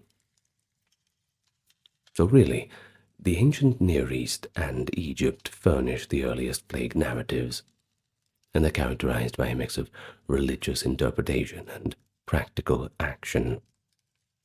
On one hand, the texts that we have, at least the ones that we've translated and pulled out of the ground so far, emphasize appeasing gods thought to be afflicting disease. And on the other, we see concrete measures like isolating the sick, burning corpses, applying disinfectants like lime. The outcomes were equally far-reaching. Plagues toppled kings, halted wars, stirred social turmoil. They became part of a cultural memory, etched in clay tablets and papyrus, both historical fact and a moral lesson. And who knows, maybe over in those linear A and linear B script-using societies, perhaps once we translate them, they will tell their own stories of plagues. We just don't know yet. Fingers crossed we'll figure out more and I have to remake this video in 10 years' time or something for all the lovely new information we have. Well, of course, it's not all just about the Near East and Egypt. The ancient world's a lot bigger than that. Themes of the plague would resonate in other civilizations as well. So let's move on to South and East Asia and have a look at their experiences. While the ancient Near East was grappling with Bronze Age epidemics, the civilizations of South Asia and East Asia, well, they weren't immune to the specter of plague either. However, the documentation of ancient epidemics in these regions is a little sparser and often blended with legend or later recording. But don't worry, there's still important clues about how early societies in India and China confronted widespread diseases. Let's start with India. One of the earliest references to a plague-like epidemic comes from Buddhist literature, rather than any royal annals. The Ratana Sutta, a Buddhist scripture in the Pali language, describes an outbreak of disease and famine in the city of Vaisali, present-day Vaishali in Bihar, during Buddha's lifetime, traditionally dated to the 5th century BCE. The city was said to be afflicted by a devastating plague that caused many deaths. According to the account, the Buddha's response was to have his disciple Ananda recite the Ratana Sutta while walking through the city, sprinkling water as a blessing. Well, guess what? Miraculously, as the story goes, the epidemic subsided thereafter. This event was so famed that the Ratana Sutta came to be used as a protective chant in the Theravada Buddhist communities, a kind of spiritual prophylactic, I suppose. Although modern historians treat this miraculous element with quite a bit of understandable skepticism, the story does show the real aspect of ancient Indian responses to the plague, the use of ritual and charity. It is said that Vaisali's people, guided by the Buddha, not only performed recitations but also improved sanitation, disposing of unburied corpses, that is, and also giving alms to appease spirits. Indian texts often conflate epidemics with divine or demonic forces. For example, attributing smallpox to the wrath of the goddess Shitala in later folklore. but they also include early forms of medical knowledge. Ayurvedic treatises, like the works of Susruta, that is 1st millennium BCE, recognized contagious diseases and advised isolation of patients and fumigations of homes with medical smoke. So, kind of similar to the Near East, ancient India had a sort of dual approach.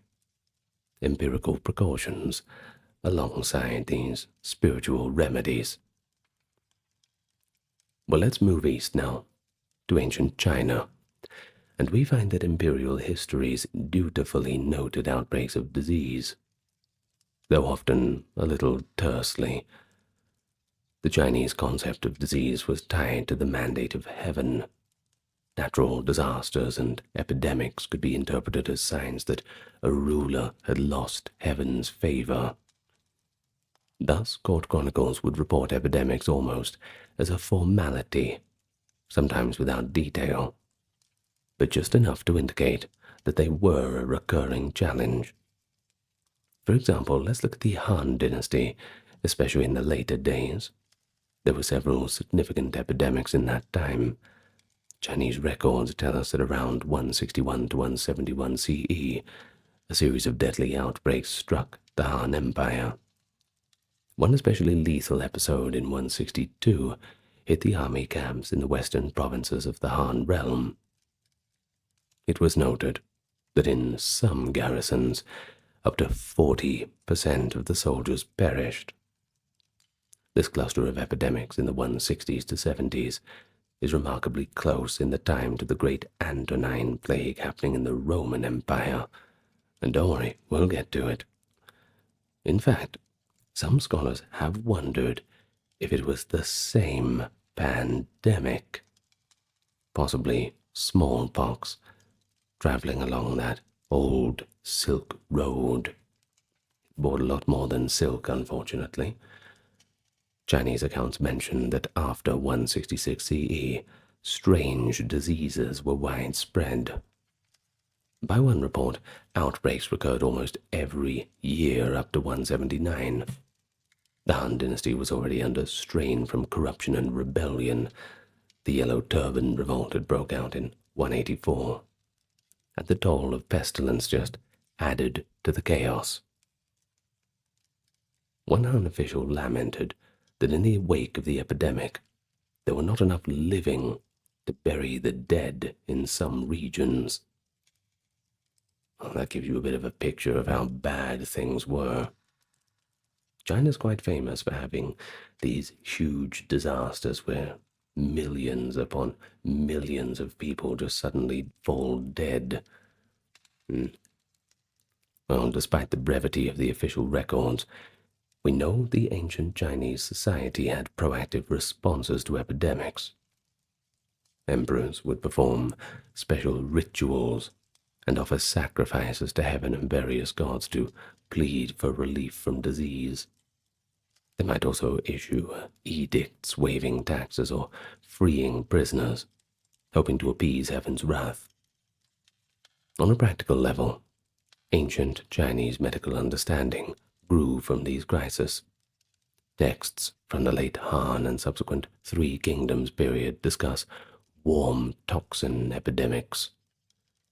By the 3rd century CE, physicians like Zhang Zhongjing were writing about febrile epidemics and how to treat them with herbal formulations.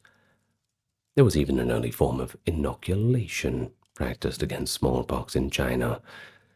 It's a bit gross. They used to blow dried pox scabs into the nose. Well, that was centuries or two later. But the groundwork, a realization that surviving a disease could confer immunity, was hinted at in ancient times. Yet, like elsewhere, the Chinese also used quarantine measures. Historical anecdotes mention officials setting up checkpoints to prevent people from fleeing plague-ridden areas and spreading the illness. City gates could be closed, and travel restricted during the worst outbreaks. In both India and China, You can see how cultural context shaped the reactions, can't you? Indian epics and Puranas reference plague-like conditions, occasionally as divine karma. And as for the Chinese Confucian ethics, well, they stress the emperor's duty to provide relief in disasters, lest he lose his legitimacy. And we all know what happens when they lose their legitimacy. Off with the heads, of course. While these societies did not usually personify plague as a specific god, like Mesopotamia did with Nergal, but they certainly viewed epidemic diseases as something beyond mere human control, either karmic or cosmic in origin. Still, their people were far from helpless. The evidence shows organized community efforts to care for the sick, rudimentary public health steps, and the preservation of lessons learned in medical writings. This all meant that when truly massive pandemics emerged, these regions had at least some knowledge to draw on, even if the scale of morality could still be staggering. Well, now with an understanding of how ancient Asia dealt with epidemics, let's turn to the classical Mediterranean world, where historians like Thucydides and physicians like Galen left some of the most detailed early accounts of pandemic disease. Thank you for your hard work, the ancient writers preserving that for us to enjoy. During the Peloponnesian War, in 430 BCE, the city of Athens was struck by a horrific summer plague. The Athenian plague, as it's called, stands out as one of antiquity's most famous epidemic events, largely thanks to the vivid account written by the historian Thucydides, who actually lived through the entire thing.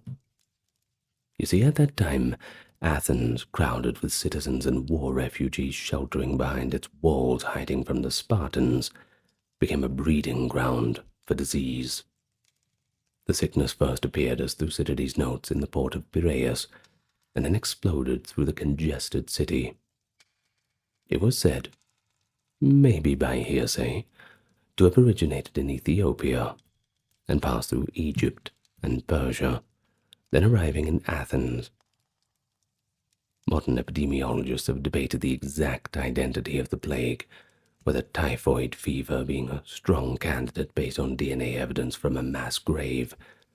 But what matters most is the impact recorded by observers. So let's get back to Thucydides, because we are really lucky to have this account from his History of the Persian War. It provides a clinical description of the symptoms and a gripping portrayal of the social breakdown. Victims were suddenly seized by burning fevers, redness, inflammation in the eyes, and their tongues and throats bleeding or emitting an unusually foul breath. Many suffered violent coughing fits, vomiting, ulcerated bowels leading to fatal diarrhea.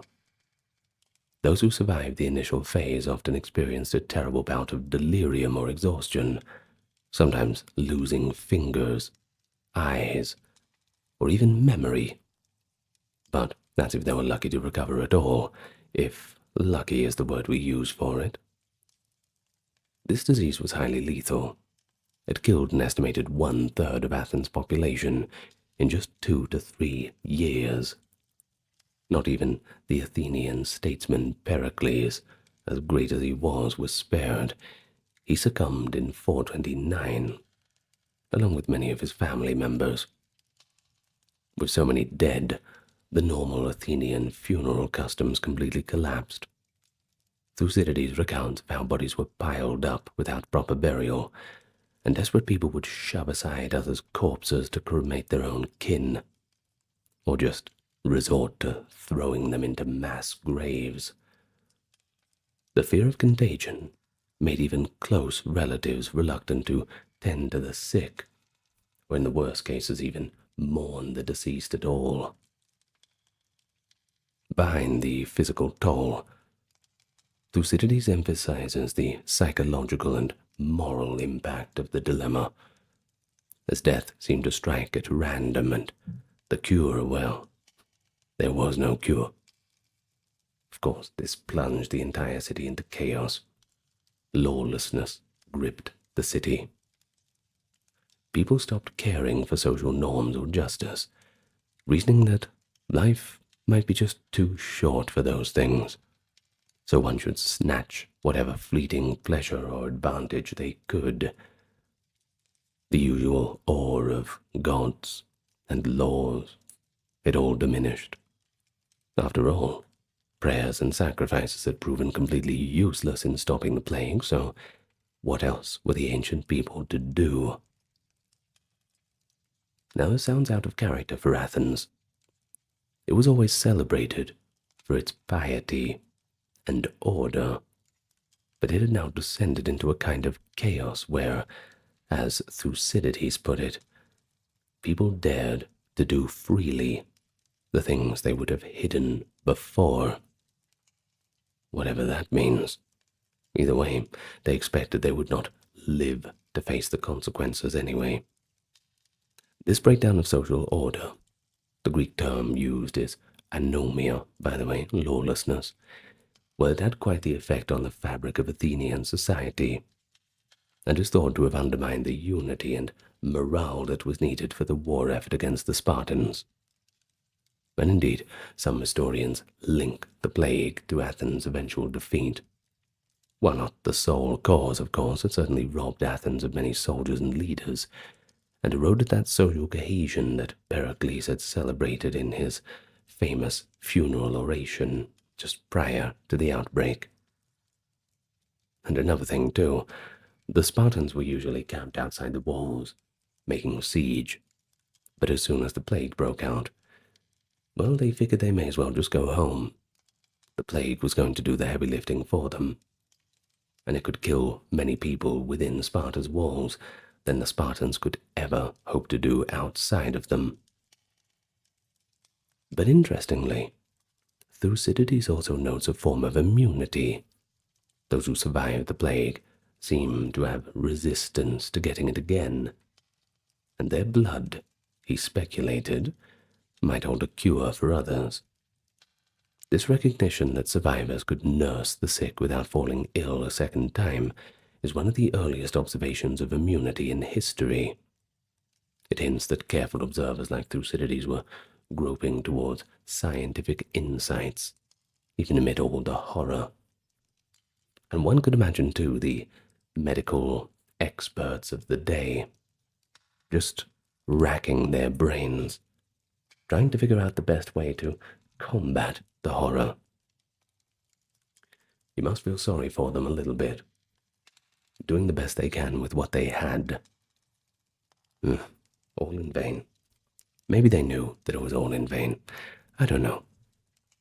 Anyway, the plague of Athens certainly left its mark on the Greek consciousness. Later writers, such as the Roman poet Lucretius, used Thucydides' description as the basis for their own plague narratives. He ends his philosophical poem On the Nature of Things with a graphic account of the Athenian plague, showing the randomness of the violence of nature. As for the Athenians themselves, they built a new temple to Apollo, the god of healing.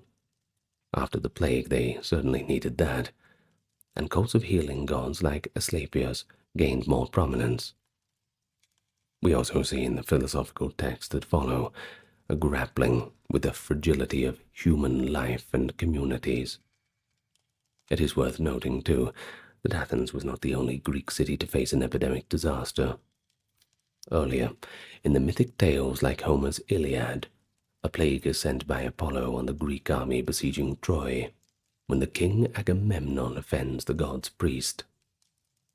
This legendary plague, with arrows of Apollo carrying the disease, reflects how the Greeks imagined epidemics as divine punishment in their storytelling.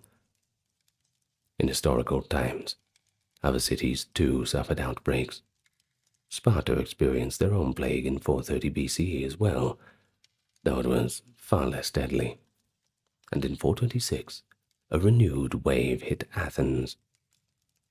in the 4th century BCE, during the siege of Syracuse, 396, that is, Syracuse being in Sicily, right about the east coast actually.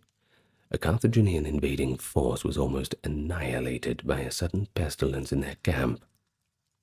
The Carthaginian general Himilco lost most of his army to that plague, enabling the Syracusan Greeks under Dionysius to defeat the invaders.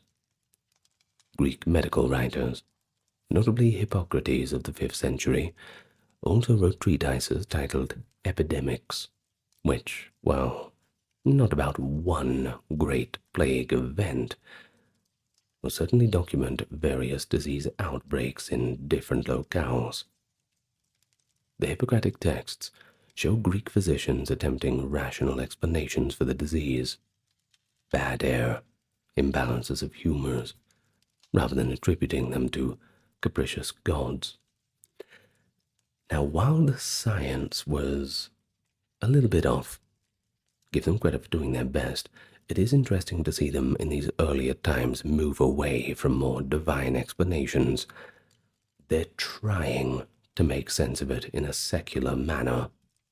They're trying to think about more practical measures.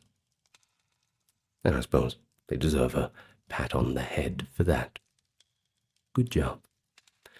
Of course, this shift to naturalistic thinking was accelerated perhaps by the experiences of the Athenian plague, where traditional religion provided very little solution, and perhaps maybe just a tiny bit of solace.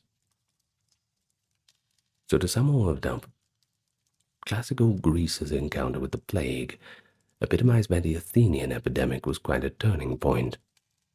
It showed that the devastating demographic impact that an epidemic could have on a city-state, and it could change the course of a major war, and provided a lesson in humility regarding human control over nature. The detailed records by Thucydides became a template for understanding plagues scientifically and morally. So as we leave Greece to go over to Rome, we will see that the Romans, of course being the inheritors of Greek knowledge, had their own calamitous plagues to deal with, some of which they documented through the pens of physicians and bishops, giving us further insight into ancient pandemics. So we all know the Roman Empire at its height was a vast, interconnected realm. Now most of the time it was a strength, but when it came to infectious disease, well, interconnectedness becomes quite a weakness. Trade routes and legions could carry pathogens swiftly from one end of the empire to the other. Two particularly massive pandemics hit Rome in the first few centuries AD, testing one of the empire's resilience. First of all, the Antonine Plague in the 2nd century and the Plague of Cyprian in the 3rd. Each of these plagues killed millions across the empire and had far-reaching societal effects. So let's start with the Antonine Plague, 165 to 180. Named, of course, for the ruling dynasty of emperors Marcus Aurelius and Lucius Verus, that being the Antonines. It's widely believed to have been an outbreak of smallpox, introduced into the Roman Empire by troops returning from a war in the Near East. The historian Cassius Dio, along with the physician Galen, both gave reports of this plague. Galen actually witnessed it himself in 168 in Rome and later in Asia Minor, and he also described the symptoms such as fever, diarrhea, a skin eruption covering the body with pustules. Sounds all pretty familiar for plagues. Modern analysis of these descriptions strongly points to smallpox, a highly contagious virus. The disease likely began around 165, when the Roman soldiers fighting in Mesopotamia against the Parthian Empire were struck with a strange illness. One legend claims the plague started in the city of Seleucia after the Romans opened a temple chest. A pretty unlikely story, but it does signify how sudden and baffling the outbreak was. From the Near East, the sickness spread rapidly westward. By 166 CE, it had reached Rome, the capital, perhaps carried by soldiers and merchants.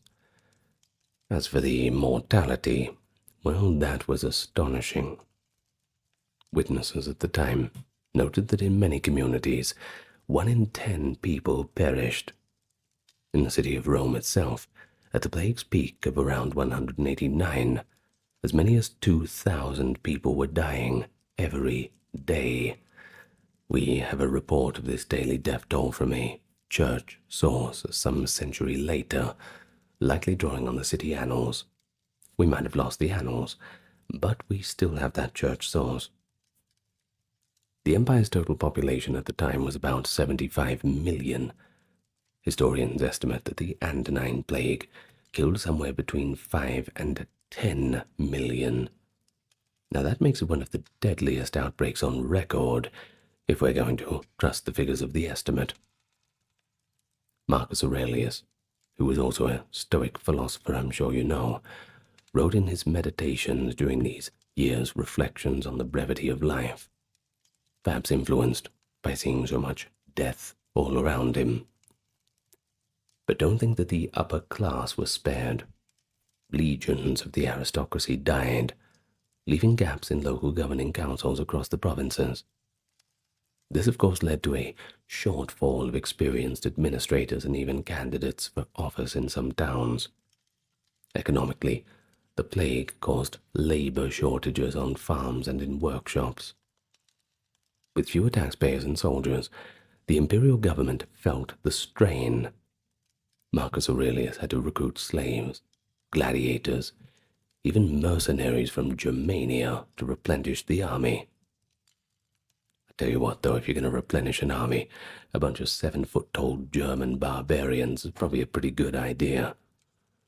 Anyway, offensive campaigns on the frontiers were postponed or abandoned completely, either because the troops were just too few, or the ones that they had were, well, too sick to fight. But we always see signs of religious shifts. Some Romans, fearful and seeking answers, turned to new deities or philosophies. The cult of Apollo Medicus, Apollo as healer, was promoted. A statue of Apollo Alexakos, the averter of evil, was erected in one town with hopes of divine intervention. The psychological impact of the Antonine Plague was understandably quite immense. When one contemporary wrote that the epidemic destroyed not only a few people, but rampaged across whole cities and destroyed them like a beast. Many must have felt civilization itself was under assault by some unseen entity. Yet as we know, the empire did survive, albeit changed. When the plague finally receded around 180, it left a more fearful population and perhaps an erosion of faith in the old pagan rituals, which had not stopped the calamity. Notably, the growth of Christianity in the next century has been partly attributed to these plagues. Christians often cared for the sick, buried the dead, and they earned admiration for their compassion. With the admiration, of course, came a few converts, in contrast to the sometimes indifferent responses from the officials. Though this trend is more clearly seen in the later 3rd century plague, seeds were planted in the Antonine crisis. Barely a century later came the plague of Cyprian, 249 to 270, which was, if anything, even more devastating in its prolonged fury. This epidemic is named after St. Cyprian, the bishop of Carthage in Roman North Africa, who left quite a detailed account of the plague's symptoms and moral impact in his sermons and work titled On Mortality. The illness began around Easter of 250, reportedly in the region of Ethiopia, similar to the Athenian plague's supposed origin, and spread northward into the Roman world. It is described as affecting the entire known world at the time, which suggests a pandemic reaching beyond just the Roman Empire's borders. In Alexandria, Carthage, Rome, even as far as the Persian Empire, people were struck down by this mysterious illness. Cyprian's description is pretty harrowing. The plague caused relentless diarrhea and vomiting, a high fever, throat ulcers that rendered victims unable to speak or swallow, conjunctival bleeding, that is, blood coming from the eyes, and in some cases, gangrene of the extremities. Many sufferers went blind or deaf. The onslaught was so sudden, and the body so ravaged that Cyprian wrote, the pain in the eyes, and limbs so weak that some would flee their own beds only to collapse. Death often followed swiftly after a short period of intense suffering. Modern medical historians have proposed everything from viral hemorrhagic fever, like Ebola, to pandemic influenza or cholera for this disease, but no consensus exists. What is clear is its infectiousness and high fatality. At its height, the plague of Cyprian was said to kill 5,000 people a day, and that's just in Rome alone. A number are quoted by the bishop Dionysius of Alexandria and other sources. This figure, even if exaggerated, indicates the impression of an apocalyptic level of mortality. In the city of Alexandria, one contemporary account claims 2/3 of the population fell ill at one point or another. The plague raged in waves for nearly 20 years, periodically flaring up in different regions. It coincided with the crisis of the 3rd century, a time when the Roman Empire was also reeling from civil wars, barbarian invasions, and a complete economic collapse. It felt like the end of the world for sure, for those who had to live through it. Well, Cyprian himself certainly seemed to think that. But what about societal reactions? Well, they were telling. In many cities, basic services completely broke down. In Alexandria, the bishop Dionysius wrote that the rich fled to their country estates, leaving the poor to die, and that often bodies lay unburied in the streets. A kind of social paralysis had set in, born of fear. Cyprian, however, urged his fellow Christians not to recoil but to double down on caring for the sick, not only their fellow believers but also their pagan neighbors. This charitable response, of course, won the aforementioned admiration that we've talked about, drawing more people toward the Christian faith. And it was quite comforting that they would preach of hope in an afterlife amid the present horrors. Kind of takes the edge off the impending doom. Meanwhile, some pagan authorities reacted by scapegoating. The Emperor Decius, shortly before, had initiated harsh persecutions of Christians in 250. Partly perhaps in a bid to appease the gods he believed were angry and causing the plague. Later, when Decius died, ironically not from plague but in battle, and further emperors came in and went in quick succession, the stability of the empire was in complete ruin. The plague certainly did exacerbate manpower shortages in the legions, making it difficult to fend off external threats, and there were plenty of them. But it also disrupted agriculture and trade, contributing to famine conditions in some provinces. There is an archaeological discovery in Luxor, that's quite poignant. That is, ancient Thebes in Egypt. It shows the desperate measures taken. A large bonfire site and lime kilns were found, evidently used to burn and sanitize the remains of Cyprian plague victims on an industrial scale. The fact that a grand funerary complex was repurposed as nothing more than a mass cremation site. Well, if that doesn't speak volumes about how overwhelmed the normal systems had become, I don't know what will. Well, as for the site itself, it was subsequently abandoned, likely acquiring a sinister reputation as a ground tainted by death. But from a cultural perspective, people saw the plague of Cyprian through the lens of their own beliefs. Pagans blamed Christians or foreign cults angering the gods, and Christians, like Cyprian, interpreted the plague as a test of faith, an opportunity to witness one's moral fortitude and the transient nature of life. In one of his sermons, Cyprian admonished not to grieve for plague victims, who as Christians would be in heaven, but rather to use the crisis to show love for others. Such attitudes not only provided comfort but helped strengthen the organizational role of the church. When the plague finally waned in the 270s, the empire emerged battered and bruised. Some historians argue that the population loss contributed to the empire's shift towards a more regional and less urbanized economy, and it accelerated changes such as the fortification of cities and the increased authority of military commanders in the provinces. The plague of Cyprian thus was both a humanitarian disaster, but also a catalyst for transformation. It is worth noting, however, that plagues did not disappear after the 3rd century, not out of the woods yet. There were smaller outbreaks in the 4th and 5th centuries.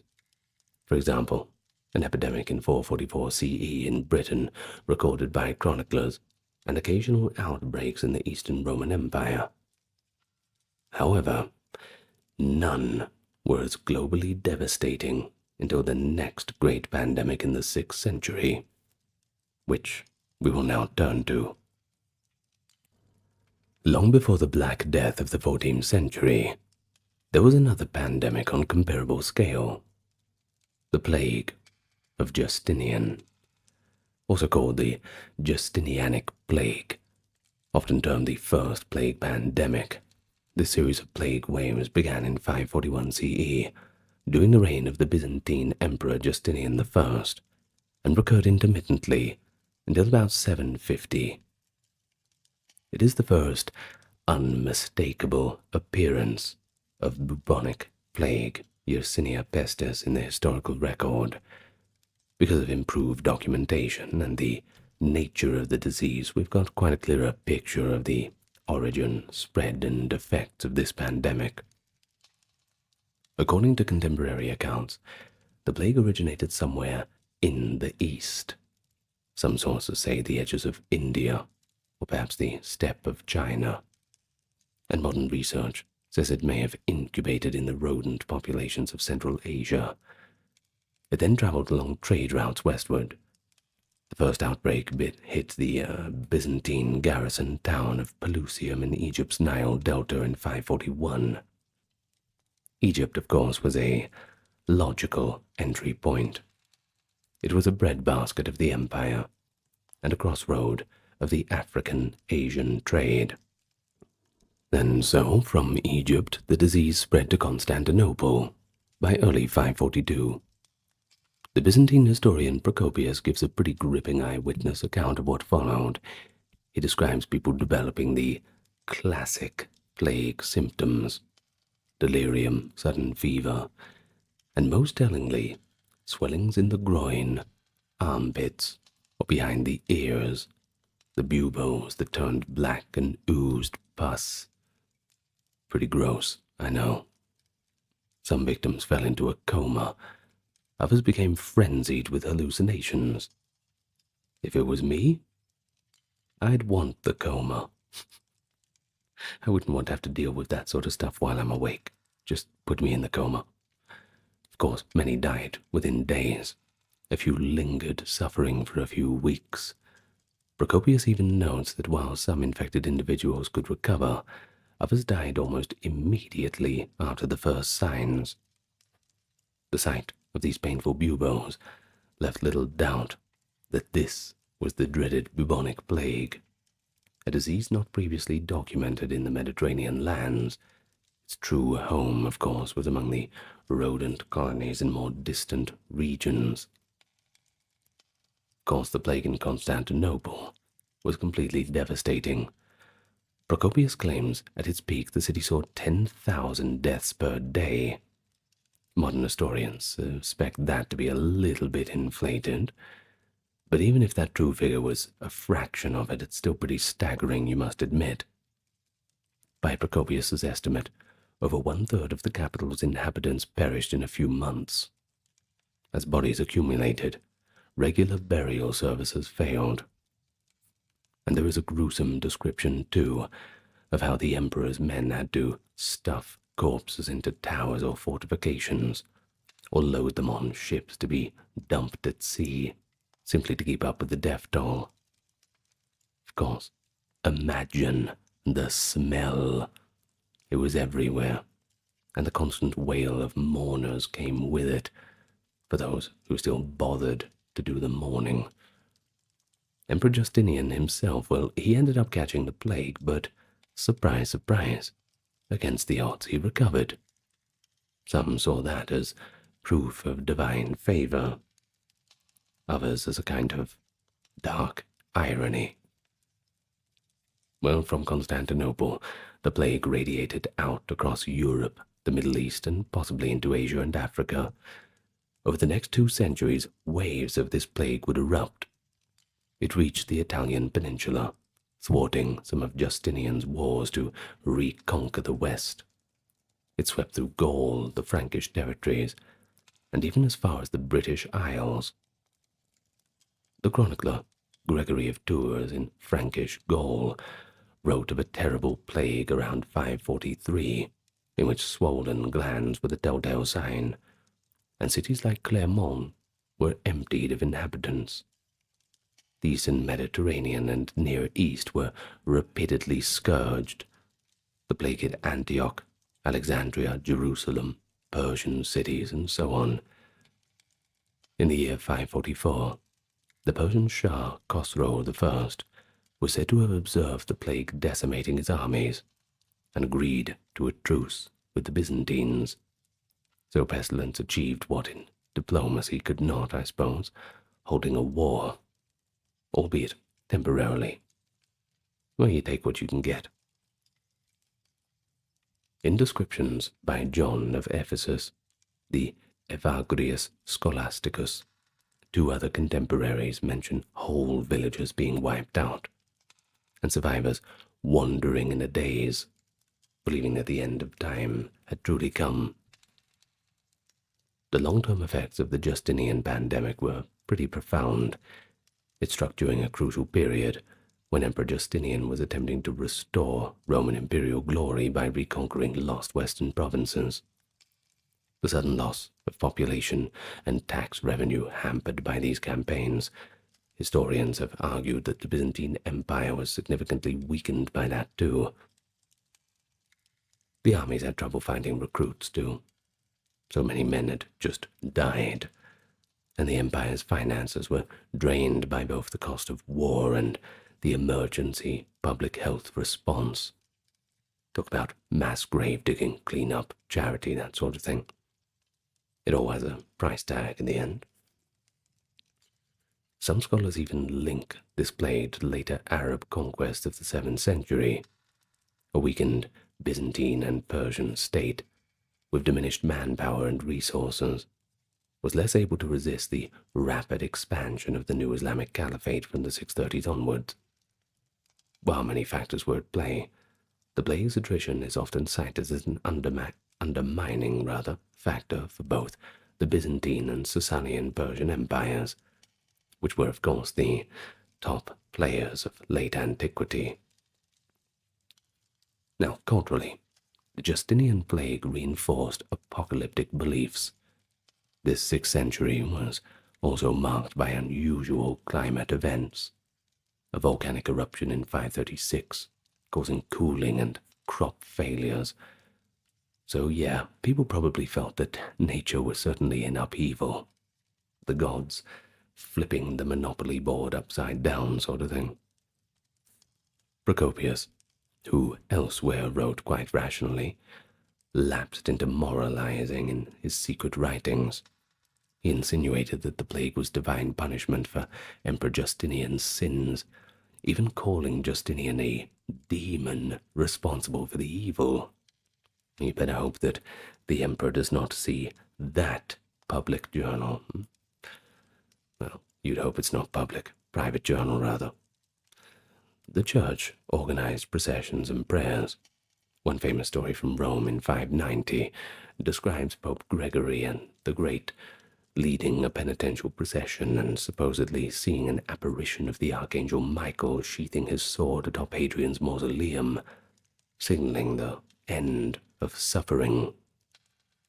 That also gave the tomb its later name, by the way, Castle St. Angelo, the Castle of the Holy Angel.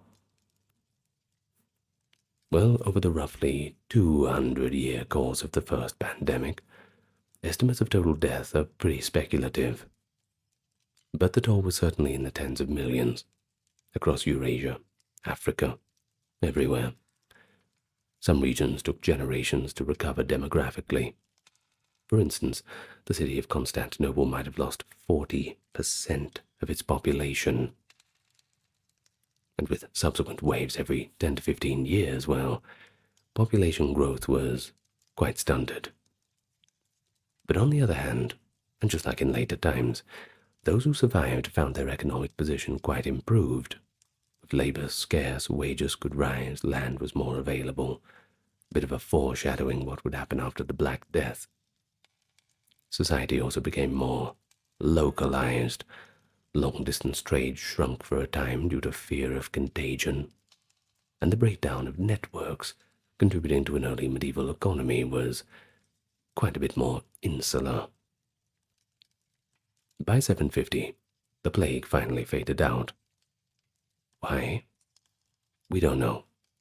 It may have been the decline of easy trade routes or evolutionary changes in the plague bacterium or its host reservoirs.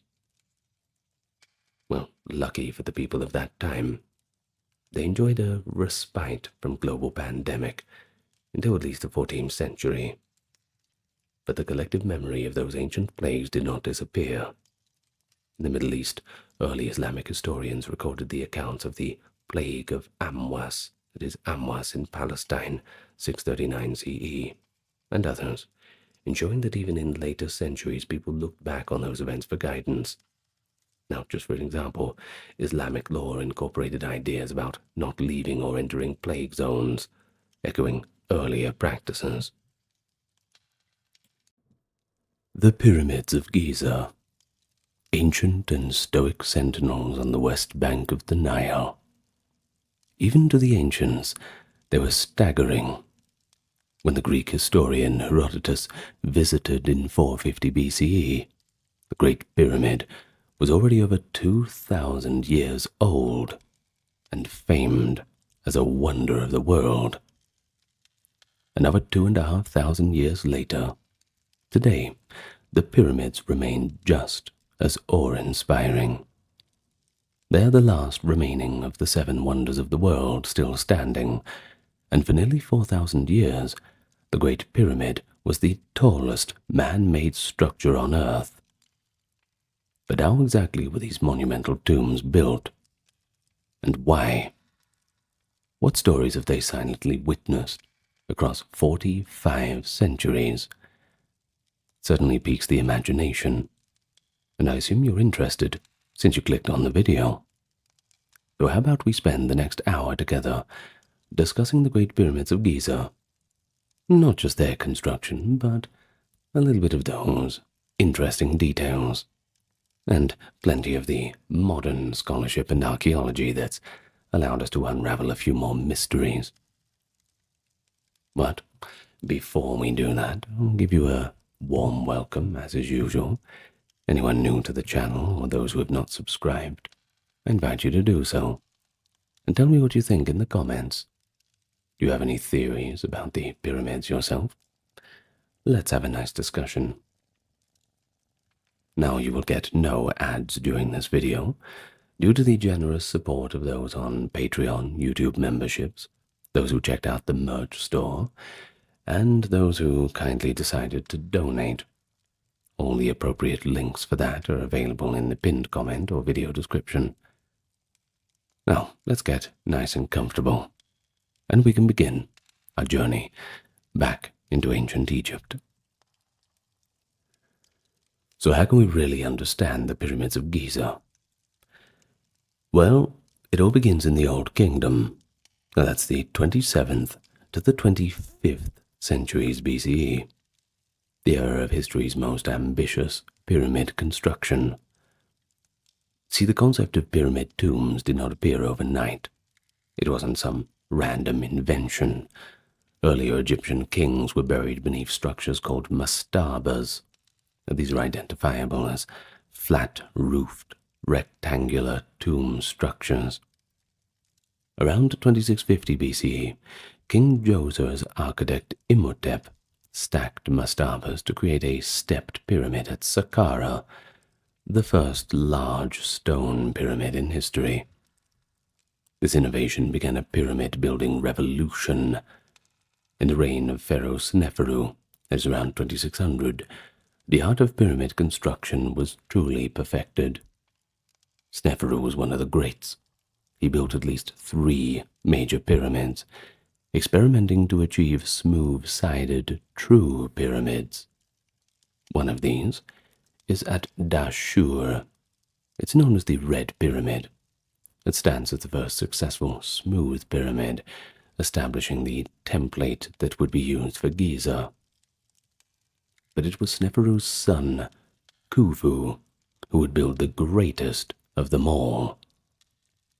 The 4th dynasty of Egypt, circa 2575 to 2465, was a time of centralized power, prosperity, and along with that prosperity and extra money in the coffers came grand architectural visions.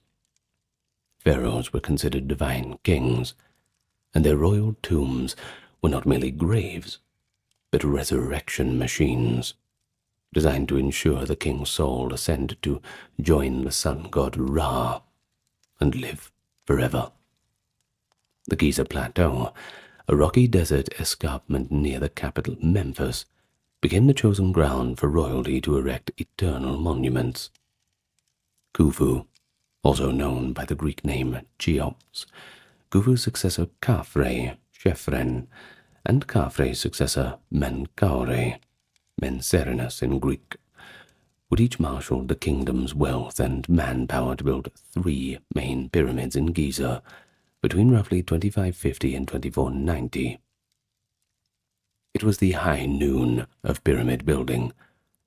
Later kings would build smaller pyramids, and by the New Kingdom they shifted to hidden cliff tombs. But at Giza, that's where we really see the zenith and scale of their ambition. And right at the center of this ambition is the Great Pyramid, built for Pharaoh Khufu around 2550. In sheer size and engineering precision, it's unmatched. There's really nothing like it. Originally, it stood about 146 meters tall. That's around 480 feet, roughly a 40-story skyscraper. You imagine building that all those years ago. In fact, it remained the tallest structure on Earth for 4 millennia, and that's a pretty good record.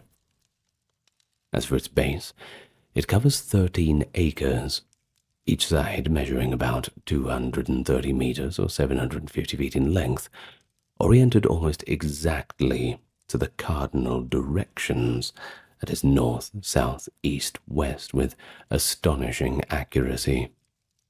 In fact, the alignment is within a fraction of a degree. To achieve this perfect level base, ancient surveyors likely used water-filled trenches or channels.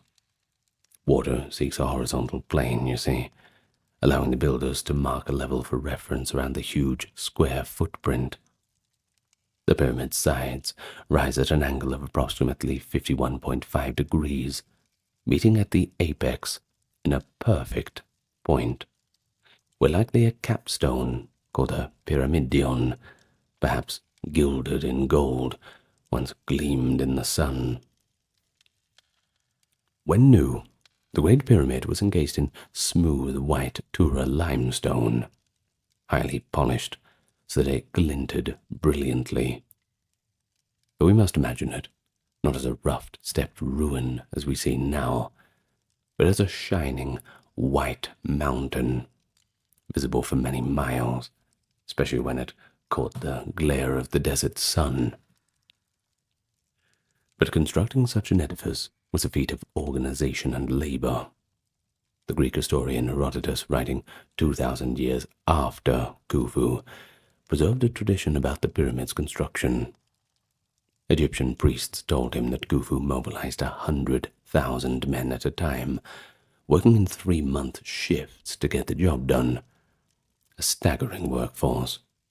But do remember, there's a little bit of exaggeration in the older sources, and Herodotus is public enemy number 1 for exaggeration. But still, even if it was a fifth of that amount, 20,000 people, is still an incredible feat of organization. According to Herodotus' account, it took 20 years to complete the pyramid itself. After 10 years just preparing the causeway and underground chambers. But modern archaeology does suggest a somewhat smaller workforce and even a similar time frame, perhaps on the order of 20,000 to 30,000 workers, active at any given time over 2 to 3 decades. But these laborers were not slaves in chains, as popular myths often suggest. They were skilled builders, engineers, stone cutters, and even a supporting army of bakers, brewers, medics, and administrators. They were likely farmers conscripted or volunteering during the Nile flood season, when fields were underwater and agricultural work had to go on a pause, supplemented by year-round crews of skilled artisans and surveyors and supervisors. But far from toiling without care, the pyramid builders were well provisioned by the state. Excavations have revealed huge bakeries and breweries at Giza, along with barracks and even cemeteries for the workers. The bones of these laborers show arthritis and healed injuries consistent with labor, but also evidence that those injured were cared for. Broken bones set back in place, for instance, though you wouldn't be too keen to get one of them back in those days. Not good in these days, either. This was a national project under the patronage of the pharaoh himself, and in a sense, a matter of pride. Graffiti found inside the pyramid's hidden chambers include team names like the Friends of Khufu and the Drunkards of Menkore, suggesting camaraderie among the crews. Such markings, left by workers themselves on the blocks, would be sealed inside the structure.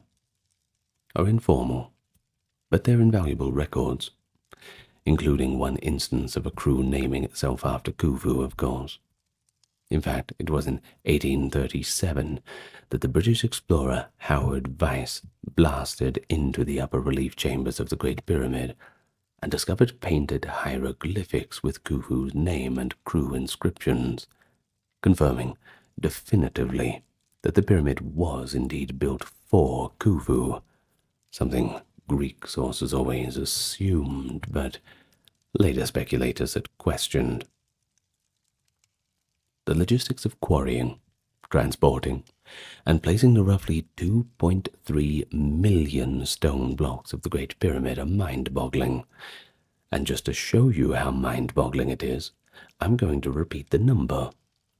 2.3 million stone blocks. Is your mind boggled? Well, most of the pyramid's core limestone blocks were quarried right on site at Giza. Just south of the pyramid, a deep pit remains where stone was cut and hauled a short distance to the construction area. However, here's the thing. The fine white casing stones came from the limestone quarries of Tura, and that's across the Nile, and the heavy granite for the interior chambers was brought from Aswan. Now, if you don't know the geography of that, that's almost 900 kilometers to the south of Giza. So how exactly did they move the stones? Well, it's a matter of debate.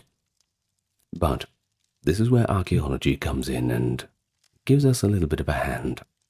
The archaeological evidence and later accounts point to pretty clever methods.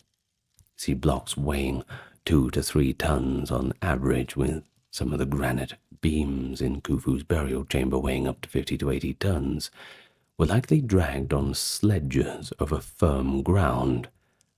There's a telling scene from an ancient tomb painting that shows workers moving a colossal statue on a sled, while one person pours water in front of it.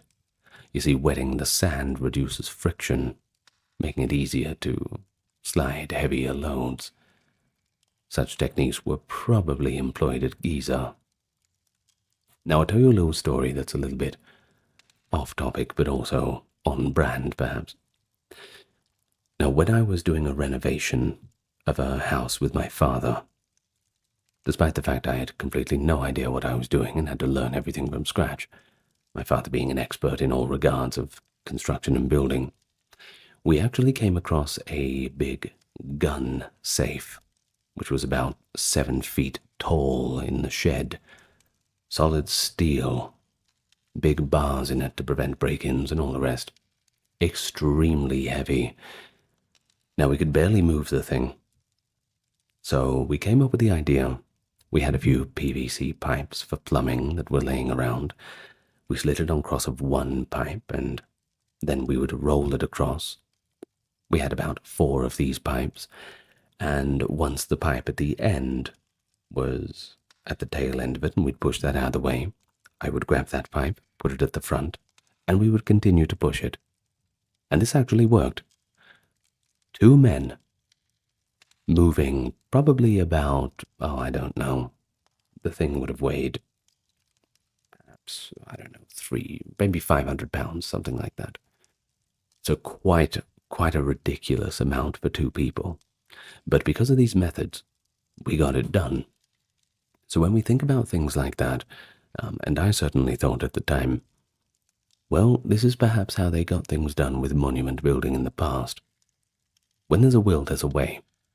There's always different ways of using levers and different methods of just controlling the weight rather than lifting it. So there you go. Sometimes history seeps into our normal life like that. Now, in any case, back to where we were. From Tura's east bank, blocks were ferried across the Nile on boats when the river was high. Khufu's engineers even dug a short canal to a harbor at the Giza Plateau edge, so boats could offload stones close to the base of the pyramid.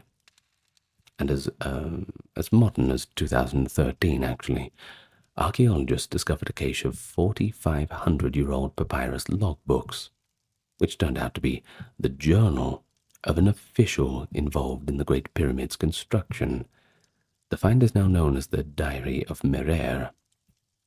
Now, Merer's diary records his crew's trips ferrying limestone blocks from Tura to Akhet Khufu, meaning, of course, the horizon of Khufu, which being the pyramid's ancient name. And he notes doing 2 round trips in a 10-day span, delivering Tura limestone for the outer casing in the 27th year of Khufu's reign. These papyri bring to life the final phase of construction. We can imagine boatmen rowing heavy cargo across the Nile, then hauling blocks up ramps to be set in place. All very involved. And indeed, ramps, they're important. They were the primary tool for raising stones. An exact configuration of ramps at the Great Pyramid is one that's, of course, a debate to this very day, whether they built a single straight ramp or a wrapping spiral ramp, or perhaps a combination. We have from Diodorus Siculus a Greek historian of the 1st century BCE, who wrote of the mounds of earth that were built and then removed after the pyramid was done. Archaeologists generally agree. The builders erected massive temporary ramps of mud, brick, and limestone chippings to drag the blocks upward. As construction rose tier by tier, the ramps grew in height or changed shape to give access to the upper levels. Herodotus heard of a tale of wooden machines or levers lifting stones from step to step, and this might reflect some use of levering techniques. But more likely the continuous ramp was the main strategy. Either way, once the pyramid's upper structure was complete, the builders could then finish the casing from the top down, removing ramps as they descended. In the end, the pyramid was left in its gleaming form, and the auxiliary works, like ramps, were dismantled and cleared away. In fact, Diodorus remarks with admiration that not a trace of the huge construction ramps remained in his time, making the pyramids seem as if they sprung up from the earth by pure magic. Inside the Great Pyramid, Khufu's architects created a sophisticated system of chambers and passages. Unlike the earlier pyramids, which had the burial chamber underground beneath the pyramid, Khufu's main chamber is set high inside the superstructure. And if you want to get there, you have to enter on the north face through a hidden ascending passage that leads up into the heart of the pyramid. And there it is, the king's chamber, a modest-sized room entirely lined with polished red granite from Aswan. Here lies Khufu's sarcophagus, a large granite coffin. Above the chamber, engineers stacked 5 compartments with massive granite beams and open spaces. These are the relieving chambers, designed to distribute the enormous weight of the stone above, preventing the king's chamber from being crushed. This brilliant feat of structural engineering for the 3rd millennium BCE was pretty shocking, I'm sure you can agree. And there's also lower chambers and a grand gallery, a steeply ascending corridor of monumental proportions with a corbelled stone roof, likely aiding in moving the heavy granite blocks up into position during construction. But notably, no writings or hieroglyphic inscriptions decorate the inner sanctums. The Egyptians of Khufu's time hadn't yet begun inscribing religious texts inside pyramids. The famous pyramid texts appear a century later in the smaller pyramids at Saqqara. But the stark interiors have invited endless speculation and wonder, and over the ages treasure hunters and archaeologists probe the Great Pyramid for hidden rooms. Even today, high-tech scans have detected a mysterious large void above the grand gallery, whose purpose remains unknown. It seems Khufu's pyramid still holds quite a few secrets. As one Egyptologist quipped, Khufu is long gone, but his pyramid ensured that people would remember him. And indeed, the Great Pyramid has made his name known around the world, even if very little else about his reign survives in records. It's certainly a one-up on all the other great kings, who perhaps only have a few scattered books to mention their reign. But we have to move on from Khufu. I know I've been talking about him for 20 minutes, but he is pretty important. We move on now to Khafre, who is, well, we're pretty sure that he's Khufu's son. There's a bit of debate about it. But what we do know is he was the one who commissioned the 2nd Great Pyramid of Giza around 2520. His pyramid does not reach quite the same height as Khufu's, but is still enormous, originally about 144 meters or 470 feet tall. It stands on slightly higher ground and retains its summit, a cap of original smooth casing stones too, giving a visual impression of how old the pyramids would have once looked in their glory, which is kind of as interesting as it is sad. You imagine if they still had all those casings on there, the big gold tip at the top. I suppose something like that so exposed was not going to stand the test of time. Now, in absolute terms, Khafra's pyramid is roughly 136 meters tall today, and the reason for this is because its apex and some casing are missing, with a base of around 215 meters on each side. Khafra placed the base of his pyramid just a few hundred meters southwest of his father's, aligning it along the same east-west axis. And to observers, the pyramids rise side by side, Khafra's appearing almost as lofty as Khufu's, a deliberate effect by the king who certainly did not want to seem greatly inferior to his famous father, doesn't want to live or die in that shadow. Khafra's pyramid complex exemplified the classic layout. It included a grand mortuary temple abutting the pyramid's eastern face, a long coveted causeway sloping down from the plateau, and even a lavish valley temple at the edge of the Nile floodplain. Now here's something interesting. The most iconic guardian of Giza, the Great Sphinx, is actually part of Khafra's complex, carved out of natural limestone. In fact, it was a natural limestone knoll actually near Khafra's causeway. The Sphinx is a colossal statue of a recumbent lion with a human head, which most scholars believe bears the likeness of Khafra himself, wearing the royal Nemes headdress. At 20 meters tall and over 70 meters long, the Sphinx is basically an extension of Khafra's monumentality, symbolically protecting his pyramid. In Khafra's Valley Temple, a beautifully preserved stone building, archaeologists' found statues of the king in diorite, one of which shows Khafra seated with the god Horus as a falcon perched behind his head. All of these elements just show how the pyramid was not a standalone structure, but it was rather the heart of a more sacred landscape. The pyramid was the king's tomb and resurrection apparatus. The temples were where priests made offerings to the king's spirit, known in Egyptian as the Ka, for centuries after, and the Sphinx perhaps represented a form of the sun god or royal power guarding the necropolis.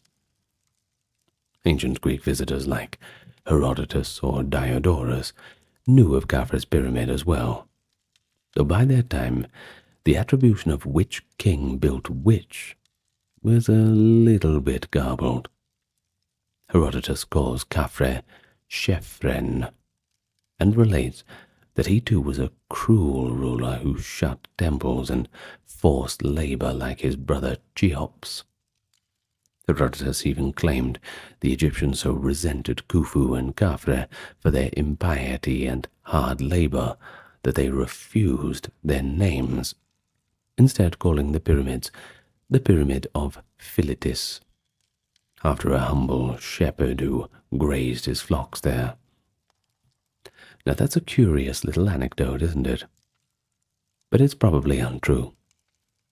It does, however, suggest that later Egyptians had folklore casting those pyramid builders in a rather unfriendly light, I suppose.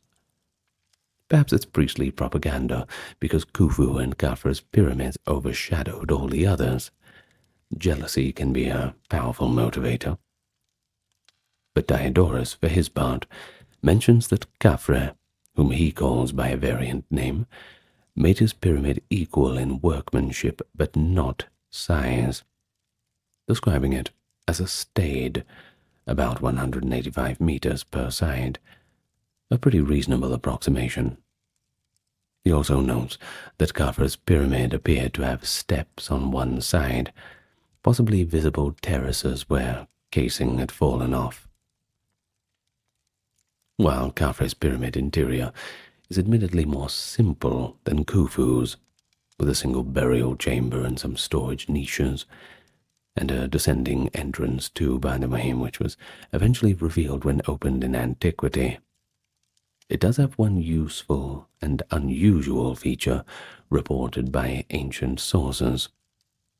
Strabo, a geographer around the time of Augustus, as the 1st century BCE, wrote that high up on the face of the pyramid there was a stone which could actually be moved, lifted out to reveal the entrance.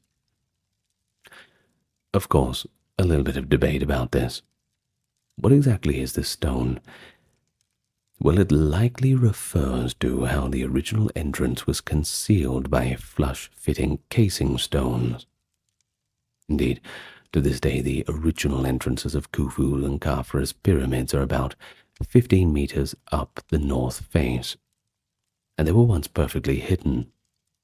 Only by knowing which stone to remove could one gain access, a security measure to deter tomb robbers.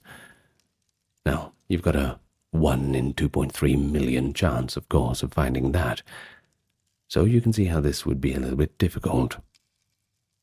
Unfortunately, not difficult enough. Tomb robbers are notoriously hard-working, and they'll look for years if they have to. They did, and they found it. Both tombs were plundered long ago. Who knows where all the treasures ended up? Maybe one day we'll find it. I don't know. Maybe the Vatican has it or something, or the British Museum, and they're just not telling us. Though we don't want to engage in that kind of speculation. Or maybe we do. Either way, Strabo's note implies that by his era, people knew how to get into at least one of the pyramids, or had at least learned of this mechanism. In any case, Khafra's pyramid retains something of its casing at the peak, but the majority of those fine outer stones are simply gone. A large-scale removal occurred much later in medieval times. In 1303, a powerful earthquake in Egypt loosened many of the casing stones on the pyramids, and subsequently, the Mamluk Sultan of Egypt around the 1350s organized their collection to build mosques and fortresses in Cairo. Thus, much of Cairo's medieval architecture was literally built from the skin of the Giza pyramids. This is why today Khafra's pyramid only wears a white cap of sorts, casing at the top, where the rest was pried off, leaving the rough inner core completely exposed. Okay, well, last but not least, let's talk about the third and smallest of the main pyramids in Giza. That was built by King Menkaure. In the Greek, they call him Mycerinus, around 2490. But of course, we'll call him his Egyptian name. It's just good manners. Menkaure was likely Khafre's son, or possibly his grandson, we're not quite sure. His pyramid is considerably more modest in scale. It's about 65 meters, or about 213 feet in height originally, only 1/10 the volume of Khufu's giant pyramid. Each side of Menkaure's base is roughly 102 meters, or 335 feet. Yet what it lacks in size, it makes up for in other attributes. Menkaure's pyramid was partly sheathed in exotic stone. The lower 16 courses of its casing were made of polished red granite from Aswan, giving a striking two-tone appearance. The upper casing courses were fine Tura limestone, and you can imagine the effect. A base of reddish granite around the bottom, topped by gleaming white limestone at the top. Very color-coordinated. Today, a few of those giant granite casing blocks still cling to the pyramid's base, showing the high quality of workmanship. Their outer faces finely smoothed, corners sharp. Not bad. Not bad at all. But why was Menkaure's pyramid smaller? There's a bit of ancient commentary that offers a moralizing explanation. We hear from Herodotus He tells us that Menkore was a benevolent ruler in contrast to his predecessors. He reopened temples and was just and kind to his people. According to Herodotus, Menkore even received an oracle that he would live only 6 more years. The gods decreed a shorter reign because Egypt had to fulfill 150 years of misery, the supposed punishment for Khufu and Khafre's impiety, and Menkare's goodness was foiling that divine plan. Enraged by this prophecy, Menkore tried to outwit fate by illuminating the nights with lamps and revealing both day and night, doubling his remaining time with continuous celebration. But he still died after 6 or perhaps a little more, depending on version years. Either way, while this is legend, it paints Menkore as a sympathetic figure. Diodorus similarly notes that Menkore, who he calls Menkerinos, intended a larger pyramid, but died before the completion, leaving it to be finished in hastier fashion by his successor. In fact, Menkore's pyramid does show signs of having been completed in a rush. The granite casing in the lower courses has many bosses or protrusions left unpolished, as if workers stopped midway. We might suspect that Menkore died unexpectedly, and the project was curtailed. His heir, possibly a king named Shepseskaf, may have completed the pyramid core cheaply and performed the burial rites. Just enough to fulfill the obligation, I suppose. Menkore's pyramid complex included the usual elements: a mortuary temple, causeway, valley temple near the Nile. In Menkore's valley temple, archaeologists in the 20th century found astonishing statues of Menkore flanked by goddesses, masterpieces of Old Kingdom sculpture. Kind of like the famous triad statues of Menkore with the goddess Hathor. These artifacts remind us that the pyramids were part of a larger religious tableau, filled with art and ritual activity. Menkore's complex also featured smaller pyramids, 3 subsidiary pyramids just south of his main pyramid, likely for his queens or as symbolic tombs. Khufu and Khafre also had smaller attendant pyramids near theirs, by the way, typically for wives or maybe even ritual satellite pyramids for the king's soul. Not quite sure about that. There's a little bit of debate about what they were for. But what we do know is that Menkore's pyramid interior is relatively simple, but certainly had an interesting design. A descending passage leads to a chamber with decorative panels and false doors carved in the stone. An early attempt at ornamentation inside a pyramid.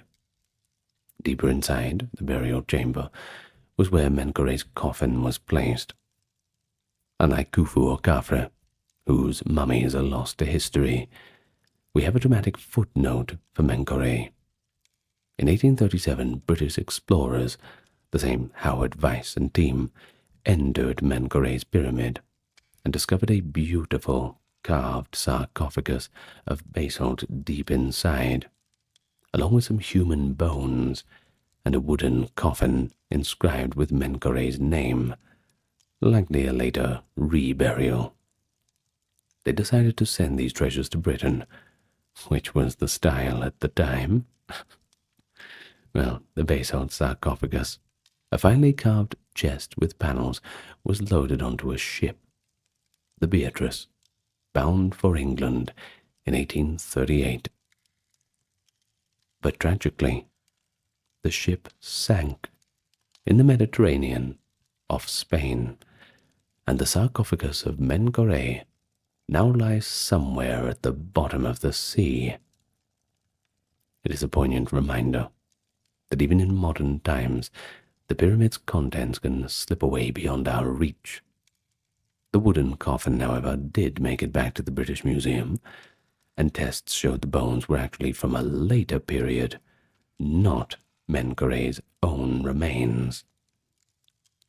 With Menkare, the era of the giant pyramids at Giza came to an end. Later pharaohs of the 5th and 6th dynasties built more pyramids, but of smaller scale and at different sites, such as Saqqara, Abusir, but none matched the triad of Khufu, Khafre, and Menkare. Giza itself became a venerable necropolis. Later Egyptians viewed it with reverence, and perhaps a touch of mystery. The pyramid stood as an ancient monument, even to the ancient Egyptians of subsequent dynasties.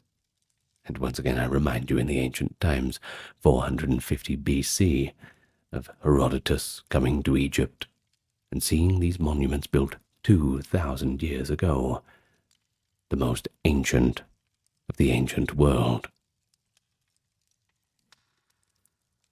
But when it comes down to it, while the pyramids appear as geometric abstractions from afar, up close, it's a representation of the life and labor of thousands of people. And thanks to modern archaeology, we have a much clearer picture of the human dimension. Excavations by archaeologist Mark Lehner and a few others have uncovered what is called the Workers' Village, or the Lost City of the Pyramid Builders. It's just south of the pyramids themselves. Here, the remains of bakeries, breweries, barracks, workshops, even cemeteries, paint a vivid picture of a bustling city of laborers and support staff around 2500 BCE. Archaeologists found enormous bread ovens and fish bones, indicating a diet designed to feed an army of workers.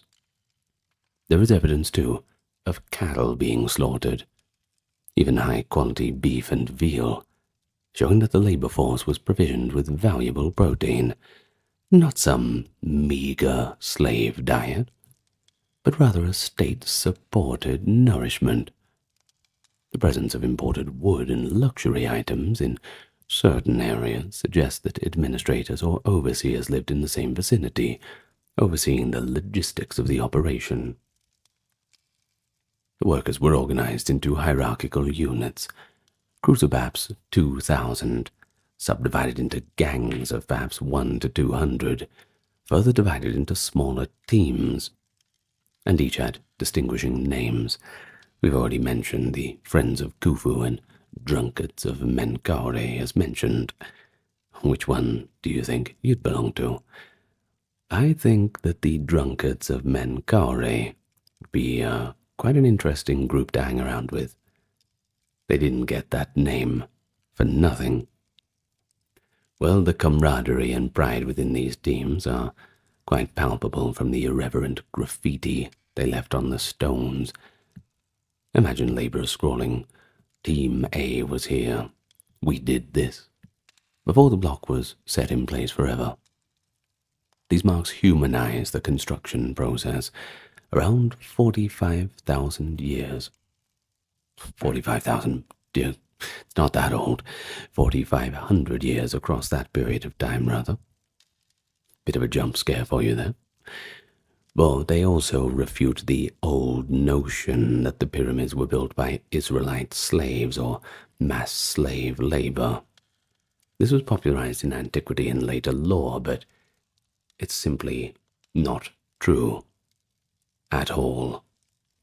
In reality, the labor appears to have been a national service, perhaps with rotating duty, a project by Egyptians for the Egyptian king.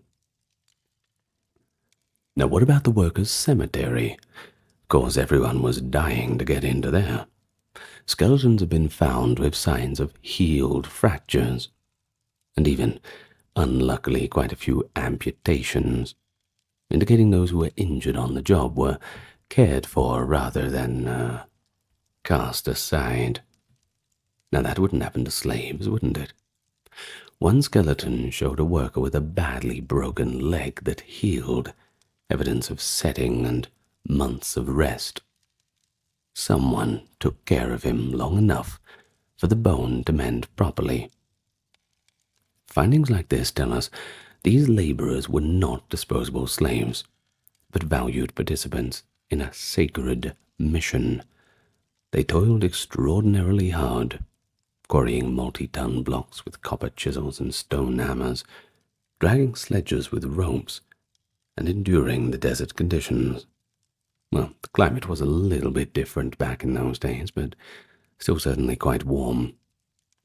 But for all this, the state rewarded them. Food, lodging, honors in death. In fact, some were buried near the pyramids with modest tombs, a privilege indicating that they were indeed respected. But what about the technology? It was simple but effective. You'd be surprised what you can do with simple tools, if you know how to use them. Tools found include, well, copper, chisels, and adzes, which workers had to constantly resharpen or recast due to wear against the stone. They also had stone pounders, hard dolerite balls used to pound granite surfaces, along with wooden sledges and rollers. But no iron, no steel, not even any wheels as far as evidence shows.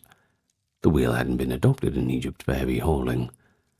Yet, with these simple means and abundant human muscle and ingenuity, they achieved precision that still astonishes engineers today. The blocks of the Great Pyramid, for example, are fitted so tightly that a knife blade can't slip between many of them. The level of the base is nearly perfect, an error margin of only a couple centimeters across the entire span of 230 meters. The four sides of the base have a difference in length of mere centimeters too. Such accuracy required careful measurements and planning, likely using measuring ropes, plumb bobs, levels, and sighting instruments aligned with the stars. The north-south axis of the Great Pyramid is aligned within a tiny fraction of a degree true north. A remarkable feat, probably achieved by observing stars like Polaris or using the circumpolar star's rotation as a guide. And all this sparks to an incredible project management effort. We might compare building a pyramid to staging a kind of national Apollo program, I suppose, of the ancient world at least.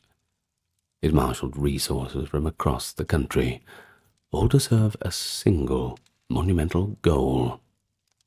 Workers might have felt pride in building something for the gods and the king, securing divine favor for Egypt, something that'll always be there. There's certainly something to that. Anybody who's built a house before will know what I mean. The aura of sacred purpose was likely reinforced ritually. We know that workers sometimes inscribed prayers or dedication on blocks, and the construction process itself might have been accompanied by ceremonies. For example, when the pyramidion capstone was set, that must have been a moment of great ritual significance, placing the stone symbolizing the primeval mound and the sun's ray.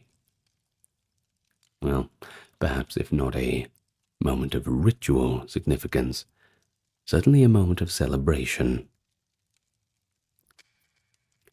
Of course, the pyramids didn't go unnoticed by subsequent generations. They're kind of hard to ignore. By the time of classical antiquity, the Giza pyramids were already ancient wonders, objects of curiosity and speculation, especially for Greek and Roman travelers who recorded some of the earliest, I suppose, tourist impressions and local stories of the pyramids. So let's go back to Herodotus. We'll go to his sources first. He's often called the father of history. Well, like I've said before, he tends to blow things out of proportion, but, it is what it is. Well, he traveled to Egypt in the 5th century BCE and wrote one of the earliest accounts. According to Herodotus, Egyptian priests told him about pharaohs Khufu and Khafre, along with Menkaure, and how they built the pyramids.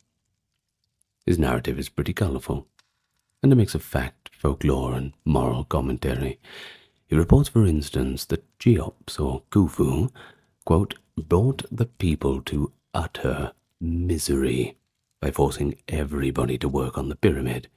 He even closed all the temples to economize and commandeered the labor force. Herodotus says 100,000 men worked in 3-month shifts. Of course, we've mentioned that. I think it's a little bit inflated. But perhaps the priests themselves gave this number, so let's not blame it entirely on Herodotus.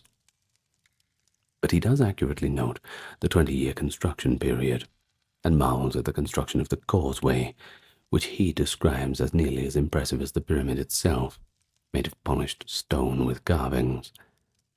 He also relays a striking detail. He was shown inscriptions on the pyramid that recorded the quantities of onions, garlic, and radishes consumed by the workers, totaling 1,600 talents of silver in cost. That might sound odd, but it is in line with Egyptian practices of keeping meticulous accounts.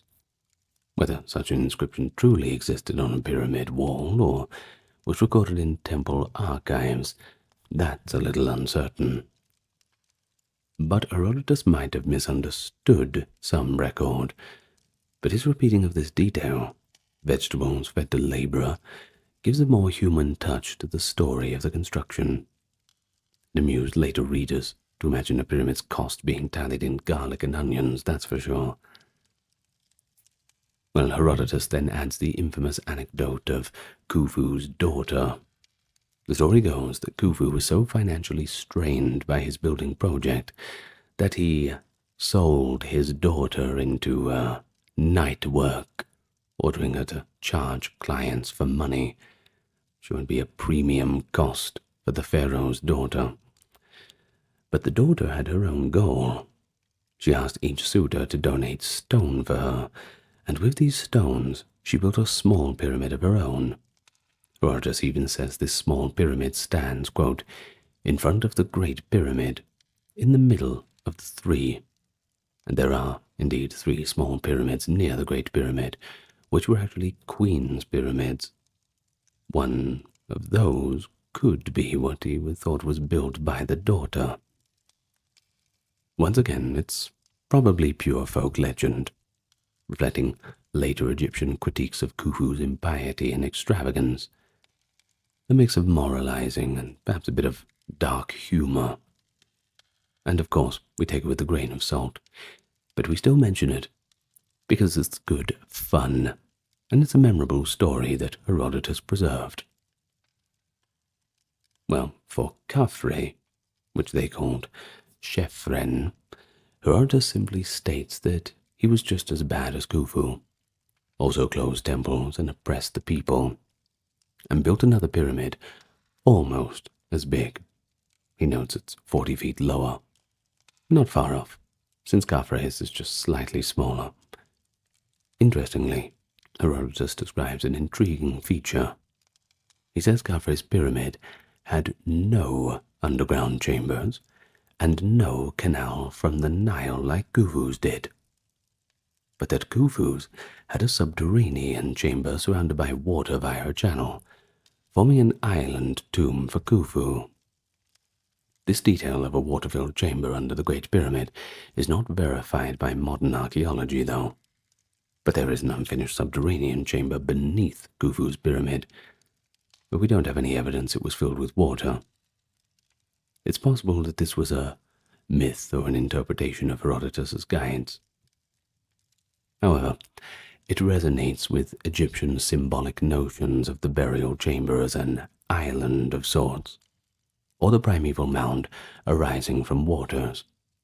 It's fascinating that the Egyptians of Herodotus's time might have had such a story about the pyramid's interior. Another key classic source is Diodorus Siculus, who visited Egypt in the 1st century BCE. Diodorus provides a somewhat more rational and critical account. Different flavor to Herodotus, I suppose. He actually gives approximate measurements for the pyramid in Greek units of stades and plethra, and expresses amazement that after, quote, over 3,400 years, In his estimate, the pyramid stones were still in place, looking untouched by time. He concurs that ramps or mounds must have been used, and notes incredulously that no sign of them remained. He dismisses a story that the ramps were made of salt and dissolved by Nile water, apparently a tall tale he heard from the local Egyptians, that they built ramps of salt which were then washed away, conveniently leaving no trace. You better hope that it doesn't wash down to the farmlands, otherwise you're in real trouble. Instead, he says quite logically, the earth was removed by the same human effort that piled it up. And that seems to make a bit more sense, don't you think? Diodorus repeats the number of workers as 360,000, and it's a lot more than the 100K quoted by Herodotus, and 20 years of construction for Khufu's pyramid. He also mentions inscriptions giving the cost, specifically noting the 1,600 talents spent on radishes, onions, and garlic, clearly derived from Herodotus, or perhaps the same tradition. But he differs in one intriguing way. He claims that neither Khufu or Khafre were actually buried in their pyramids, and this is interesting. Sicelus claims that because the people were so angry at these kings, they threatened to tear their bodies apart if they found them. So each king, on their deathbed, ordered his family to hide his burial elsewhere, in an unmarked, secret grave. But this is not impossible, because no traces of Khufu or Khafre's mummies have been found in their pyramids, and ancient looting was thorough. However, archaeologically, we have no evidence of alternate tombs for them, so likely Diodorus is repeating a local legend or rationalizing why the pyramids appeared empty. It does show how deeply the later Egyptians resented or mythologized those 4th dynasty kings as tyrants, perhaps to cast their own more recent rulers in a better light. But Diodorus also systematically notes conflicting attributions.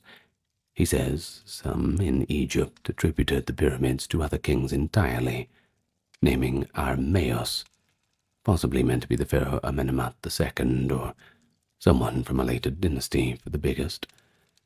Amosis, perhaps meant to reference Ahmose I of the 18th dynasty for the second, and Innaros for the third. We can see by Diodorus's time, local memory had become a little bit muddled. Additionally, Diodorus relays the tale that Rhodopis, the famous courtesan, was said by some of the historians to have built the 3rd smallest pyramid using the wealth of her lovers. He rightly casts doubt on this, but records it for completeness. But then we have Pliny the Elder, a Roman scholar of the 1st century CE, and he adds another perspective in his natural history. But I must admit that Pliny seems to have rather a dim view of the pyramids. In fact, he called them, quote, a foolish display of royal wealth. He mused that the pharaohs built them basically to prevent their successors from accessing their treasures. In other words, they squandered resources, so their heirs could not benefit from them. Pliny lists the pyramids among the great engineering feats, but emphasizes that ultimately they were quite wasteful. He repeats the building statistics. He also cites the 360,000 workers, the 20-year period, clearly drawing on the same traditions as Diodorus. He provides measurements in Roman units, though some numbers are quite off. For instance, he quotes the height of 725 feet for the Great Pyramid, far above its actual 481 feet. Possibly a confusion error, or perhaps even a copying error in some sources. But importantly, Pliny too recounts the Rhodopis anecdote, stating with some flourish that the most marvelous thing is the smallest and most admired pyramid, that it was built by Rhodopus, a mere courtesan, thereby, quote, forbidding us to marvel at the wealth of kings. As if to say, look, how even one such as her could achieve what a king did if she had such rich patrons. This was likely included by Pliny as a curious aside. He himself seems a little bit skeptical, or at least he calls it the last and greatest wonder, in a rather tongue-in-cheek manner. Now Strabo, whom we mentioned, also described the Sphinx, notably saying Egyptians didn't include it in their own accounts, which might hint the Sphinx's origin was obscure by then. Other Greco-Roman writers penned epigrams and accounts showing that visiting the pyramids was a sort of must-do, definitely something to put on your itinerary. They climbed them, and indeed people have been climbing the pyramids since antiquity. Graffiti at the top of Khufu's pyramid in Latin and Greek from the Roman period has even been documented. One ancient Greek inscription from around 124 BCE left by an admirer on the inside of Khufu's pyramid reads in praise of the greatness of this work. The classical visitors often echoed each other's information, sometimes embellishing. And so from all these accounts, we see a kind of evolving mythology. The pyramids went from being sacred royal tombs in the Old Kingdom to ancient curiosities by the late period, and then to symbols of either tyranny or architectural genius, depending on the storyteller. Yet through all descriptions runs a thread of awe. Even the critical Pliny had to describe their enormity and a sense that they were beyond ordinary human scale. It's worth noting that no ancient account ever mentions aliens or anything supernatural constructing them, by the way. This is purely a modern fringe idea, and honestly, I'm not going to go into it. Now, the ancients, even if they misidentified who built them, they fully credited human kings and the toil of Egyptian workers, or sometimes fancifully the biblical Israelites in later Judeo-Christian references, with the accomplishment. The Roman Empire at its height, legions patrolled from the Sahara to the frontiers of Scotland. The imperial eagle soars over countless conquered lands. Yet, one land on the empire's very doorstep remained conspicuously unconquered. That land is Ireland, known to the Romans as Hibernia. So how is it that Rome, which subjugated far-flung regions of Europe and even crossed the sea to conquer Britain, never bothered to add Ireland to its dominion? That is quite a tantalizing question, and I assume you're interested in answering that question, since you are here with the rest of us. So today we're going to explore Rome's contacts with Ireland from the first hints in ancient writings, all the way up to the 4th century CE, and we'll talk about the reasons why Ireland was never really brought under Roman rule. Of course, it's through the perspective of Roman geographers and historians too, and we'll examine archaeological clues of trade and contact as well. It all comes together to analyze the strategic and practical considerations that go into our reasoning behind our main answers of why Rome did not quite manage to conquer them.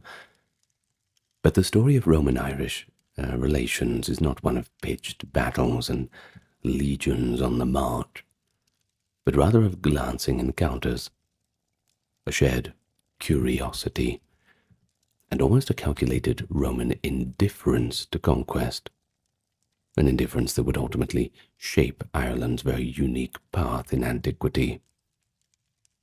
I think by the end we'll see that the absence of Rome in Ireland was not just a simple accident of history, but a rather complex outcome of economics, geography, politics, and, I suppose, a little bit of cultural exchange too.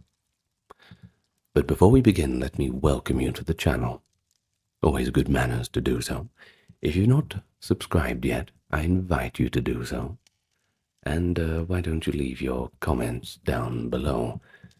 Tell your friends about the channel. Now, you'll be pleased to know that everything on this channel, every single video, including this one, is 100% ad-free. We rely on the generous people on the Patreon, YouTube memberships, those who took the time to check out the merch store, even out of a bit of curiosity, and of course the odd donation here and there.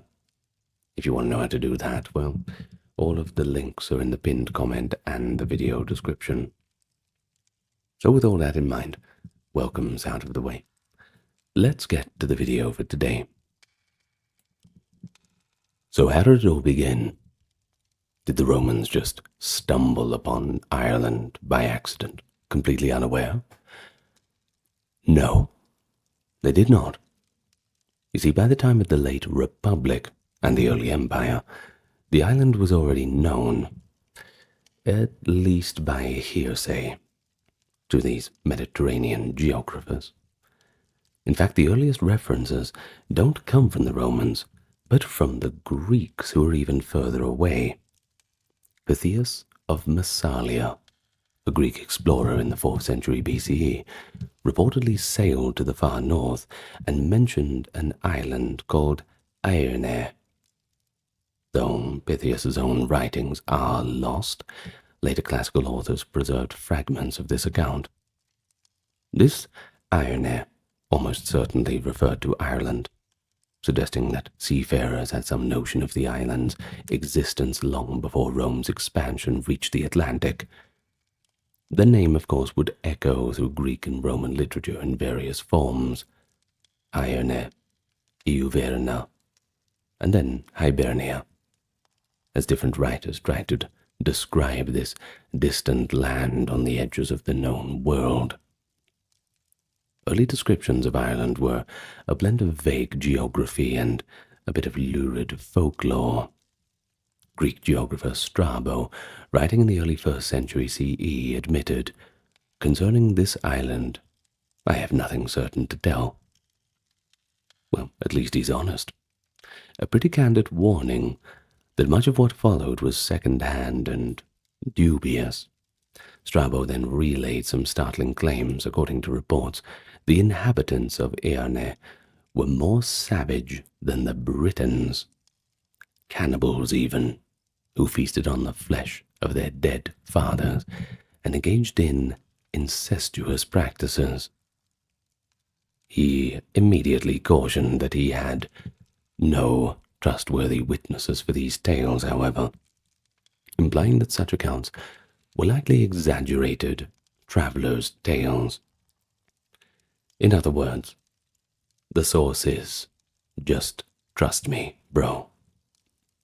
Notoriously reliable. The image of Ireland in these early sources was thus tinged with the fantastical, a barbaric land at the very fringe of the world.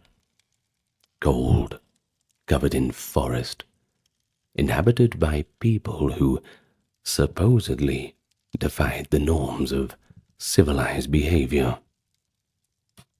But not all ancient commentators focused on these gory tales, or perhaps we can put them into the category of myth.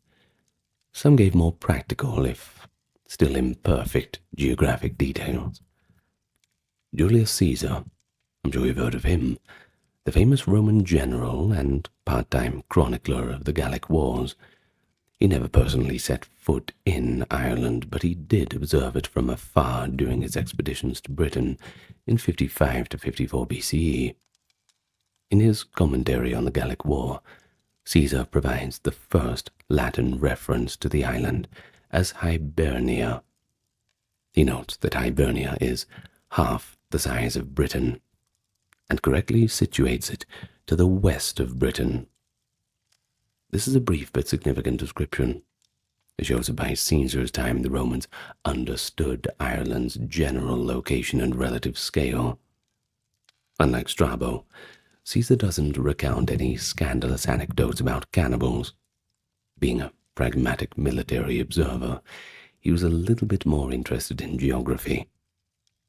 Still, Caesar himself did not attempt to cross the Irish Sea.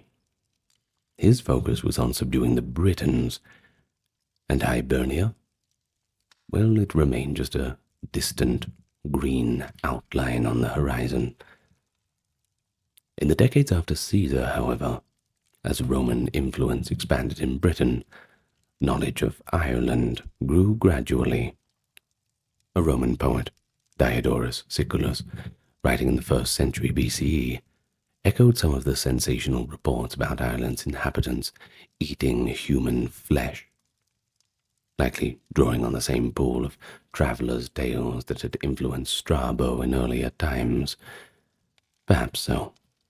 We don't know how, widespread these stories were. It's definitely hard to tell when it comes to things like hearsay.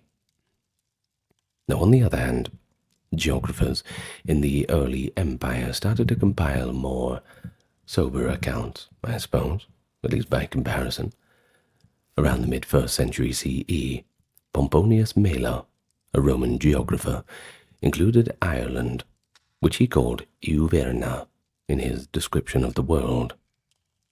Mela's depiction is noteworthy for its focus on the land's fertility, rather than its alleged cannibalism, which, you think that they would be mentioning the cannibalism if it was happening that much. You think that every single mention of Ireland would have it, so yeah, I'm not really sure if I believe that. Anyway, he wrote that Ireland's climate was too wet for growing grain, but, quote, "the grass there grows so luxuriantly that cattle would burst if not kept in check from overeating." This vivid agrarian hyperbole suggests that travellers returning from the northern seas impressed upon the Romans an image of Ireland as a very green place.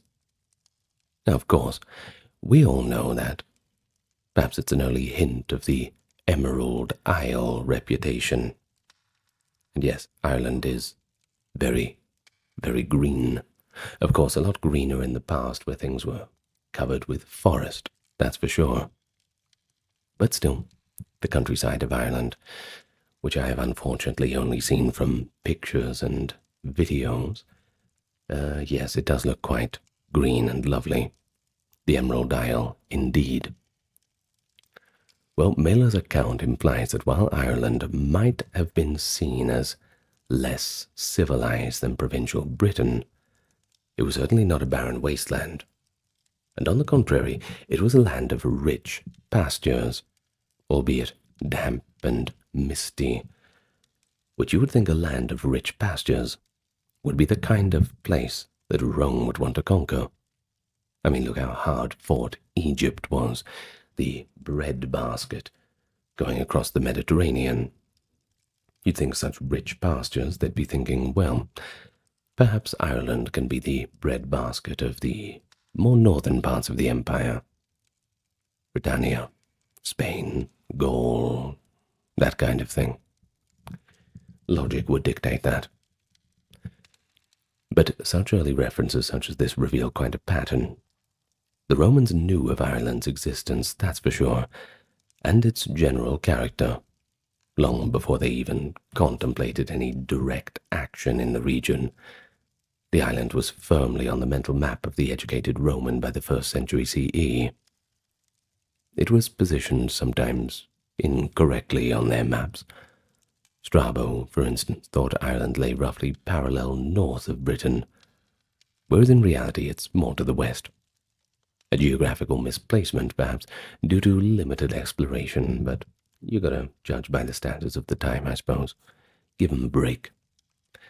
But these classical authors established Ireland as that other large island beyond Britain, a land perceived as colder and less developed, but undeniably part of the Atlantic world that Rome was slowly encroaching upon.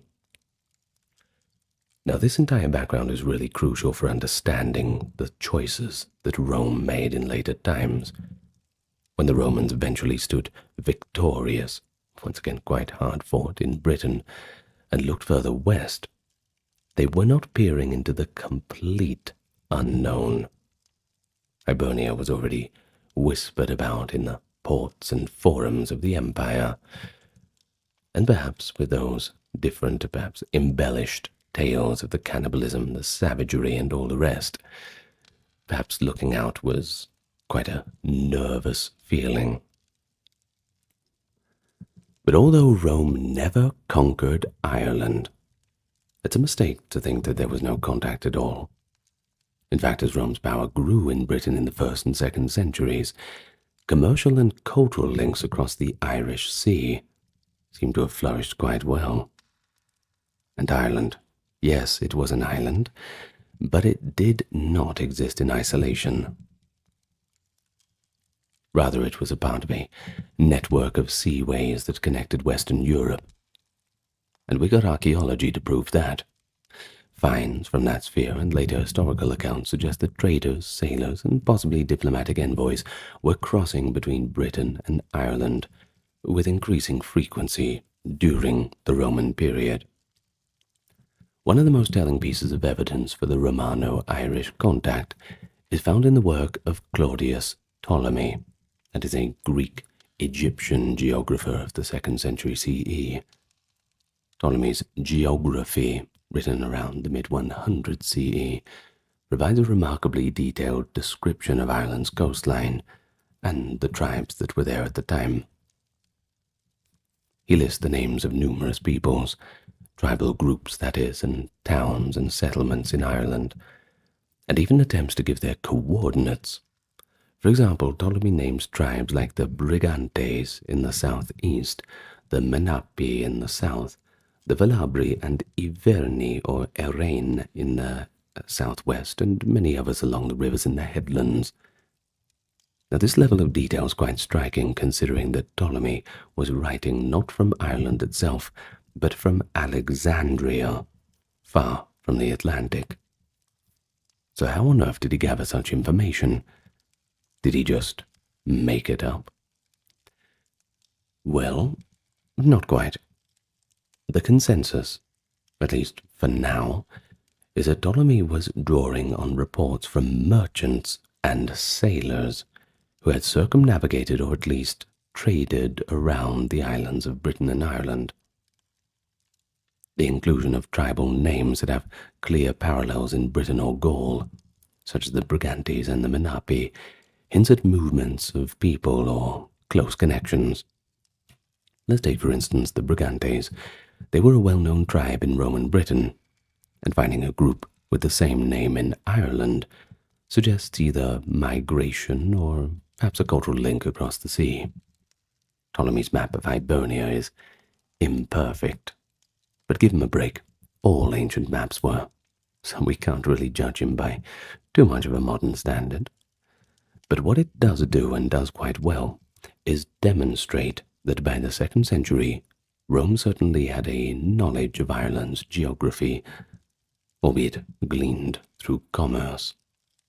Irish harbours and promontories were known to those who ventured out of Roman Britain on trading missions, and trade that is further evidenced by archaeological discoveries in Ireland.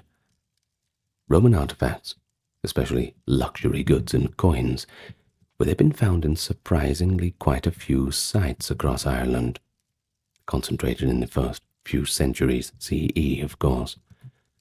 For example, Roman coins from the 1st and 2nd centuries have turned up in places like Newgrange, the famous prehistoric tomb in County Meath, Tara, of course, a traditional seat of Irish High Kings, and Cashel in Munster. These coins were likely not currency in the local economy, but may have arrived as gifts, payments, or even souvenirs via trade or diplomacy. Similarly, Roman jewelry and glass beads found in Irish contexts indicate that high-status natives had access to Roman manufacturers. But such items could have come through direct trade or through intermediary markets in Roman Britain. but the sheer variety of Roman goods, ranging from courseware pottery shards to fine wine amphorae and even enameled brooches, suggests a pretty regular exchange of material culture.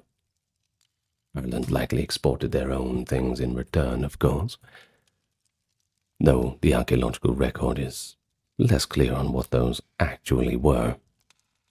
We do hear hints in later writings that slaves were a notable export from Ireland, which is rather unfortunate. One theory suggests that Irish raiders or middlemen captured slaves from their own island, or from Britain, and sold them into a thriving slave market system in Rome and Britain, or even further afield. Conversely, Ireland might have exported hides. Hunting dogs, too. The Irish wolfhounds became quite famed in Rome by the 4th century, as we shall see. And perhaps agricultural products or raw materials. Roman writers themselves acknowledged these peaceful interactions. Tacitus, the great Roman historian, in writing about his father-in-law's campaigns, more on that soon, noted that the harbors and approaches of Hibernia are all well known through the merchants. Now this single line is revealing. By around 80 CE, when Tacitus says his knowledge was current, Roman and provincial traders were evidently venturing to Irish shores. It implies that Ireland was not seen as a land of potential enemies, but rather a place to do business. The approaches being known means sailors had charted safe routes and knew of anchorages, which only happens with repeated voyages, of course. You don't find that by luck. And indeed, there is reason to believe that after the Roman conquest of Britain, begun in 43 CE under Emperor Claudius, by the way, trade routes in the Irish Sea became quite a lot busier. The Roman province of Britannia had a voracious economy that could absorb resources from beyond its formal borders. Irish cattle, wool, leather, and slaves. They might have found their ways into markets in Chester, Caerleon, and London, and in return Roman-made goods trickled into the Gallic chiefs' ring forts and crannogs. But we should not think of this trade as entirely equal, or even always friendly. Smugglers and pirates likely plied the same waters. But overall, Ireland and Rome experienced substantial cultural contact without the legions ever needing to set foot on Irish soil to establish dominance. The influence of Rome could thus reach Ireland in more subtle ways. For instance, Roman coins might be melted down into ornaments by Irish smiths, Roman glass repurposed into jewelry. There's even linguistic evidence of borrowing. Latin words entered early Irish, suggesting ongoing communication. In fact, the Latin word Sagittarius, meaning archer, seems to appear as a loan word on an ogham-inscribed stone, hinting perhaps Irish warriors who had entered the Roman archers or conceptions of military roles. Either way, by the late 4th century, Christianity had started making its way to Ireland from the Roman world, well before St. Patrick's mission, of course. Another form of contact that was religious rather than military, although sometimes the two go hand in hand. All these interactions paint a picture of Hibernia not as a completely isolated, lost frontier, but rather as a neighbor to the Roman Empire that was in the Roman sphere economically and culturally, though not politically. Perhaps a closed door, definitely not a locked one, depending on the time, perhaps left slightly ajar. But the situation was not unique. You see, Rome often had spheres of influence that extended beyond its formal frontiers, involving client chieftains, trade partners, and cultural exchange. In the case of Ireland, such influence never escalated to outright annexation. But why was that? You'd think that Rome, in their typical form, would just find an excuse, a casus belli, a war justification. Well, to understand why, we have to turn to the period when Rome's gaze did momentarily flicker toward the idea of conquering the island, and that was the era of Governor Agricola in Britain. It was during the governorship of Gnaeus Julius Agricola in Britain, that being 77 to 84 CE, that the Roman Empire came closest to contemplating the conquest of Ireland. Not closest to conquesting it, just closest to thinking about it. Agricola was an energetic general of sorts, and incidentally the father-in-law of the historian Tacitus, who actually wrote his biography. Bit of trivia for your ancient Roman trivia nights down at the pub. Well, after consolidating Roman rule in much of Britain and pushing north into Caledonia, that being Scotland, Agricola naturally surveyed the wider region for any remaining threats or opportunities. Across the Irish Sea, Hibernia beckoned. Tacitus provides a fascinating glimpse of Agricola's thoughts at the time. Here's the direct quote from Tacitus. Ireland, lying between Britain and Spain, and easily accessible from the coast of Gaul, could be a valuable asset to bind our empire together. Well, it somewhat summarizes Agricola's strategic view on the whole situation. Agricola had noted that Ireland's position could facilitate tighter control over the northwestern reaches of the Roman world. In essence, occupying Ireland might complete Rome's encirclement of Britain. If Hibernia were conquered, Tacitus observes, there would be no refuge left for any rebellious Britons. The whole map would be covered in Roman arms, and any hope of freedom for Rome's enemies would be distinguished. Well, Agricola even had a pretext ready for the whole situation.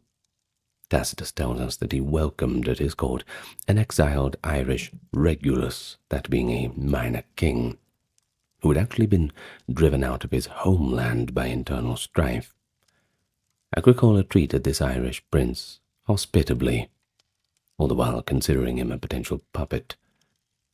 The idea was time-tested. This wasn't the first time this had happened.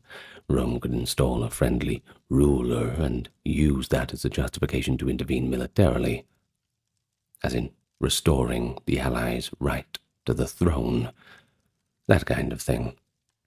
Putting things back in their place rather than shaking things up.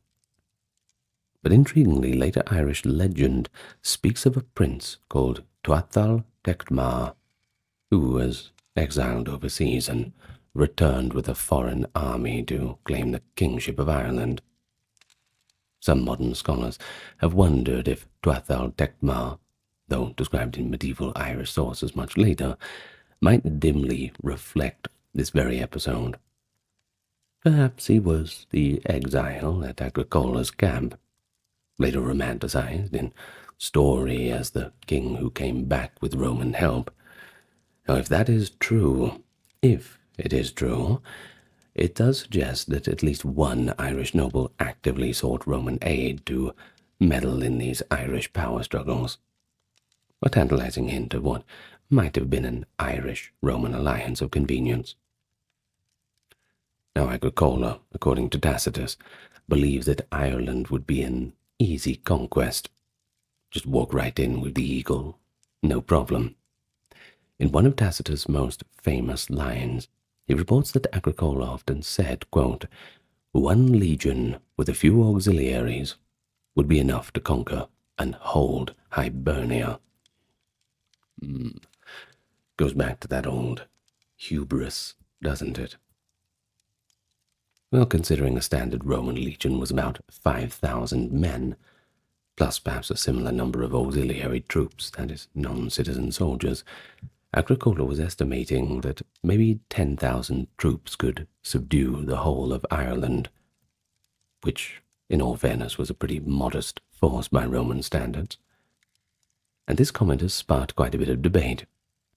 Was Agricola overly optimistic? Or was Ireland truly that vulnerable at the time? Well, that's where we need to have a little bit of imagination.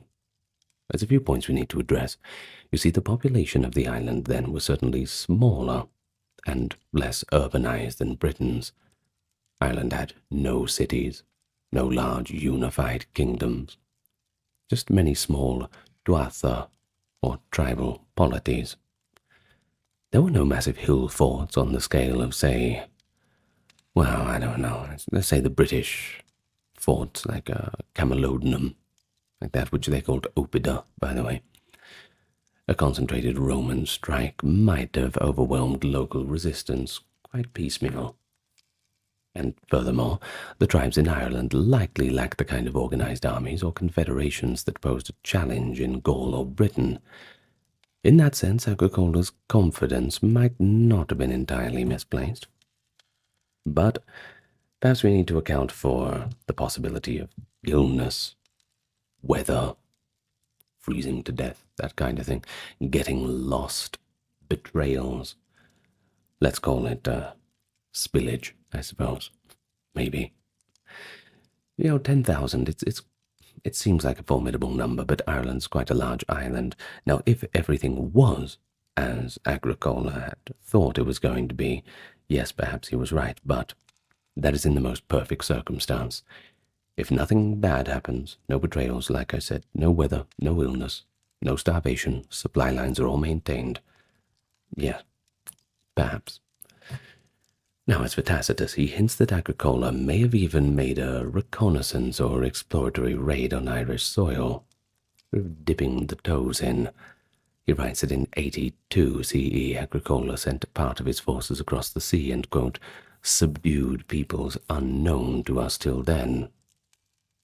Now, the wording's a bit cryptic, which means that, of course, scholars are divided on whether this passage implies a brief Roman incursion into Ireland, or simply the conquest of remote parts of western Scotland. Something inconceivable that a Roman detachment landed on the east coast of Ireland, perhaps in the area of modern-day Leinster, as a kind of show of force, or perhaps just to gather intelligence. It's hard to be sure. But if we support this possibility, we can see the locations of certain Roman fortlets and camps in southwest Scotland, that is in the Dumfries and Galloway region. They seem to align, facing the Irish Sea. Possibly, in theory, positioned to launch or support an expedition westward. We're not sure if there were the exact purpose for that, but it seems they could certainly be used to support such an action. And later, the Roman poet Juvenal, writing a couple of decades after Agricola, boasted that, quote, we have advanced our arms beyond the shores of Euverna. Juvenal included this proud claim in a satirical context, scolding Rome's moral decline by contrasting it with military success. But such a statement suggests that Romans of his day believed, or at least wanted to believe, that the Roman forces had indeed set foot upon Ireland. It might refer to Agricola's time, or perhaps to some minor campaign under a different governor. But at minimum it shows the idea of an Irish expedition being in the air. In essence, Ireland was the conquest that almost happened.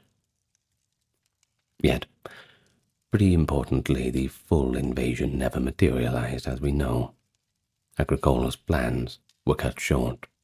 In 84 CE, after a major victory over the Caledonians at Mons Grappius in Scotland, Agricola was recalled to Rome by Emperor Domitian. The reasons were likely political. Domitian was jealous of his general's successes or wary of him becoming too popular. With Agricola's departure, the momentum to invade Ireland all but evaporated, and quite quickly. No one was really pushing for it. No Roman emperor gave the order to follow through on Agricola's ideas. Tacitus finishes up the story, and he dryly notes that, quote, Ireland was left alone. and he has no more to say of it. We can almost sense Tacitus's own curiosity of what might have happened if his father-in-law had been allowed just one more campaign season. How would that have changed the world, Well, Roman policy in the decades that followed turned somewhat defensive and pragmatic in the north. Under Emperor Hadrian in the 120s, the empire pulled back from trying to conquer Caledonia and built Hadrian's Wall to secure what it held. Pushing yet further to take Ireland would have been a quite ambitious gamble. And by then the appetite for expansion seems to have been waning among the Roman leadership, losing their taste for it, I suppose. One legion, which was Agricola's suggested allotment, might have conquered Hibernia. But keeping it, that's a completely different matter. Conquest was never about just winning battles. It meant garrisoning new land, building roads and forts, installing administrators, and that's all costly investment. The Roman army was already stretched thin garrisoning the vast territories it had. Every new province had to earn its keep, or serve a clear strategic purpose. And it's here that the calculus for Ireland started to look pretty unfavorable. So I suppose we better analyze all of those reasons in depth. Good idea, don't you think? But before we do, it's really worth noting that Rome did not entirely forget Ireland after Agricola. We said the word evaporated, right? Well, perhaps there's a little bit of vapor hanging in the air. Well, if anything, peaceful contacts may have increased. It's just that conquest, that kind of went to the wayside. Some conjecture that Agricola's initiative resulted not in outright annexation, but in a sort of informal arrangement. Rome might have supported friendly Irish kings, like that exiled Regulus with arms or money, hoping they would stabilize their regions and keep trouble away from the Roman shores. And here's a fascinating hint that comes from Irish legend. We've already heard of Tuathal Tecma's story, if he is indeed linked to Agricola's time. Well, it ends with him becoming a powerful high king in Ireland, possibly with foreign assistance. Well, whether it's myth or memory, it aligns with the notion of Rome playing kingmaker from behind the scenes. In terms of archaeology, we do find in the late 1st and early 2nd centuries a cluster of Roman goods in places associated with power in Ireland. Tara, for example, yields Roman beads and brooches, and Clogher, another royal site of Ulster, has turned up Roman material too. Now, this could indicate gifts or trade that coincided with Roman interest in the Irish elite. But once again, we have to engage in a little bit of healthy imagination. No problem with that. There is one site, however, that stands out in the speculation about actual Roman military presence, and that is Drumnach, a coastal headland about 20 kilometers north of Dublin. Here, significant quantities of Roman artifacts, fibulae, pottery, coins from the 1st century, things like that, they've all been discovered. Some archaeologists interpret Drumnach as a potential Roman beachhead, perhaps fortified trading station, maybe, or temporary camp established in the wake of Agricola's campaigns. And nearby, on Lambay Island, just offshore, a number of Roman burials were found, including what seemed to be the graves of Roman soldiers, or perhaps even traders with Roman goods. While definitive proof is pretty elusive, and Irish archaeology has been cautious too, given modern sensitivities about any suggestions of Romans in Ireland, rather, these finds at least show a concentrated zone of interaction. It is conceivable that Rome maintained a limited foothold or a controlled trading market on the east coast where Britons and Irish could meet under Roman protection to exchange goods. Such an arrangement would secure commerce, without the full expense of conquest. And yeah, conquest is pretty expensive. So I suppose during Agricola's era, and immediately after, to sum it up, Rome came as close as it ever would to extending the Pax Romana over Ireland. They reconnoitred the island, weighted its value, and perhaps even meddled subtly in its affairs. But ultimately, Rome took a step back from adding Hibernia to its collection. The reasons for this restraint become a lot clearer when you can examine the practical realities and priorities facing Rome. And that's exactly what we're going to discuss next. It's one of history's intriguing what-if scenarios, isn't it? An empire that seemed almost invincible at its height, refraining from conquering a land just a stone's throw away. Why stop there? Well, it's been long debated. There's a few reasons. Several likely factors emerge. They've been talking about this for, well, hundreds of years now. In truth, it was probably a combination of a few things, so let's get to them. The most important considerations are as follows. The first one is limited economic incentive. We've touched upon that briefly, but remember that every Roman province was expected to provide some benefit to the empire, whether that was in the form of taxable wealth, valuable resources, or strategic advantage. And in the case of Ireland, the Romans likely just didn't see any immediate windfall to justify the costs of conquest and occupation. Unlike Britain or Gaul, Ireland had no known rich silver mines or large surplus of agriculture produce that Rome desperately needed. The island's societies were rural and lacked the kind of established cities or integrated economies that, when taken over, could rapidly yield tax revenue. In Britain, the Romans found large farming territories, mines, tin, lead, even a bit of gold, and an extensive network of tribes that could be coerced into a taxation system. Ireland's offerings were less obvious. Its most touted resource in Roman eyes might have been its cattle, as Pomponius Malus comment on overfed cows humorously remarks, as we mentioned earlier. And indeed, cattle were the lifeblood of the Irish economy. But managing and exporting cattle on a large scale from a rainy island at the end of the earth, well, that would not have been very simple. Rome could more easily acquire beef and leather from Gaul or Spain, so why would they bother? And those regions were well and truly subdued now. Timber and agricultural land existed in Ireland, but again, Britain had plenty of both, and was nearer. Thus, the cost-benefit analysis probably didn't favor an invasion. The empire was careful about overextending its finances. Hadrian's pullback in Britain was in part because holding northern Scotland was just not worth the expense.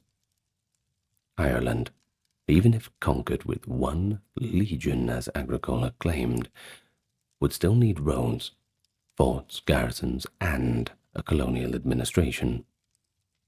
All costly investments.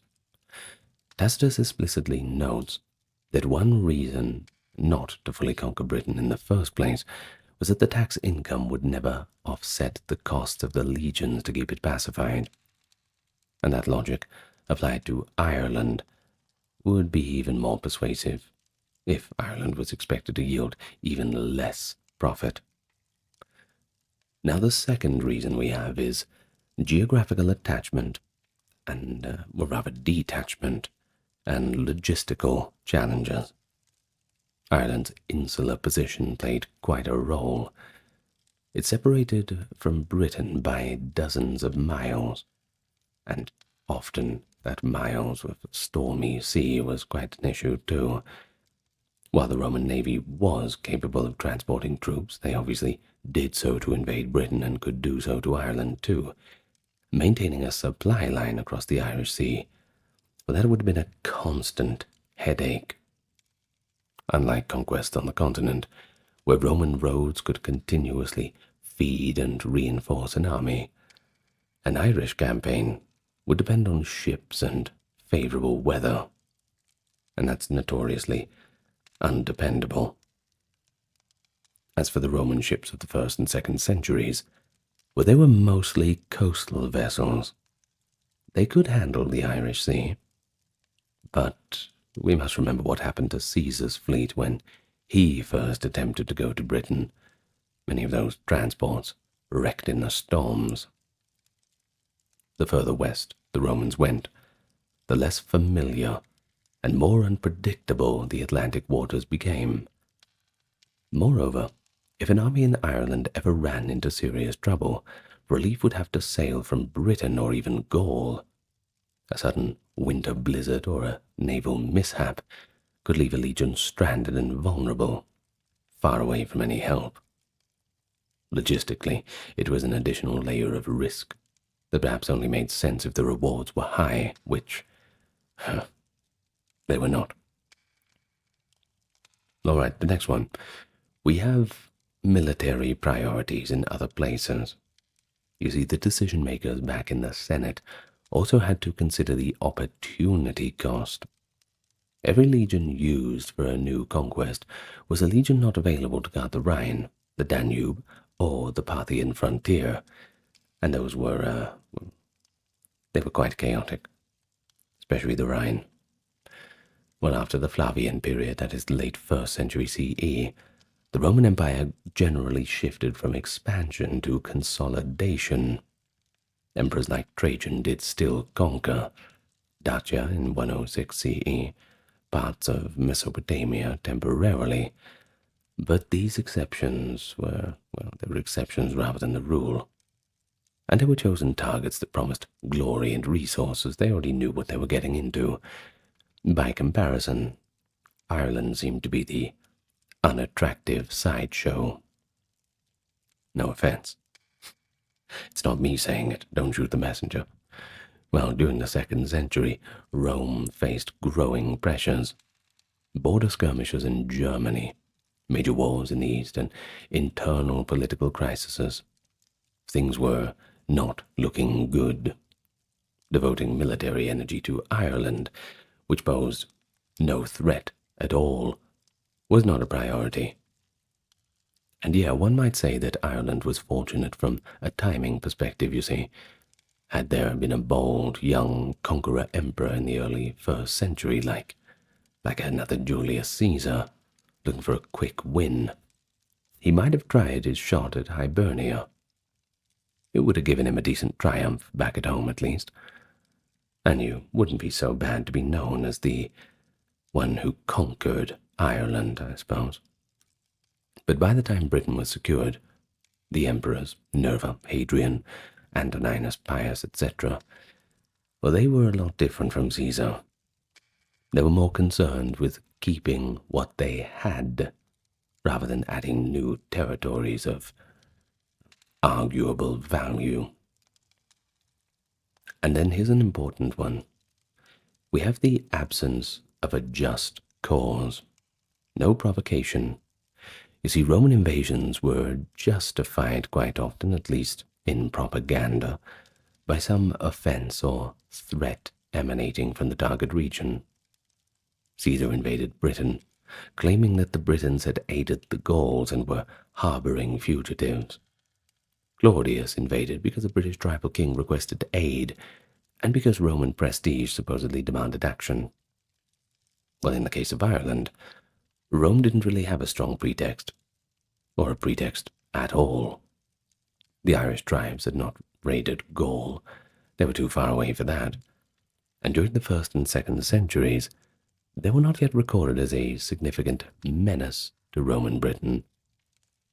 They were just harmless, living their own lives, with their cows and long grass and all the rest. The other things the Romans said they had. Well, without being provoked, an invasion of Ireland would look purely aggressive, and could be quite a bit of a hard sell to the Roman Senate or to the public as worth the blood and treasure. Agricola's plan to use an exiled Irish prince was an attempt to manufacture such a pretext. But once he was gone, no similar opportunity or excuse arose. Now the Irish, for their part, did not unite to attack Rome, nor did they say massacre Roman merchants en masse. Anything of that sort would have been certainly inviting Roman retaliation, a worthy casus belli for them. So in essence, Ireland gave Rome no compelling reason to, quote, bring civilization by the sword, as they would put it. The Romans always liked to frame their conquests just like that. Well, lastly, well, not quite lastly, almost lastly, we have satisfactory alternatives to conquest.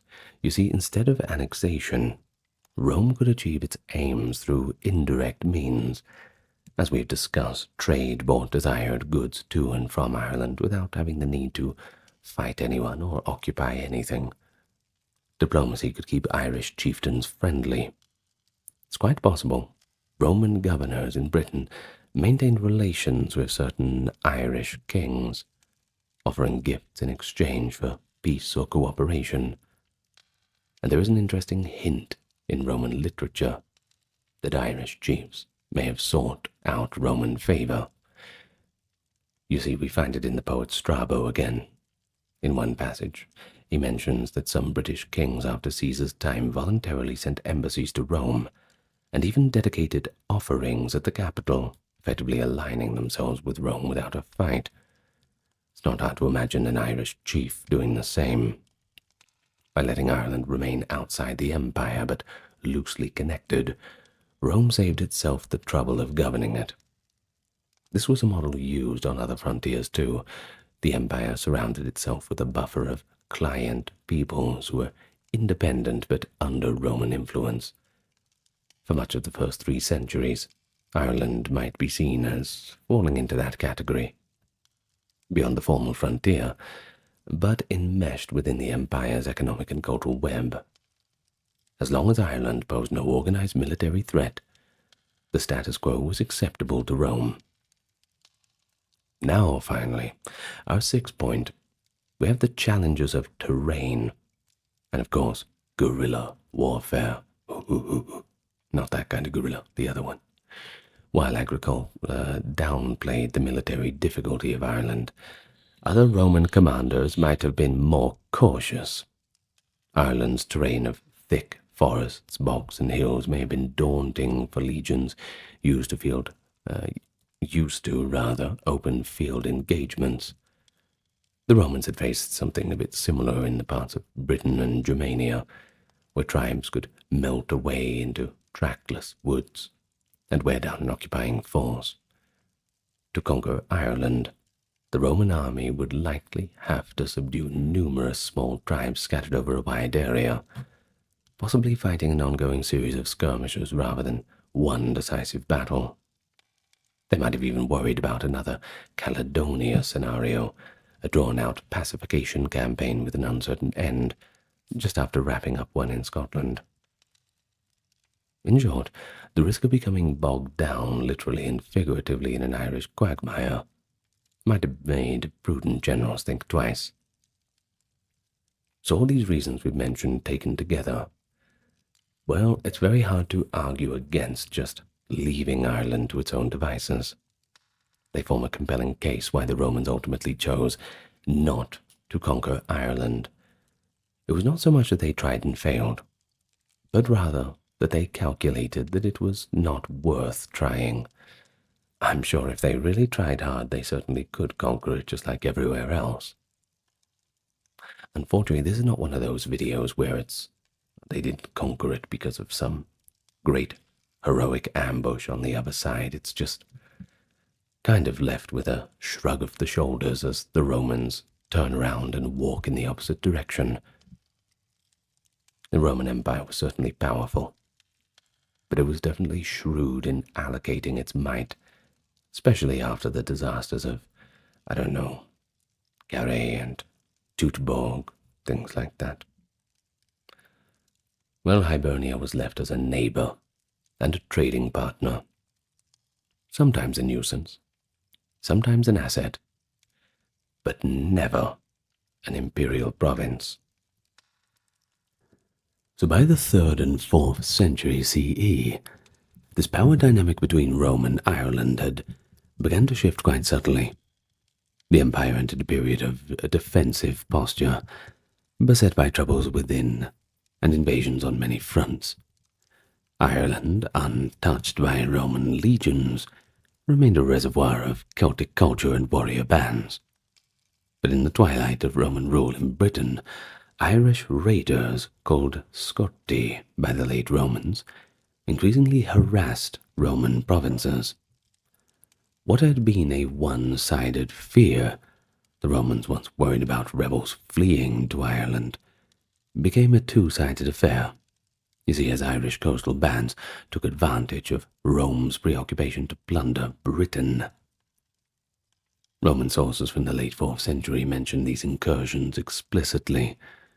The historian Ammianus Marcellinus, describing the great barbarian conspiracy of the year 367, lists the Scots, i.e. the Irish, I know, a little bit confusing, and Attacoti, people associated with Ireland, alongside Picts and Saxons as groups ravaging Britain's frontiers.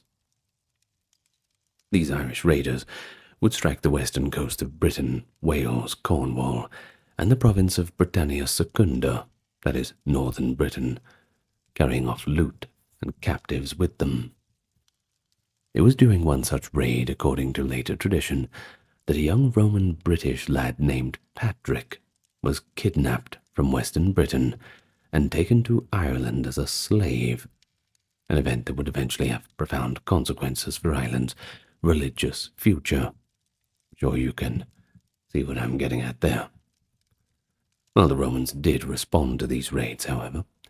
In 368, the general Theodosius, the father of the future emperor, by the way, launched a counter-offensive to restore order in Britain.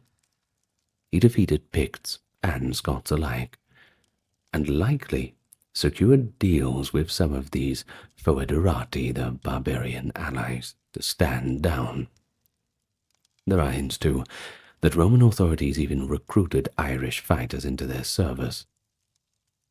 The Notitia Dignatum, a document listing Roman military units in the early 5th century, includes units named after the Attacoti, implying that at least some of the members of this Irish or Hebridean tribe were incorporated into the Roman army, at least as auxiliaries. One church father, too, St. Jerome, writing not long after, even remarks with evident disgust that he had seen Attacoti in Gaul, who reportedly indulged in cannibalism. Once again echoing those age-old claims of savage practices among the Irish. Jerome's comment, while likely propagandistic, confirms that men from these Irish tribes were present in the Roman world, presumably as soldiers, perhaps as captives. It is one of the historical ironies that, as Rome weakened, the flow of influence somewhat reversed. Rather than Rome conquering Ireland, elements of Irish society began to penetrate the remnants of Roman Britain. At least by the end of the 4th century, Irish settlers called the Scotti had established themselves in parts of western Britain. They colonized areas of what is now Wales and Cornwall, and most significantly they did settle in western Scotland, founding the kingdom of Dal Riada that bridged northeastern Ireland and Argyll in Scotland. The Roman historian Orosius, writing in the early 5th century, as around 417 CE, just after the Roman legions left Britain for good, by the way, notes that Ireland's people had by then taken over ports of Britain. In particular, he records that the Irish had even seized the Isle of Man, and were dwelling along the western coast of Britain. It was the beginning of a Gaelic cultural expansion, as opposed to a Roman one. In the vacuum left by Rome, Irish warlords and settlers moved further east. But despite being never occupied, Ireland did not remain aloof from Rome's legacy. On the contrary, it benefited in unique ways from its status. In the early 5th century, the Christianization of Ireland began via the Roman Church. The mission of Palladius, sent as a bishop in 431, and the subsequent mission of St. Patrick, traditionally dated around 432 to 460, brought the new religion and Latin literacy to Ireland. Remarkably, Ireland converted to Christianity without ever having been a Roman province, an almost singular case in Europe. Almost. Irish monks and scribes embraced Latin learning with zeal. In the post-Roman aftermath, Ireland's monasteries would become havens of classical education, preserving texts, and even remissionizing parts of barbarian Europe, using that term a little bit loosely. Thus, in a twist of fate, Ireland's lack of Roman conquest may have helped it become a torchbearer of aspects of Roman civilization, like literacy and Christianity, after Rome's Western Empire had fallen. Free from Roman rule, Ireland was also spared some of the brutal upheavals that afflicted continental provinces. Of course, it had its own internal conflicts, but it wasn't overrun by Huns or Goths. You've got to count your blessings, I suppose. By standing just outside the imperial fold, Ireland was in a position to absorb Roman influence gradually, and later project it outward on its own terms. It's worth highlighting one little anecdote that illustrates the peaceful ties even in late antiquity. The case of the Irish wolfhounds. These giant dogs were prized in the Roman world for their strength and hunting prowess. In 391 CE, a Roman nobleman named Symmachus wrote a letter from Rome thanking his brother for sending him 7 Irish hounds that had arrived via a Roman official in Britain. Symmachus marveled that the spectacle of these dogs in the Colosseum all but eclipsed the arena's show of lions and leopards. The Romans were utterly fascinated by them. This little story is a bit random, I know, but it shows how even as soldiers skirmished at the fringes, the channels of exchange in luxuries and curiosities remained open. The unique gifts of Ireland, in this case literally a gift of dogs, could astonish even the citizens of Rome, just when they thought they'd seen it all. And so that's it. In the end, the decision not to conquer Ireland was itself an exercise of imperial wisdom. Rome expanded only where it was profitable or necessary, not simply just for the sake of getting the achievement, colouring in every blank space on the map. By leaving Ireland alone, the empire avoided stretching its resources for minimal gain, and so Ireland became one of the few corners of Western Europe to never bow to the eagle standard. It's pretty unique, and that unique status meant that Ireland preserved its Iron Age Celtic ways, much longer than its neighbours. Yet it was never entirely isolated from the currents of the Roman world. It's interesting. And I think by stopping our narrative in the 4th century, we leave Ireland on the eve of great changes. In the coming centuries, freed from the shadow of the Roman legions, Ireland would undergo its conversion to Christianity and experience a new kind of cultural blossoming, even as the rest of Europe plunged into post-imperial turmoil. None of that would have been possible in quite the same way if Roman legions had marched through the Irish glens. Thus, Ireland's very unconqueredness became part of its destiny. The Romans never came as conquerors in the first place, at least not to Ireland, and in that absence grew a distinct civilization that would later send monks and missionaries back to a fractured Europe. Sometimes history turns on what did not happen. An invasion not launched. A kingdom left alone. cast an image into your mind. Oil lamps in a Babylonian temple gently flickering as a priest whispers forbidden words to ward off a demon. An Egyptian magician drawing protective symbols in the sand while invoking the old gods. Think of a Greek traveler braving the fumes of Delphi for a cryptic prophecy, or a Roman farmer fearing a neighbor's curse on his crops. Across the ancient world, from Mesopotamia's fertile valleys to Egypt's Nile, the Greek city-states to the Roman Republic, and even in the misty groves of Celtic Europe, magic and witchcraft were woven into the fabric of life. In our time together today, we'll go on a journey through those mysterious realms of ancient magic. Witchcraft and magic in antiquity were not mere superstition. They were complex phenomena, viewed through religious, legal, and practical lenses. We'll talk about how ancient cultures revered or even reviled magical practices, often blurring the line between rituals and sorcery. We'll hear it straight from the voices of antiquity, through the actual spells and incantations preserved in cuneiform tablets, papyri, and inscriptions. And we'll even meet the famed figures of magic lore, the Persian magi, who gave us the very word magic, the enigmatic oracle of Delphi, dispensing Apollo's oracles, and the mystic Pythagoreans, who sought the truth through numbers. Along the way, I'll give you a few lesser-known anecdotes and surprising facts that will show just how deeply magic pervaded everyday life and death. This exploration is grounded in primary source and historical evidence. We're not going to make anything up. We're just going to give it to you how it is. So suspend your disbelief a little bit.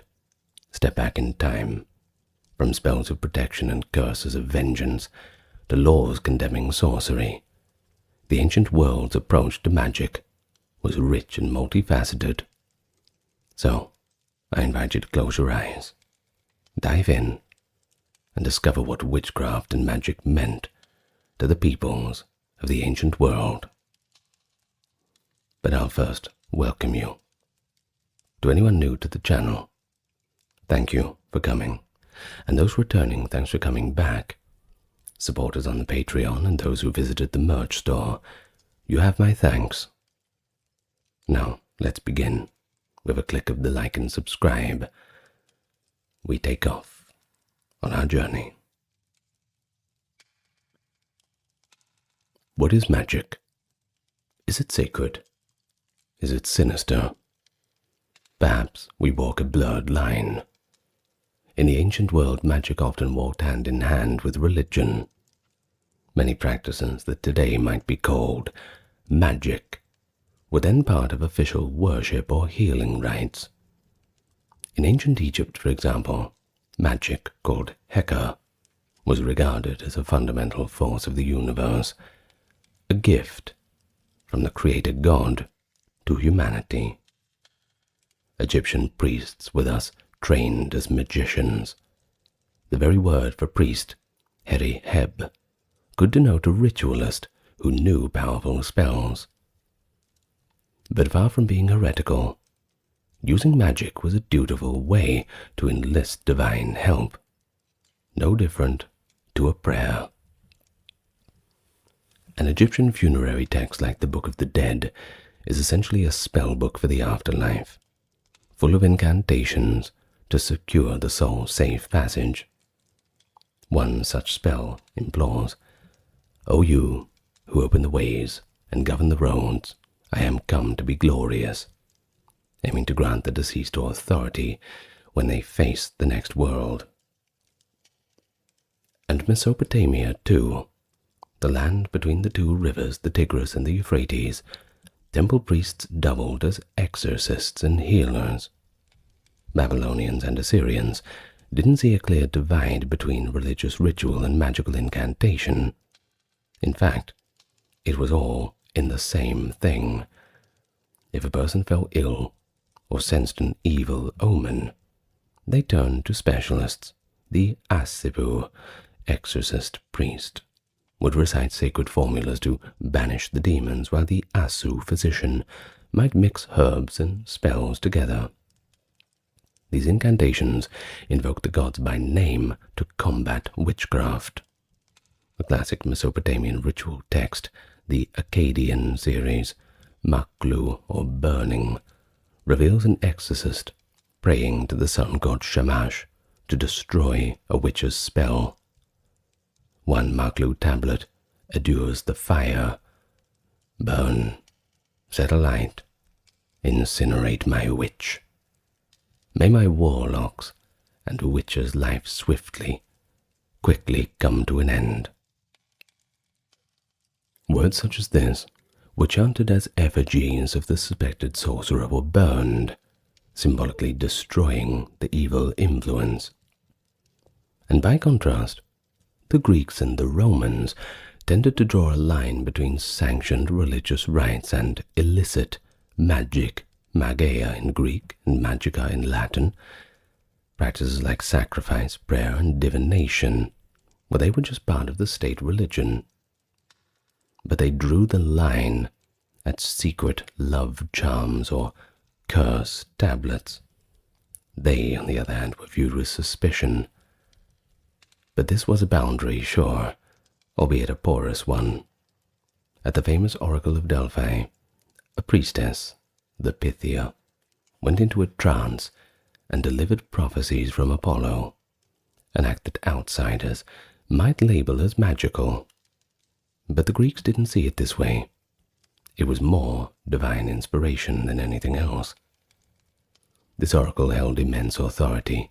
Even kings sought its counsel. Legend says that King Croesus of Lydia asked if he should attack Persia, to which Delphi answered that he would destroy a great empire. Croesus took this as his divine approval and went to war. But he only realized too late that while the prophecy was true, they actually meant that his own empire would be destroyed. Prophecy was an acceptable form of supernatural insight, distinct from the maligned image of sorcerers performing graveyard rituals at midnight. It was a clean, more socially acceptable form of magic. But by anyone's real definition, it certainly seems like magic and sorcery nonetheless.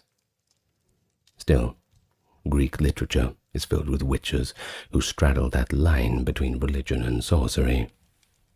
Homer's epics describe the enchantress Circe turning men into swine, and the witch Medea calling upon Hecate while concocting deadly potions. These figures, though mythical, reflect quite a lot of Greek anxieties, but also fascinations with witchcraft. Some Greeks sought out magical help despite social disapproval, especially in desperate times. In tragedy and folklore, a love-struck youth might secretly buy a love spell, or a farmer curse the neighbor who he believes blighted his olive trees. Officially, however, city laws could treat harmful magic as a crime of impiety. And then, of course, we have the Celts. Magic was deeply embedded in religion throughout the revered class of Druids, albeit they are extremely mysterious. Classical authors portrayed the Druids as priest mages of Gaul and Britain, conducting complex rituals and teaching doctrines of the soul. According to Julius Caesar, who is, well, let's say a little bit biased, the Druids taught belief in the immortal soul and engaged in observing the stars and natural world, but they also performed sacrifices to the gods, some of them human sacrifices that shocked the Greco-Roman sensibilities. The Druids were said to divine the future by watching the death throes of sacrificial victims, a grim practice that to the Celts was not dark sorcery but a sacred rite. In Celtic myth, magic and religion were one and the same. The gods themselves worked magic, and the poets and seers called Fili used incantations to shape reality. There is one legendary druid, Amergin. He's depicted calming a storm at the founding of Ireland by chanting a powerful invocation. I am the wind on the sea. I am the wave of the sea. I am the stag of 7 battles. Such incantatory poems show the sacred nature of Celtic magic, invoking forces of nature and deities as an integrated whole. No, we take a bit of warning when we talk about druids. First of all, druids did not keep any written traditions. It was all passed down orally. And then, of course, the only information that we do have about them comes from the Romans, who were not very kind in their assessments. So we do take it with a grain of salt. But I'm only going to say it once, as we talk about them later too. So in sum, magic, if we use the term loosely in antiquity, could be viewed as kind of a divine or demonic thing. It all depends on the context. An Egyptian priest healing a snakebite with a spell, a Babylonian exorcist burning a wax figurine of a witch, a Greek oracle channeling Apollo, or a druid reading the future in entrails, were all engaging in acts that their societies deemed meaningful and sacred, if sometimes fearsome. Yet the very same cultures also had to recognize that magic could certainly be twisted towards harmful means. And this duality is what sets the stage for our next section, the laws and the moral codes, to draw a boundary, albeit a hazy one. Magic in service of the gods and community, well, that was often tolerated or embraced. But magic for malice or personal gain, well, that was very much viewed unkindly. Law and order. Dun dun. Even as ancient people resorted to magic for help, of course they were pretty wary of its misuse. After all, it's all pretty mysterious. Many civilizations developed laws against harmful witchcraft, revealing a legal perspective that treated certain types of magic as an offense worth of punishment. One of the earliest legal records of this subject comes from Mesopotamia. Of course, it's the Code of Hammurabi. It actually opens with statutes about sorcery. We're talking 1750 BC, so this goes back a fair while. It decrees that if someone is accused of casting a death spell on another, but the accusation cannot be proven, the one who accused shall be executed. Which is kind of ironic. Conversely, the accused must undergo the ordeal by water, plunging into the sacred river. If the accused sorcerer drowns, it is taken as proof of guilt, as the river had conquered him, as the code says. But if he survives, he is vindicated, and rather the accuser is the one who faces death. I don't know how they came up with that law, but, well, it's just the way they did it back then. Either way, it's pretty remarkable.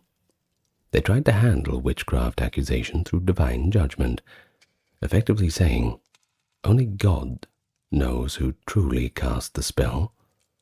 A false accusation was severely punished, indicating how serious an allegation of witchcraft could be in Babylonia. Later Mesopotamian laws grew even stricter. Assyrian records indicate the practicing of witchcraft should carry the death penalty, paralleling the famous biblical injunction, "You shall not permit a sorceress to live." I'm sure we're all familiar with that one. Similarly, the Hittites of Anatolia allowed beneficial magic for healing, but cursed those who used magic to harm others. Ancient lawmakers thus walked a pretty fine line, acknowledging some magic as legitimate, while outlawing others as the malicious variety. All a matter of perspective, I suppose. But what about the Greek city-states? Well, they didn't have formal witchcraft acts as in later European law, but they did prosecute harmful magic under existing statutes like poisoning or impiety. The line between a pharmacist and a poisoner, by the way, the word pharmakon meant both drug and spell in Greek, so that's interesting. Well, it's a very thin line between the two of them. A vivid example is the case of Theoris of Lemnos, a woman in the 4th century BC Athens, who was known as a folk healer. Well, to some she was known as a folk healer, to some she was known as a witch. She and her family were tried, and it did not go their way. They were executed, ostensibly for distributing potions and incantations. Believe it or not, we have a surviving court record. An orator reminds the jurors about Theoris, that filthy sorceress whom you executed, her and all her family for her crimes. Theoris's case suggests that Athens considered harmful enchantments as a capital offense, especially if they were seen as subverting religion or morality. Likewise, anyone accused of using spells to damage crops, beguile citizens, or curse someone could be charged with impiety, or asebeia, as they called it, or even homicide if deaths were involved. Now, in the Roman Republic, laws explicitly forbade malevolent magic. They were very serious about it. Early evidence comes from the 12 Tables of the 5th century BC, Rome's foundational legal code. One provision outlawed the use of spells to steal another's crops. It goes like this: whoever uses incantations or magic acts to prevent another's grain from growing shall be put to death, i.e., sacrificed to Ceres. This law hints at an agrarian concern. Romans feared that a sorcerer could blight fields or charm away the harvest. Another part of the 12 tablets forbade malum carmen, an evil chant or curse against others.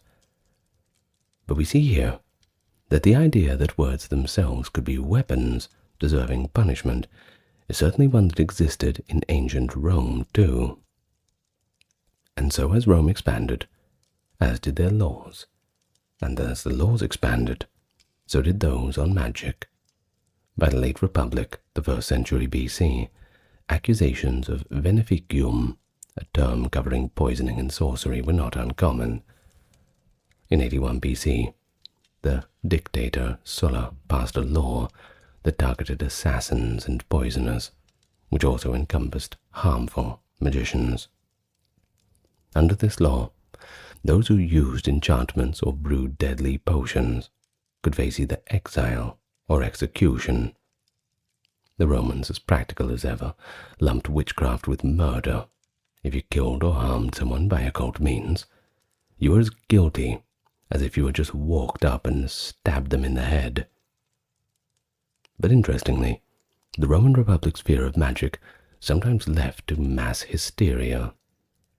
Livy relates episodes in 331 BC and 184 BC, where hundreds of people, mostly women, by the way, were executed or punished for allegedly poisoning or bewitching other citizens during times of plague.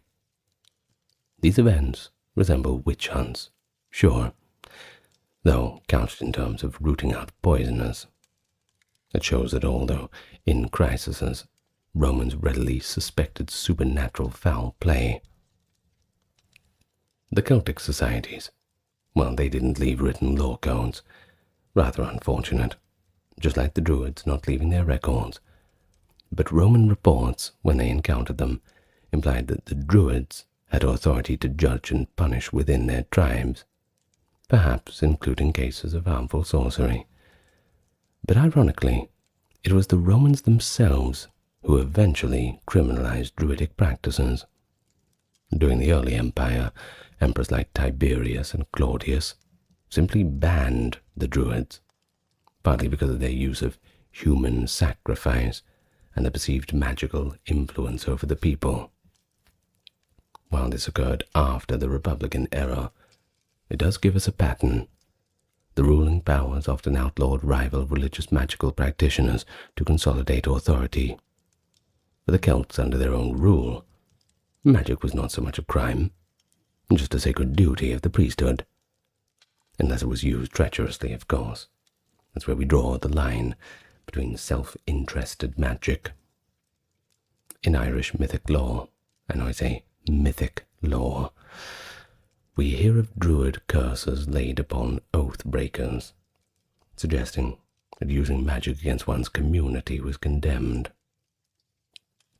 So across these cultures then, don't you see a common thread? Magic became illegal when it threatened lives or social order. As far as divinatory or protective magic, that might be tolerated. But if someone was suspected of cursing neighbors, murdering by spells, or undermining state religion, the law would come down with a heavy hand. These ancient anti-witchcraft measures remind us that the fear of dark magic and the impulse to prosecute it is far from a modern invention, deeply rooted in our ancient past. So, who really had control? The witches, the priests, or the magicians? Who were the practitioners of magic and witchcraft in the ancient world? As far from a single stereotype, they range from respected temple priests to wandering charm sellers, and even on the extreme end, feared sorceresses. Each culture had its own terminology and hierarchy of magical workers. In Mesopotamia, the chief practitioners were professional classes, often affiliated with the temples themselves.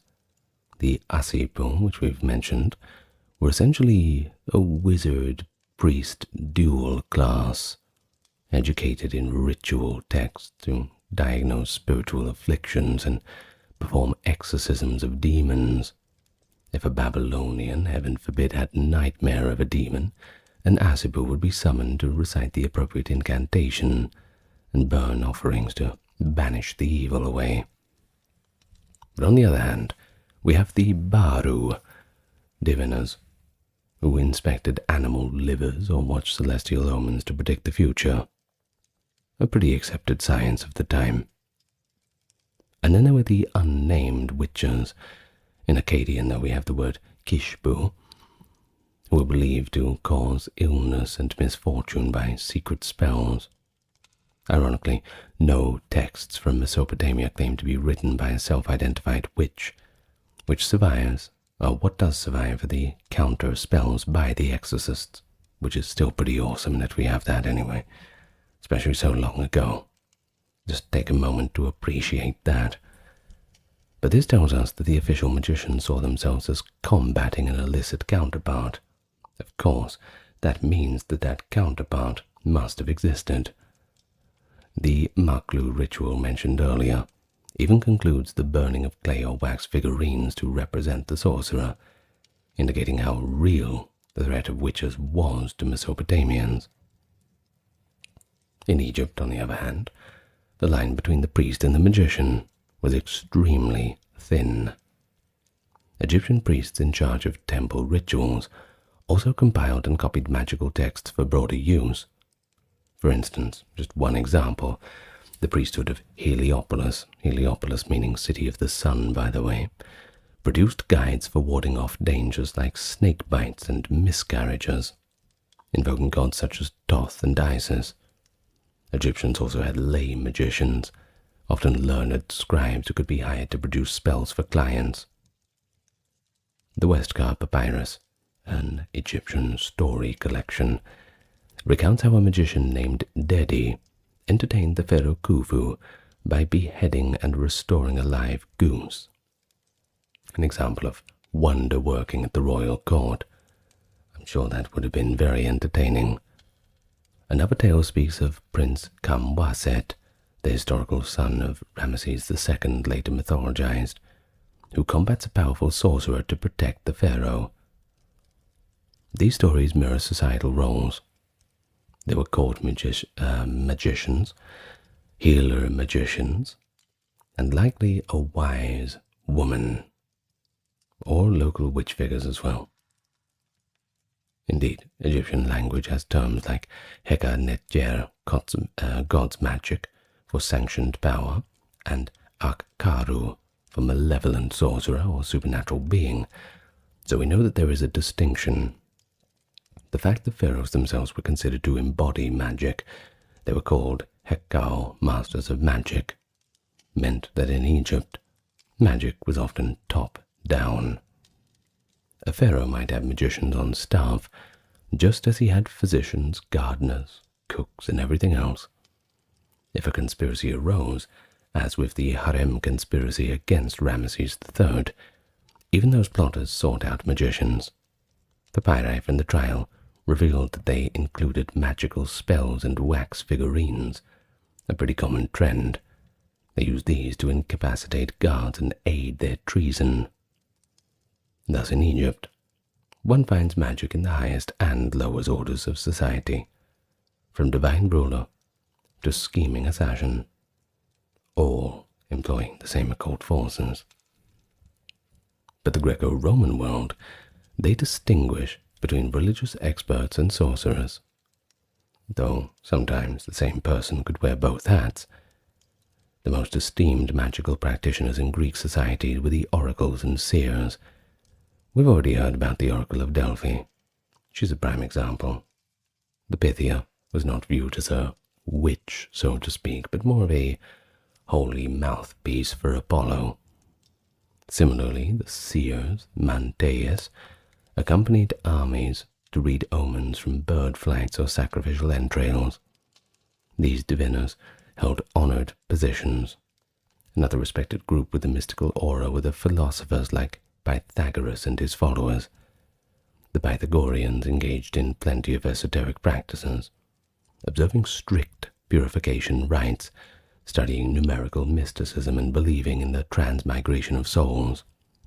While they pursued what we'd call philosophy and science, ancient writers also ascribed miracles to Pythagoras himself. Aristotle, for example, called Pythagoras a wonder worker, noting legends that he had a golden thigh and he could show up in two places at once. Later stories claim Pythagoras tamed a deadly bear with a whisper and was even greeted as a divine being by a river. Such tales, well, maybe they're a little fanciful, but they show that Pythagoras was remembered not just as a mathematician, but as a semi-magical sage. Perhaps he was a mathemagician, new word coined on this channel. Well, the Pythagoreans as a group kept their teachings pretty secret, prompting some contemporaries to view them with suspicion, akin to a cult wielding magical power. And we all know how we have to deal with cults. Scary people. Another famous category of practitioner was the Magi of Persia. In fact, the very word magic in Greek, mageia, derives from the Magi. These were the priestly caste of the Persian Empire, experts in rituals and astrology. Herodotus notes that no Persian sacrifice was considered valid unless a Magi was present to chant the prayers. They were revered in their own land as holy men, serving their god Ahura Mazda. But to the Greeks, their foreign wisdom carried an aura of mystery. Early Greek writers used mageia to describe the secret arts they imagined the Persian Magi possessed, firmly linking Persia with arcane knowledge. Later legends further enhanced their repute as master sorcerers from the East, but in reality, it was a little bit more boring, I think. They're more akin to learned priests and dreamed interpreters at the Achaemenid court, and they knew quite a lot about astrology too. Their influence on the Greek imagination of what is magic is nonetheless pretty profound. Alongside these high-status practitioners were the more maligned figures, like the Goeths and Pharmakeas of Greece, and the Sagae and Stragae witches of Rome. Goes, in Greek literally wailer, originally meant a mourning singer. That is, mourning with an OU, but came to mean a magician who summons ghosts or works necromancy, which is obviously not well received by everyone. They were itinerant sorcerers, who might offer love potions, curses, or spirit communications, albeit for a reasonable fee. The pharmacus was typically a woman skilled in herbs and potions, sometimes a healer, sometimes accused of being a witch. In literature, for instance, the poet Theocritus portrayed a sorceress named Simaetha, using magic to draw her lover back, burning herbs in a bull's liver while reciting spells. Real-life counterparts likely existed. An inscription from Athens even curses a, quote, witch named Anoia for causing somebody's afflictions. These freelance magicians provided services that formal religion did not. Personal love spells, malicious curses, or private divination. Products you can only get on the magical black market, or the black magic market.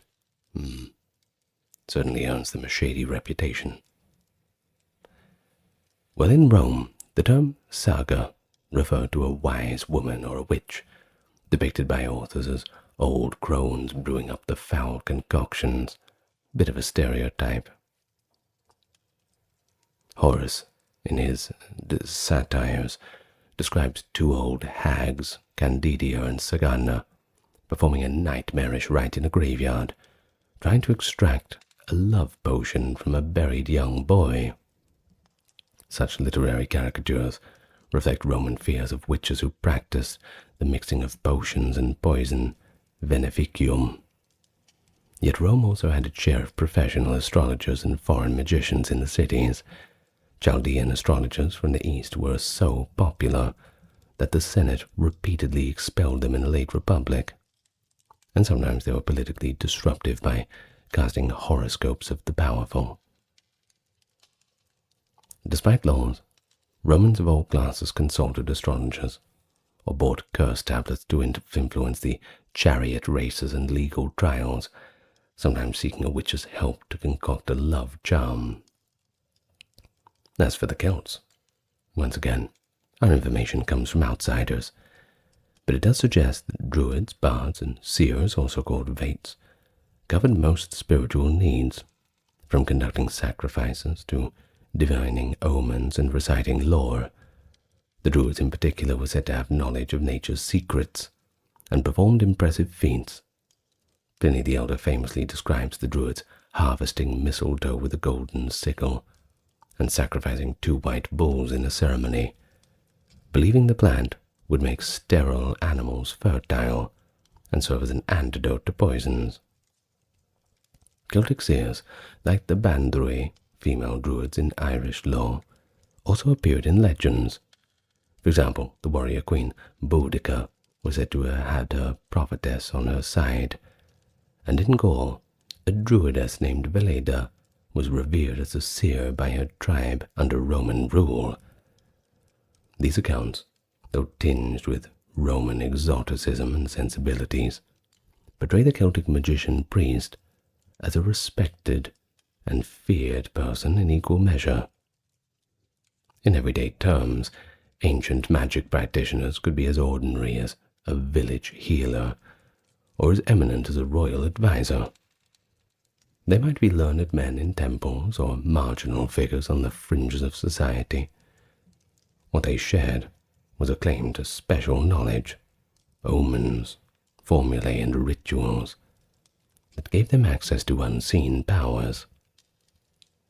Whether society branded them as esteemed wise men or dangerous old hags often depended on the context.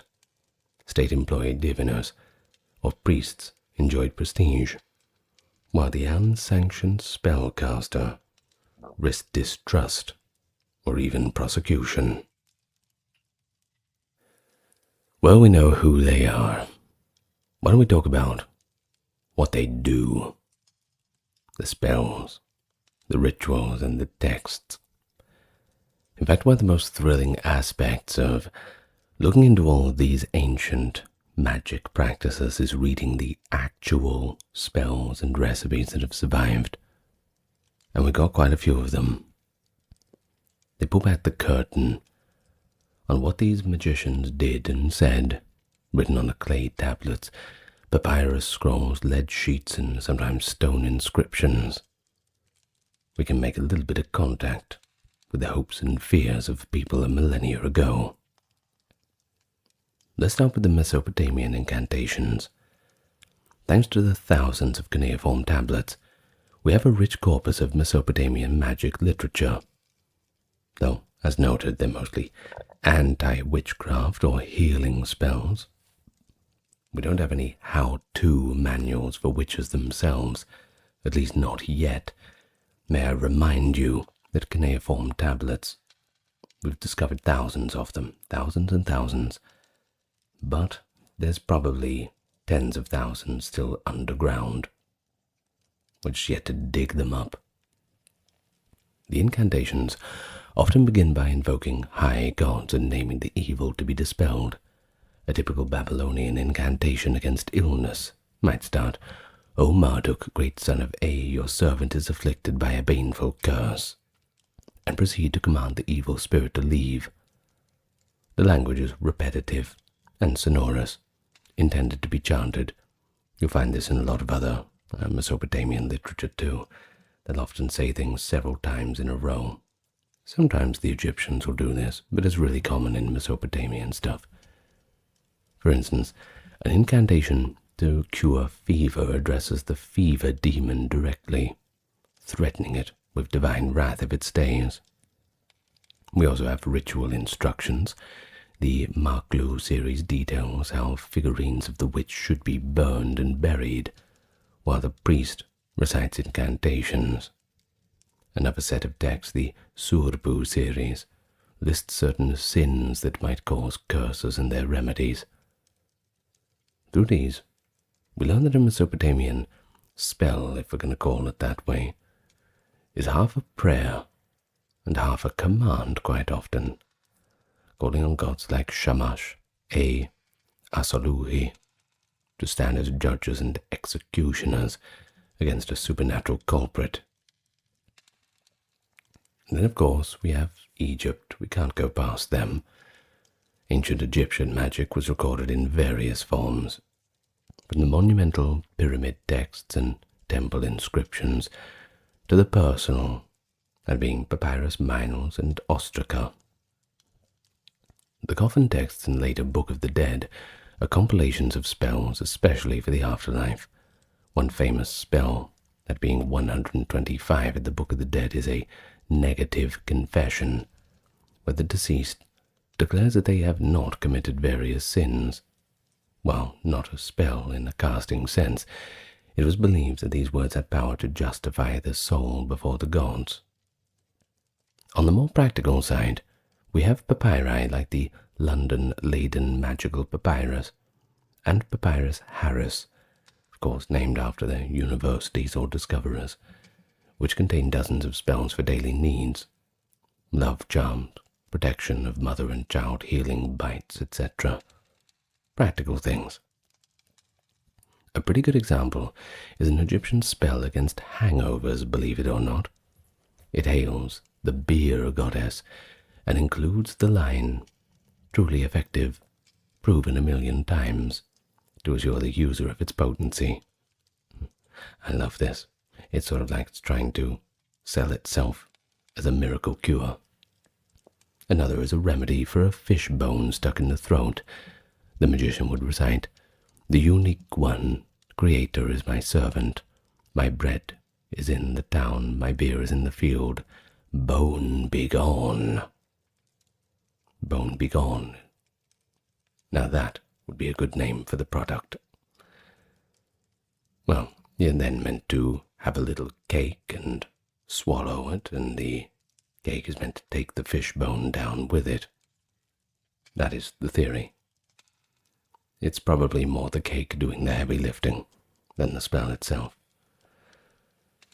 Well, we even find a spell for protecting books, an inscription threatening dire curses on anyone who steals or damages the magical book of a sorcerer. It warns that any violator will lose their burial, their afterlife offerings, and even their name on earth. It shows that magicians safeguarded their own spell collections, with spells on top of that. In fact, the magical texts from Egypt often mix myth with command too. A healing spell might recount how the god Horus was healed of a scorpion sting by Isis, then declare that likewise, "O poison, come out of so-and-so," by the power of that myth. Reenacting these divine stories, the magicians would attempt to harness the same power. And many Egyptian spells were spoken over figurines, amulets, or potions. We still have recipes like instructions to inscribe certain hieroglyphic symbols on a strip of linen and tie it around a patient's head to cure a headache, as in a spell invoking Isis and Nephthys for Horus's migraine. All these give us an intimate glimpse of Egyptian belief that correctly spoken words, often in combination with ritual actions, could have a pretty good influence on reality. And what of the Greeks? Well, they had their own magical papyri and curse tablets.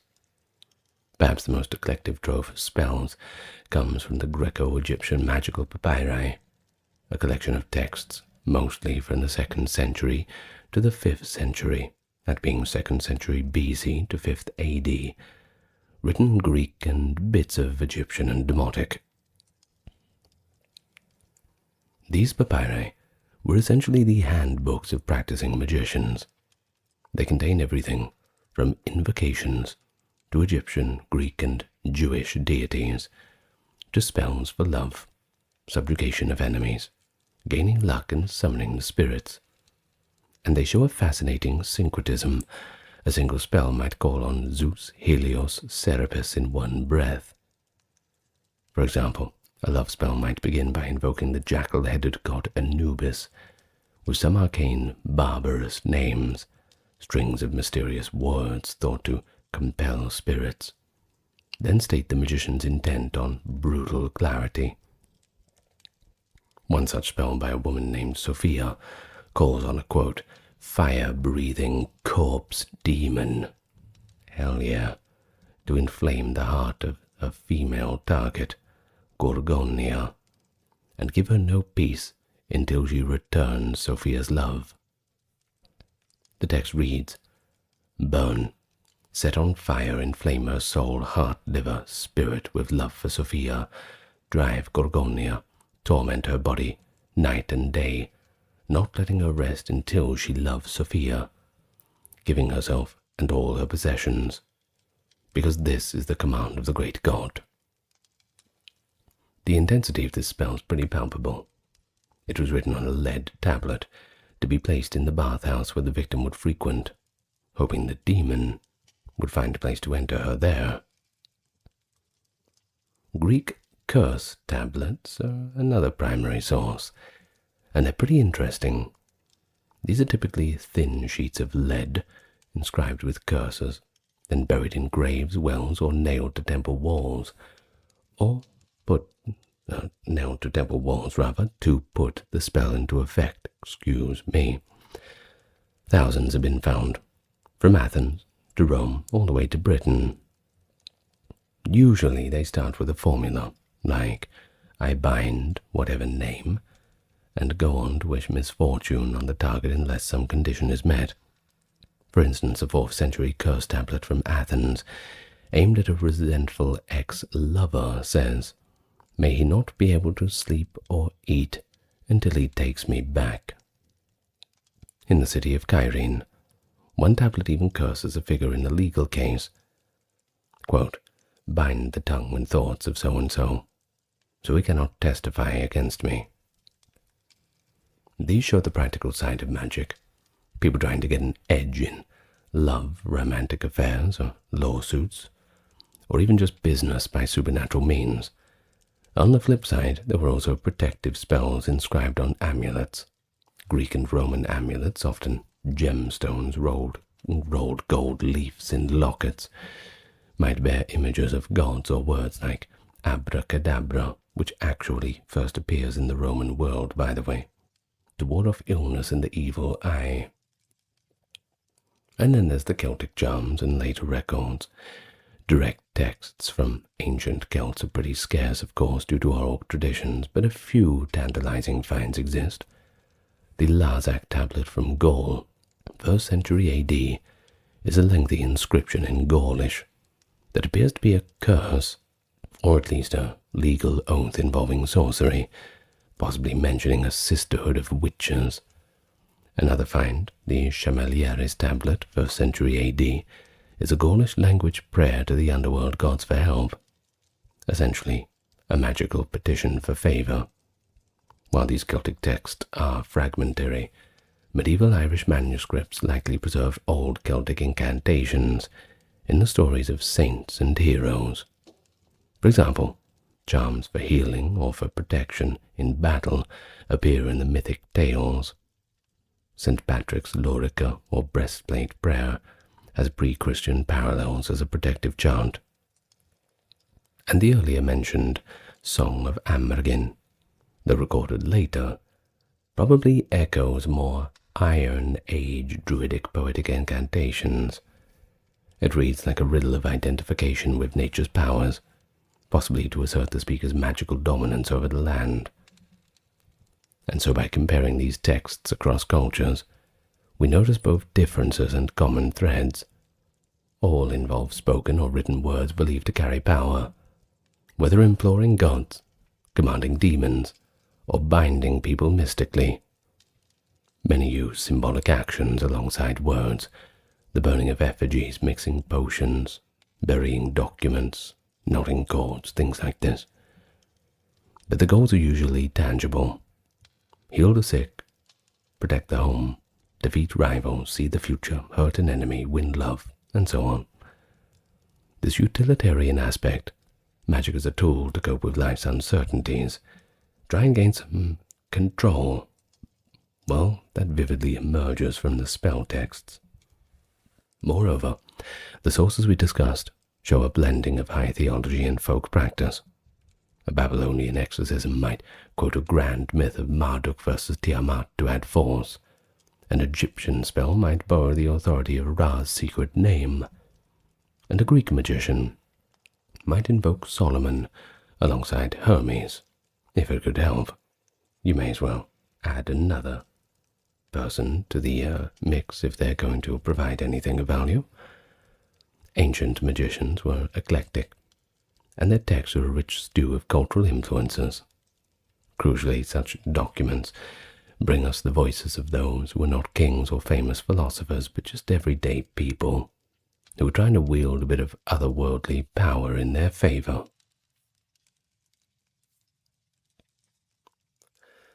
If you want to truly appreciate ancient magic, you must see how seamlessly it blended into daily routine. Far from being an isolated cult activity, it permeated the lives of ordinary people in overt and subtle ways.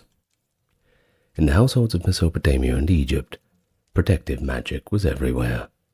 They placed clay demon masks or figurines under the house foundations in rooms to ward off evil spirits. For example, Pazuzu figurines to scare away Lamashtu, a female demon who attacked infants. They hung amulets inscribed with protective incantations over cradles. Newborns and mothers were safeguarded by spells and goddess figurines, kind of like those of Lamashtu, not as a demon, but as a apotropaic image. And in Egypt's family kept little ivory wands or magic knives carved with deities and symbols, drawing a protective circle around a mother and child at childbirth. These objects were the standard kit of life, as normal as having a doctor's tonic on hand, a first aid box in the bathroom, this kind of thing. When illness struck, that's when you really needed magic. And they first turned to magic healing before they went to practical remedies a lot of the time.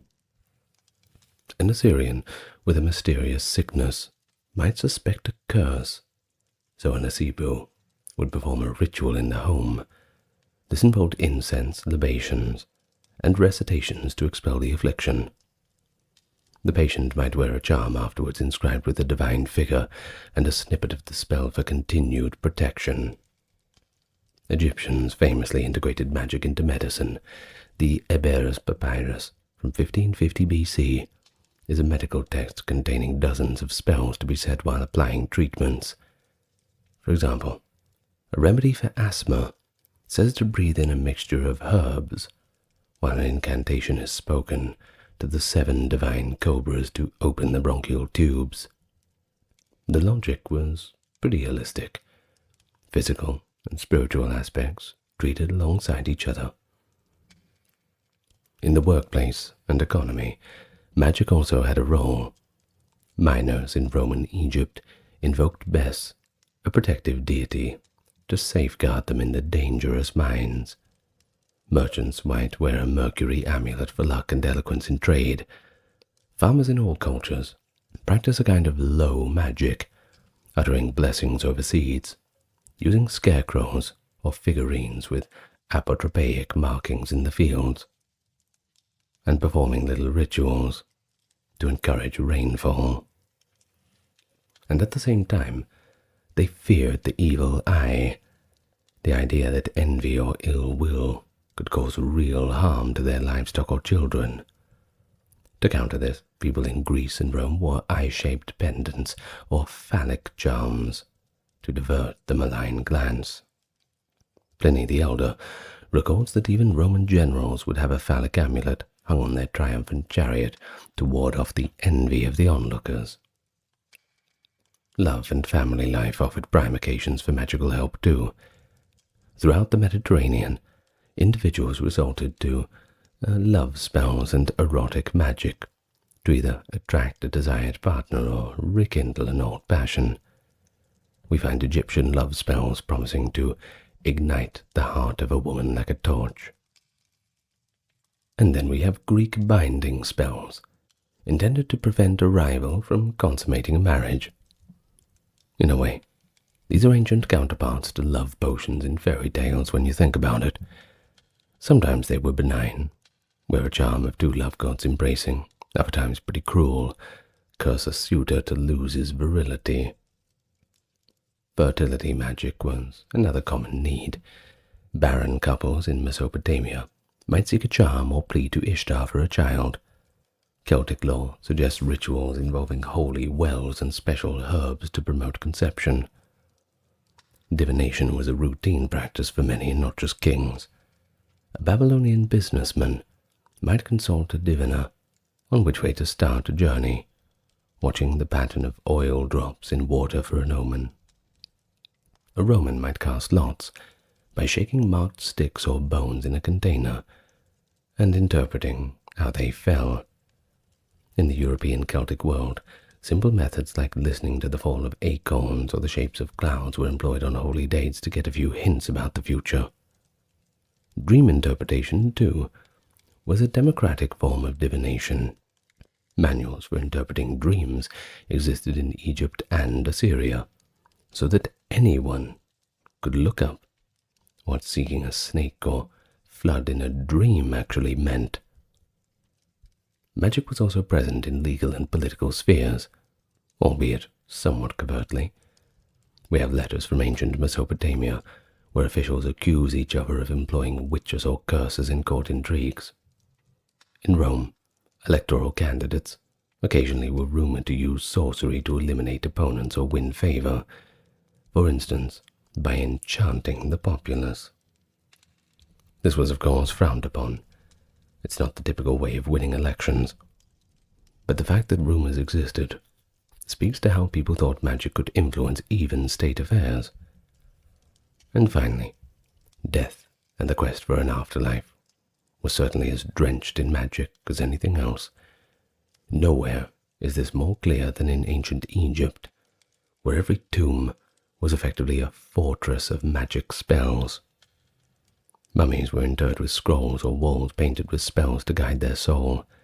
Amulets, such as scarabs placed over the heart, were inscribed with spell 30b from Book of the Dead, imploring the heart not to betray the deceased during judgment. In Mesopotamia, although afterlife beliefs were more bleak, families still placed plaques and figurines in tombs to protect the dead from hungry ghosts or demons below. The living might pour libations and recite incantations on certain days to soothe ancestral spirits. Essentially, magic to maintain harmony between two worlds. Greeks and Romans, too, had gravesite spells.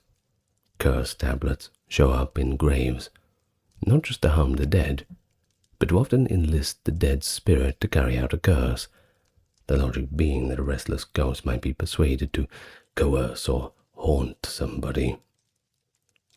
But on a gentler note, the Orphic tradition gave us the gold tablets buried with initiates, tiny gold leaves etched with the instructions for the soul in Hades. Say to Persephone that Bacchus himself released you. A secret passphrase for a blessed afterlife. What is it, if not a kind of magic password for eternity? Through these myriad examples, we see that magic was a daily resource, a lifelong companion for the ancients. And when facing the great unknown of death, magic promised some agency, spells to light the way in the dark mysteries beyond.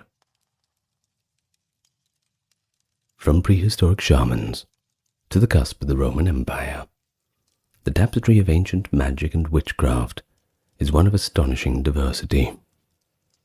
We've seen how Mesopotamian exorcists, Egyptian priests, Greek oracles, Roman wise women, and even Celtic druids all sought to tap into the ancient unseen forces, whether sanctioned by the gods or in defiance of social norms.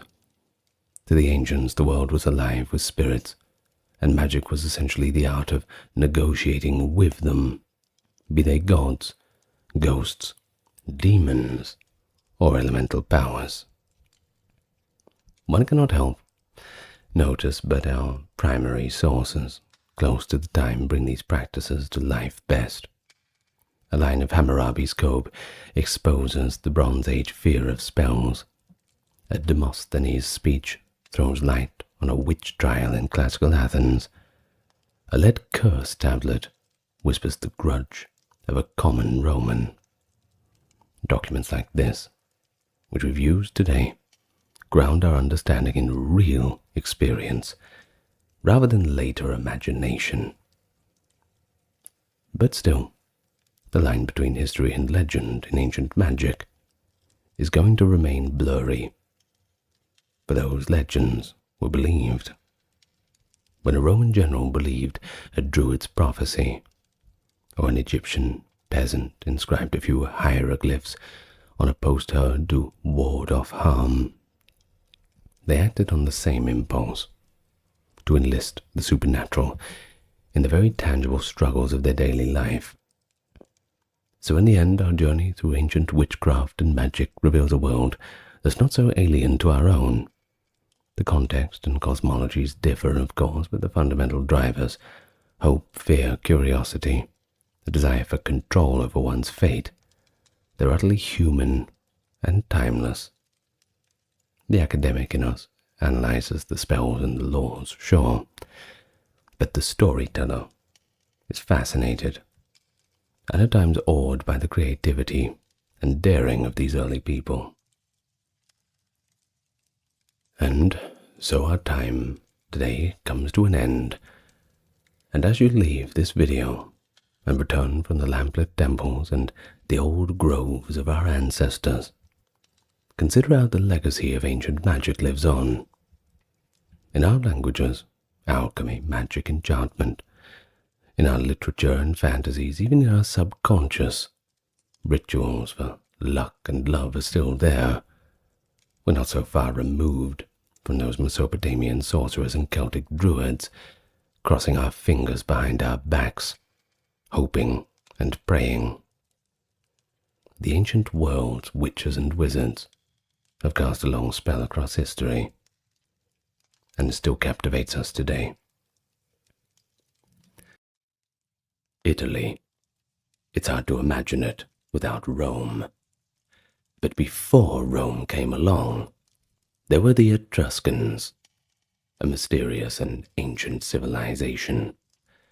Centered in the region of Etruria, modern Tuscany, western Umbria, and northern Lazio, they established vibrant city-states with a rich culture, profoundly influencing the Roman kingdom and republic that succeeded them.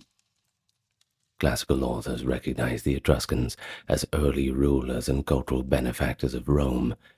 Indeed, even Livy and many others record that several of Rome's early kings were Etruscan by origin.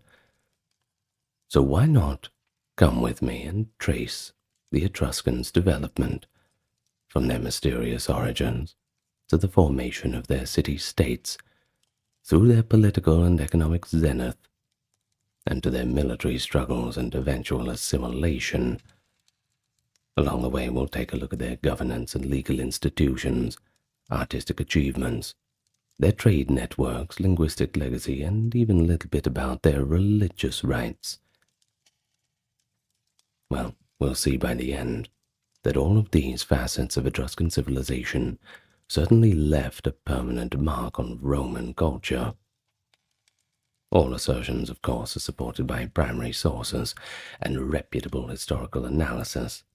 We're not going to go too far into speculation, and if we do, which sometimes we must due to the mysterious nature of the Etruscans, we'll be doing strictly within the confines of academia.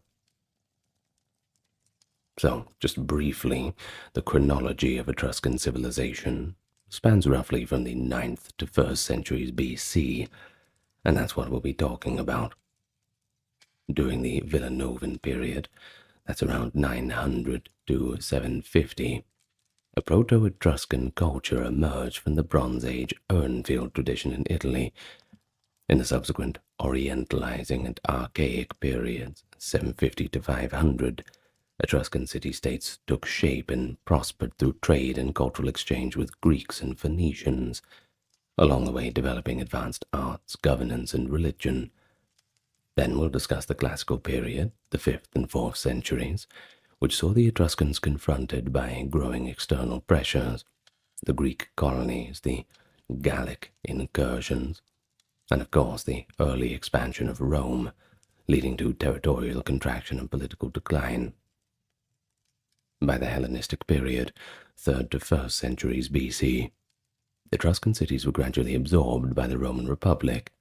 In fact, Etruria was effectively under Roman rule by the 3rd century. But still, the legacy of the Etruscans endured, even as their language faded, the final inscriptions appearing in the 1st century AD. Many Etruscan religious practices, artistic styles, architectural innovations, and legal customs lived on just within the confines of Roman society. And so, to appreciate Rome and their indebtedness to the Etruscans, well, it's probably best that we understand who the Etruscans were and how they organized their world. Well, let me welcome you to the channel first. Of course, it's obvious by now what we will be discussing, and discussing it for quite some time, I'm sure. Thank you to all who have supported on the Patreon and the merch store, also the YouTube memberships. You have my thanks. And thank you in advance for clicking the subscribe button, which is conveniently located right next to the like button. Now, with that being said, let's get nice and relaxed, and we can begin.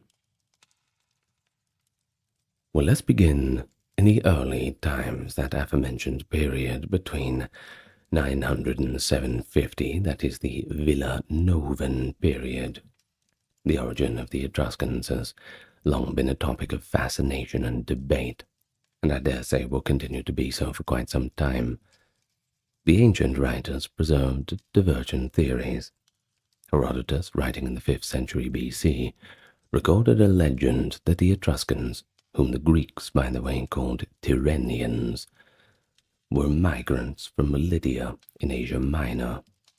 Faced with famine, a group of Lydians led by Prince Tyrsenos sailed west and, quote, no longer called themselves Lydians, but Tyrrhenians, finally settling in Italy.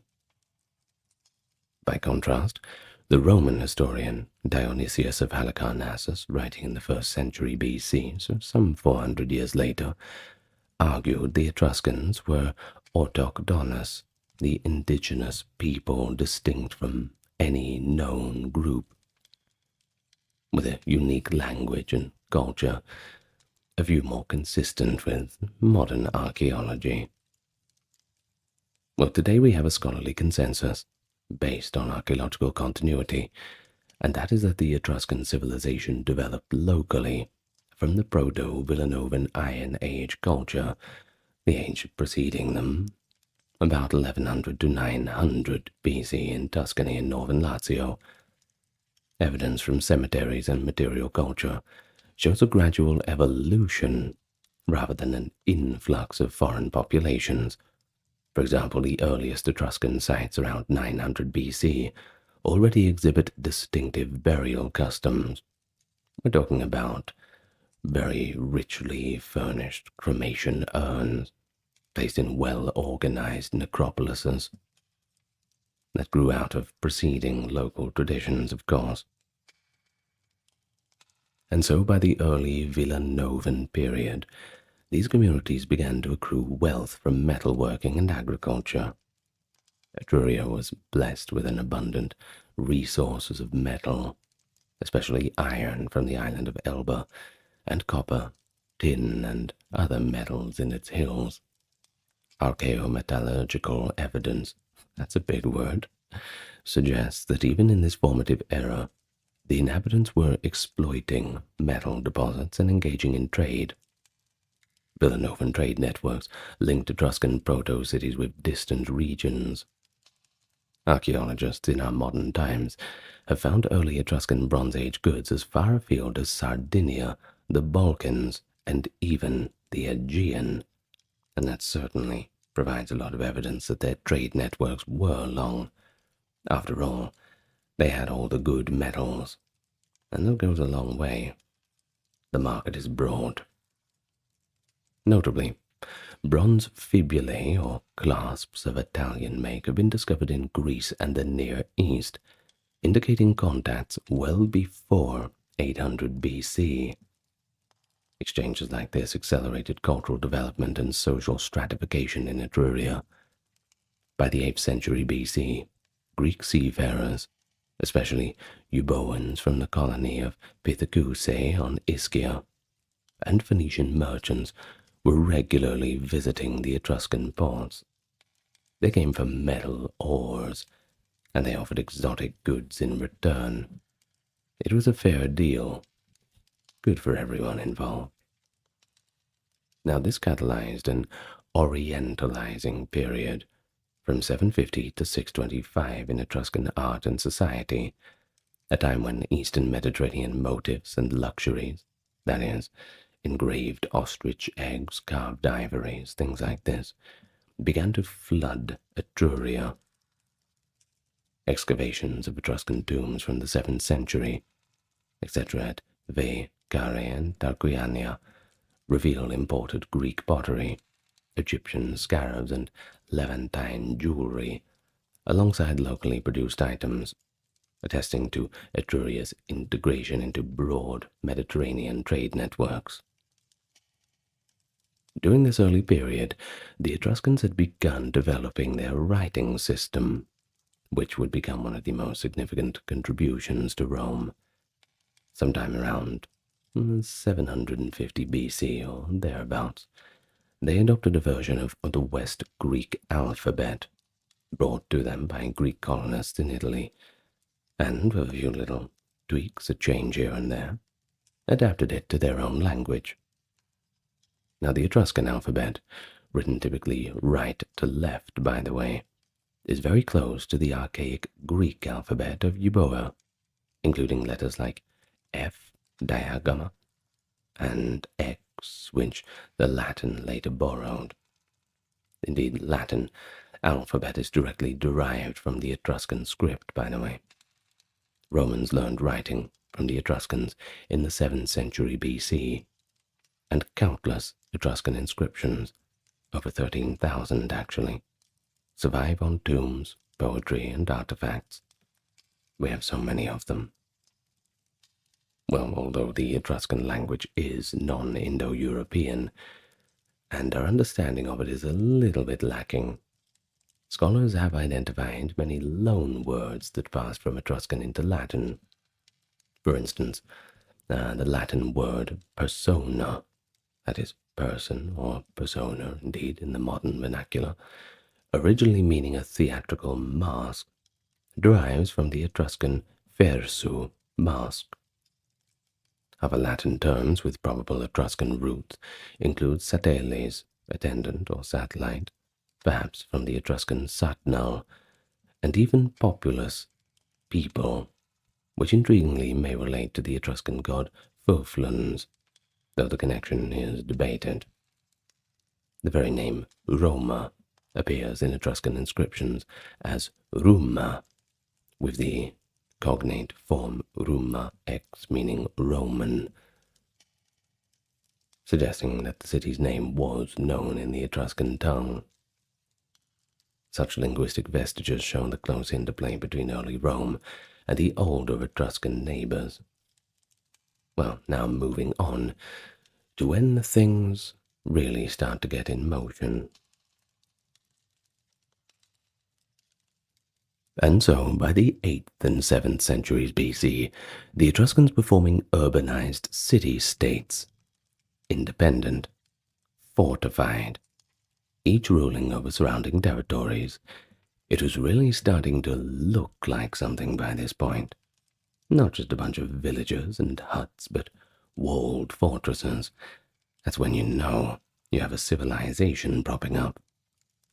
The Greek poet Hesiod, around 700 BC, already described the Tyrsenians, the Etruscans, as a people of central Italy, and later Greek sources depict them as an organized and often piratical, seafaring people.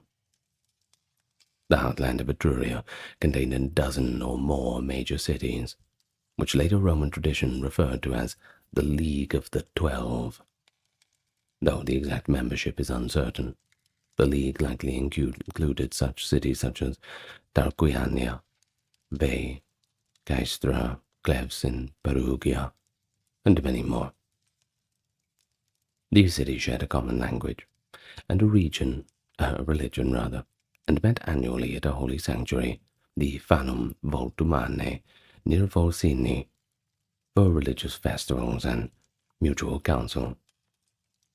So according to Livy, at this annual council, a leader, perhaps a ceremonial Zilath Mekrasnal, or chief of the Etruscan people, could be chosen to represent the League. However, this Etruscan League was not a centralized nation-state, one must remember. It was more of a loose confederation along religious and economic lines, akin to the Greek city leagues, and individual cities retained their sovereignty. Unity was often fleeting. Etruscan cities might ally for mutual defense or projects, but there was no permanent capital or unified military command. Now, in political terms, the Etruscan city-state, Mac or civitas, was governed by first kings and later magistrates. Early on, prior to the 6th century, each city was ruled by a king, possibly called Lucumo in Etruscan. These kings were also high priests, reflecting the theocratic nature of Etruscan rule. The government was seen as a central authority, with the power of life and death over citizens. A power symbolized by the image of the Gorgon's head, and apotropaic emblem often appearing in Etruscan art and regalia. That's pretty threatening to have a gorgon's head as your symbol. Yeah, that's pretty good. I mean, the Roman eagle is good too, but the gorgon's head is also pretty cool. While in Etruscan tomb paintings and decoration, the frightful visage of the gorgon signified sovereign authority and served to ward off evil. But over time, Etruscan governance evolved. By the 6th century, many Etruscan cities transitioned from monarchy to an oligarchic republic, just as Rome basically did around 509 BC. The same process. Archaeological and inscriptional evidence suggests that councils of aristocrats and elected magistrates took on governing roles in some cities by the late Archaic period. For example, inscriptions from Etruria lists titles of magistrates like Zilath, Parnik, Camthi, and Maru, etc., indicating a complex republican administration. Although we don't know the precise functions of each office, but we know they were there doing something at least. Notably, Etruscan society was dominated by powerful aristocratic families. These noble lineages accumulated wealth via trade, and they held great sway because of it. Money is power. Much like in Rome, they were kind of similar to the Roman patrician class gentes. In fact, the Roman concept of gens or clan and the importance of familial lineage may be modeled after the entrenched Etruscan aristocratic system. Families who built large tombs and emphasized dynastic continuity. Etruscan law and custom were deeply intertwined with religion and social ritual, and there is evidence that many early Roman legal and political institutions had Etruscan roots, prototypes, or at least influences. Now, for instance, the fasces, a bundle of rods with an axe, carried by attendants, the lictors, as a symbol of magistrates' power to scourge and execute, was borrowed directly from Etruscan royal insignia. Etruscan tomb art has even yielded an actual bronze set of fasces, rods, and axe from Vetulonia, confirming the symbol's Etruscan usage. The Romans attributed to Etruscan kings the introduction of other state symbols and rituals. We're talking the golden crown, the ivory throne, or sella curulis, the purple bordered robe, that being the toga praetexta, the scepter, and the triumph ceremony, all said to have their roots from Etruscan tradition. It's been described, for example, at the first Roman triumph, now that is a victory parade if you're not familiar, was modeled on Etruscan processional customs. Even Roman law in its earliest form was heavy sacral and ritualistic, a feature that scholars link to Etruscan influence. The 12 Tables, Rome's earliest law code around 450 BC, came about in a context where legal procedure involved formalized rituals and symbolic acts, such as the ritual of mancipatio, or the chanting of precise verbal formulae. This emphasis on ritual in law is reminiscent of the Etruscan approach, where religious sanction underlay political power. While our knowledge of specific Etruscan laws is scant, Roman writers acknowledged an indebtedness to the jurisprudence of the Etruscan tradition. For instance, the concept of the pomerium, a sacred boundary of which the city magistrates could not cross with arms, and that was an Etruscan practice that was adopted by Romulus himself. Roman augural law, the requirement to take auspices, that divine approval before official acts, likewise stems from Etruscan doctrines that governments must heed the will of the gods. Economically and culturally, the 7th and 6th centuries BC were the heyday of Etruscan power, really the golden age. Etruscan cities grew wealthy from the Mediterranean trade, which was booming. They exported metal ingots, finished bronze wares, wine, and pottery, and imported luxury goods to enjoy. Also, you'll find fine ceramics absolutely everywhere in their tombs, all from this time. Greek pottery in particular was prized as a status symbol in Etruria, so much that Greek workshops in Corinth and Athens created special vase designs catering to the Etruscan tastes. The customer is always right in matters of taste, of course, as that is the full quote. Vast quantities of Attic red figure and black figure vases have been unearthed in Etruscan tombs, indicating that vast trade network with Greek markets. Meanwhile, the Etruscans developed their own distinctive black glossy pottery known as bucchero, which became an export good in its own right. Bucchero tablework, with its elegant shapes and lustrous finish, has been found at sites in southern France, Spain, North Africa, and the Near East, evidence of Etruscan merchants or the far-flung exchange of gifts. Etruscan metalwork, from fine jewelry to large bronze sculptures, was also renowned. Indeed, Etruscan bronze cauldrons, armor, and votive figurines have been discovered in the Celtic tombs north of the Alps and at Pan-Hellenic sanctuaries in Greece, that is, Olympia and Delphi, where they were dedicated as prestigious offerings, only the best for the deities. But one hallmark of this era was the formation of Etruscan colonies and spheres of influence beyond the confines of Etruria. Etruscan adventurers and traders established themselves in the Po Valley to the north, founding or perhaps taking over cities like Felsina, later Bononia, and later, in our modern vernacular, Bologna, and as far south as Campania. By 600 BC, the Etruscan League existed in Campania, centered on the city of Capua, indicating direct Etruscan rule in that region. They also held sway in Latium, at least before Rome sorted that out.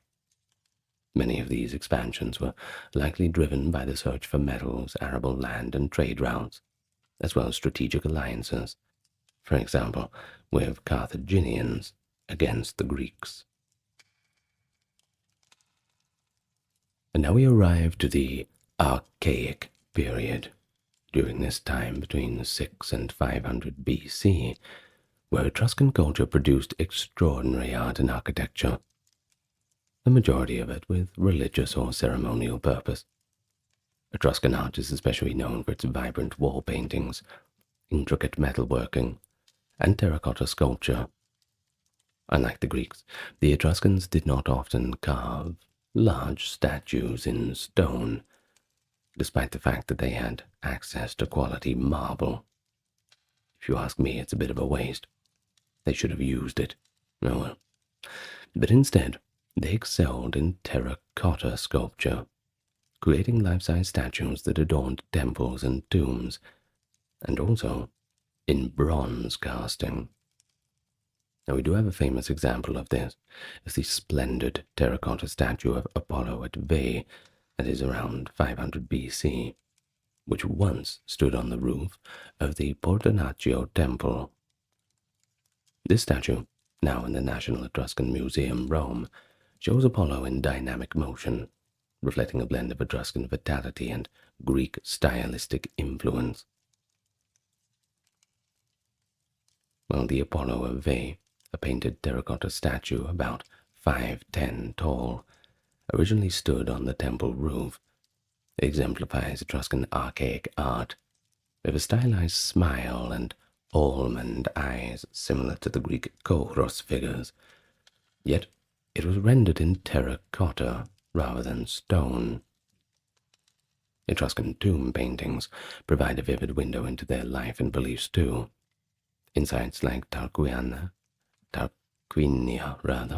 and Chiusi, aristocratic families built elaborate tombs carved into rock, whose walls they decorated with frescoes of banquets, dances, sports, and mythological scenes. One striking example is the Tomb of the Leopards around 480 BC at Tarquinia, named for the leopards, of course, painted guarding a banquet scene on the back wall of the tomb. The frescoes portray reclining diners, men with dark-skinned women with light skin in the artistic convention, servants, musicians playing flutes and lyres, and dancers, all celebrating what appears to be a funerary banquet in honor of the deceased. The joyful, almost exuberant depiction of the afterlife feast reflects Etruscan belief that death was a transition to another form of existence, where one could enjoy earthly pleasures as long as the proper rites were observed. Many tomb paintings also have religious or mystical elements.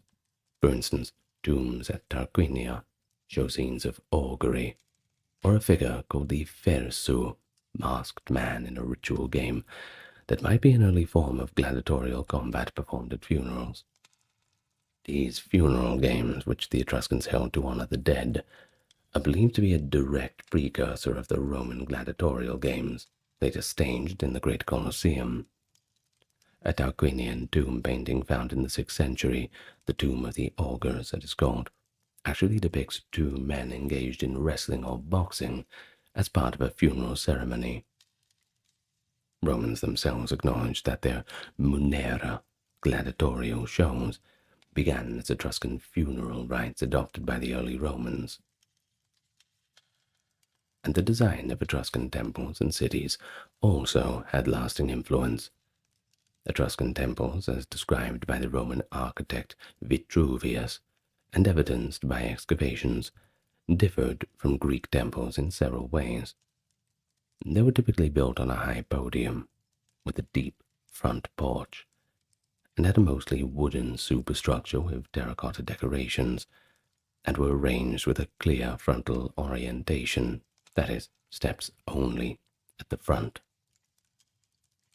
The great temple of Jupiter Optimus Maximus on Rome's Capitoline Hill, erected in the late 6th century BC during Etruscan rule, was built in the typical Etruscan style, featuring a triple cellar plan for the Capitoline triad of Jupiter, Juno, Minerva, a deep columned porch, a rich terracotta statuary, possibly crafted by an Etruscan artisan from Veii. Archaeology confirms that the earliest monumental buildings in Rome, that is, about the 7th to 6th centuries BC, certainly were executed by Etruscan builders, or, if not, heavily influenced by their know-how. Either way, Etruscans were masters of engineering and architecture, at least by the standards of their day. They understood arch construction and vaulting well before the Romans did. Well, the Etruscan city of Volti's Gate and the stone art of Perugia are from pre-Roman times. They also excelled at hydraulic engineering. The famous Cloaca Maxima, Rome's central sewer canal, was, according to Roman tradition, constructed in the 6th century BC under the Etruscan king Tarquinius Priscus. This massive drain, which began the process of reclaiming the swampy Forum Valley, is a testament to the Etruscan engineering skill. They also dug drainage tunnels called cuniculi to irrigate fields and drain water. Many such tunnels survive in the countryside of Tuscany. To this day, really, you can still see them. They also pioneered the use of the Tuscan column, a strong, unfluted column derived from the Doric order, which the Romans later adopted especially for military architecture. But religious rites, that was the core of Etruscan private and public life. The Etruscans were polytheistic, worshipping a vast pantheon that included both indigenous gods and those adopted from Greek mythology. They believed that the will of the gods manifested continually in the natural world, and that through proper divination one could interpret divine signs. The Etrusca Disciplina was the corpus of sacred knowledge, essentially Etruscan religious law, which codified the methods of divination and the interpretation of omens. Chief among these practices was the haruspicy, examining the entrails, especially the liver, by the way, that was particularly important. Now, the Etruscans developed an elaborate system for liver divination. dividing the organ into sections representing different deities and portents. A remarkable artifact illustrating this is the liver of Piacenza, a bronze model liver from the 2nd century BC, covered in inscriptions found in northern Italy. It was likely a teaching tool for trainee diviners. Each region on the model liver is labeled with the name of a deity, showing how an Etruscan priest would map a real sheep's liver to the divine cosmos. The Romans were so impressed by Etruscan divination that they retained the Etruscan haruspices as a specialist priest in the imperial era. In fact, even after Etruria was politically subdued, Rome maintained a state board of these diviners, often of Etruscan descent or in training, to consult during times of prodigies and crises. Additionally, Etruscan augury, interpreting the flights of birds and other natural omens, was integrated into Roman state religion. Rome's highest priests, augurs, and pontiffs adopted many Etruscan ritual conventions. So, all up, the Etruscan religious influence on Rome was very profound, I'm sure you'll agree. Several major Roman deities and cults were directly influenced by Etruscan equivalents. For example, the Etruscan goddess Uni was equivalent to Juno, Tinia to Jupiter, and Menva to Minerva. These formed the principal triad in both Etruscan and early Roman worship. The practice of portraying gods in anthropomorphic form with statues in temples was introduced to Rome by Etruscans. Early Romans may not have had cult statues until the Etruscans came around and got their artisans to help them create a few. Etruscan mythological heroes, many borrowed from the Greeks, also filtered to Rome. For instance, the hero Hercule, from the Greek Heracles, was venerated by the Etruscans and passed into the Roman cult as Hercules, with attributes shaped by Etruscan interpretation. The Roman religious calendar itself, typically attributed to Rome's second king, Numa, well, that too appears to have been influenced by the Etruscan models of reconciling lunar and solar time, likely developed in the late 6th century BC when Etruscan influence in Rome was at its peak. And so 500 BC, Etruscan power was at its apogee. But the tides were turning. The late 6th and 5th centuries brought new military challenges, and from multiple fronts. The Etruscans were renowned in earlier times as formidable warriors and sailors, sure. Greek authors often mention tyranny and pirates dominating the western seas. Etruscan warfare typically involved heavily armored infantry fighting in a phalanx, an approach likely adopted from the Greek hoplite model. Hey, if it works, why not do it? As well as cavalry drawn from the aristocracy. In war, the Etruscans sought not only territorial gain, but status and loot. Captured enemies might be ransomed for wealth or even ritually sacrificed in honor of fallen Etruscan nobles. But as neighbors grew in strength, the Etruscans found themselves increasingly on the defensive. The southern outposts in Campania came under pressure from the expanding Greek city-states of Magna Graecia and indigenous Italic tribes, while the northern holdings in the Po Valley were threatened by the migrating Gallic tribes. One pivotal conflict was with the Greek colonists in Italy. In 540 BC, a fleet of Phocian Greeks from Corsica encountered a joint Etruscan-Carthaginian fleet in the Battle of Alalia. That was fought off the coast of Corsica. Though the Greeks claimed a costly victory, the battle effectively broke Phocian naval power, leaving the Etruscans and the Carthaginians dominant in the Tyrrhenian Sea. Soon after, Etruscan influence in the south began to wane. In 524 BC, the Etruscans, perhaps led by a southern Etruscan city of Clusium, suffered a defeat at Cumae in Campania.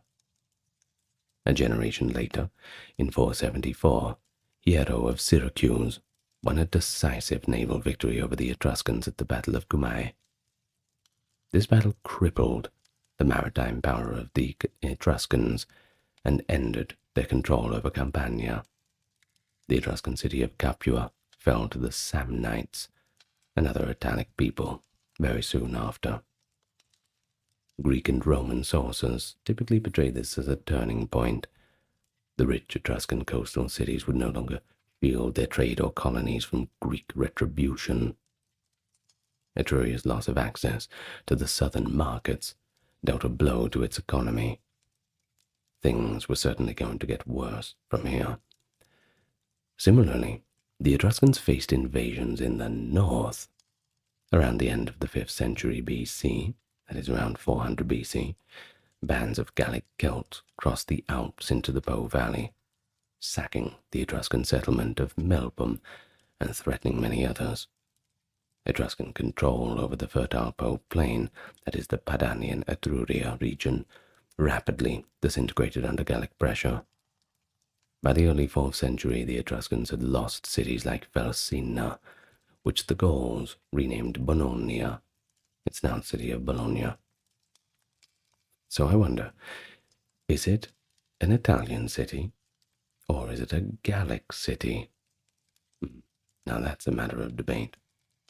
But either way, this Gallic push south culminated in the infamous raid of Rome by the Senones in 390 BC. Now, that's important, though Rome was a Latin city and not Etruscan. It certainly shows the shifting power dynamic that also affected Etruria. The net effect was that Etruria was now hemmed in, no longer expanding, but fighting for survival on multiple fronts. The greatest rising threat, however, I'm sure you know, was Rome itself. After the expulsion of Rome's last king, Tarquinius Superbus, an Etruscan by the way, in 509 BC, the Roman Republic grew in military strength and began encroaching on Etruscan territory. Early Roman historians recount wars with the Etruscan city of Veii, Rome's neighbor, just 16 kilometers to the north. That's a little too close for comfort, isn't it? The conflict between the two cities spanned decades, highlighted by the siege of Veii from 405 to 396, which finally ended in Veii's capture by Rome. According to Livy, the Romans under the generalship of Camillus tunneled into Veii after a long siege and destroyed the city in 396. This was a watershed. Rome doubled its territory and sent shockwaves through Etruria. One by one, the southern Etruscan cities faced Roman aggression. Tarquinia, Caere, Volci, Volsini, and others engaged in intermittent wars with Rome during the 4th century. Notably, a coalition of Etruscan cities mustered against Rome in 310, but they were defeated in 310 at the Battle of Lake Vadimo. Better luck next time, kids. And that was a battle that Roman annals celebrate as really breaking the Etruscan resistance. Further Roman victories in 308 and the subsequent decades reduced Etruria to a subordinate status. By the early 3rd century, Rome had effectively dominated all of Etruria south of the Apennines. It is important to stress, too, that Etruscan military power did not collapse overnight. Some cities showed resilience. For example, Volsini remained influential and had to be decisively crushed only in 264, when the Romans brutally sacked it. The final act of Etruscan autonomy, that's for sure, going down in flames. Yet, internal strife and class conflict may have weakened some Etruscan cities from within, as hinted by Roman stories of civil discord in Volsini before its fall.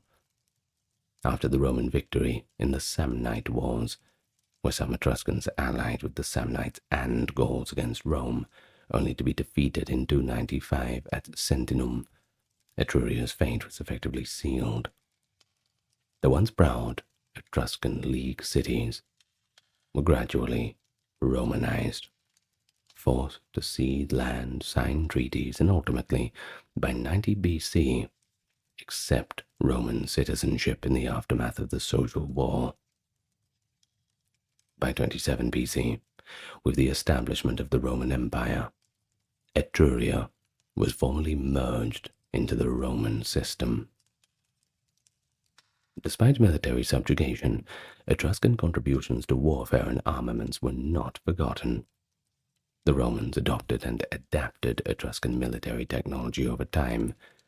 Etruscan helmets, that is, that distinctive bronze helmet with the rounded apex and cheek flaps, were precursors to some Roman helmet designs. The concept of the military triumph, as we've mentioned, had Etruscan roots in victory parades.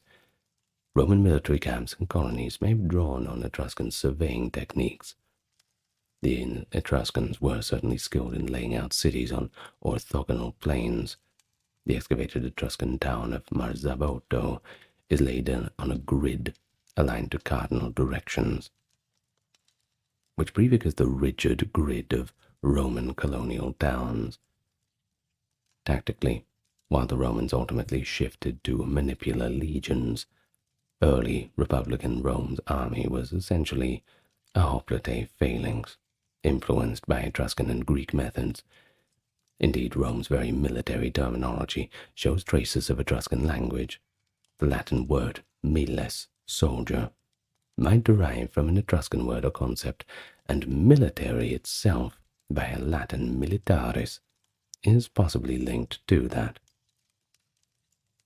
The tradition of disciplinary devotio, sacrificing oneself in battle for the gods, may also reflect Etruscan spiritual influence on how war was ritualized. Roman generals like Decius Mus, dedicating themselves and the enemy to the gods in battle, as parallels with the heavy religious context Etruscans gave to warfare, etc. Prisoners sacrificed on tombs of leaders. As Etruria came under Roman rule in the final centuries BC, the Etruscans became Roman citizens and were gradually assimilated. Like it or not, the Latin supplanted the Etruscan language in daily life, though Etruscan persisted in religious context for some time, and over generations Etruscan identity blended into the broader Roman-Italian identity. However, many Etruscan cultural elements were not lost. Instead, they were just absorbed into the Roman apparatus, becoming an integral part of what we recognize today as Roman civilization. The Romans themselves, often pragmatically, preserved what they found useful or hallowed in Etruscan tradition. We've already noted several areas of Etruscan influence, so here we summarize the most significant Etruscan contributions to Rome. The first being urban planning and architecture. Now, the basic template of Roman cities owed much to their Etruscan precedents. According to Roman law, Romulus founded Rome following the Etruscan ritual. He plowed a sacred boundary around the Palatine Hill and established the Pomerium, the inviolate city boundary, following the Etruscan practice. Archaeology suggests that early Roman urban infrastructure, drainage systems, defensive walls, forum layout was initiated under Etruscan supervision. The use of an arch in construction, which became the hallmark of Roman engineering, think of the aqueducts and the Colosseum, was pioneered in Italy by the Etruscans. Roman temples in the Republican period were built in the Tuscan style, with high podia and axial plans, directly emulating Etruscan temples like those of Veii and Tarquinia.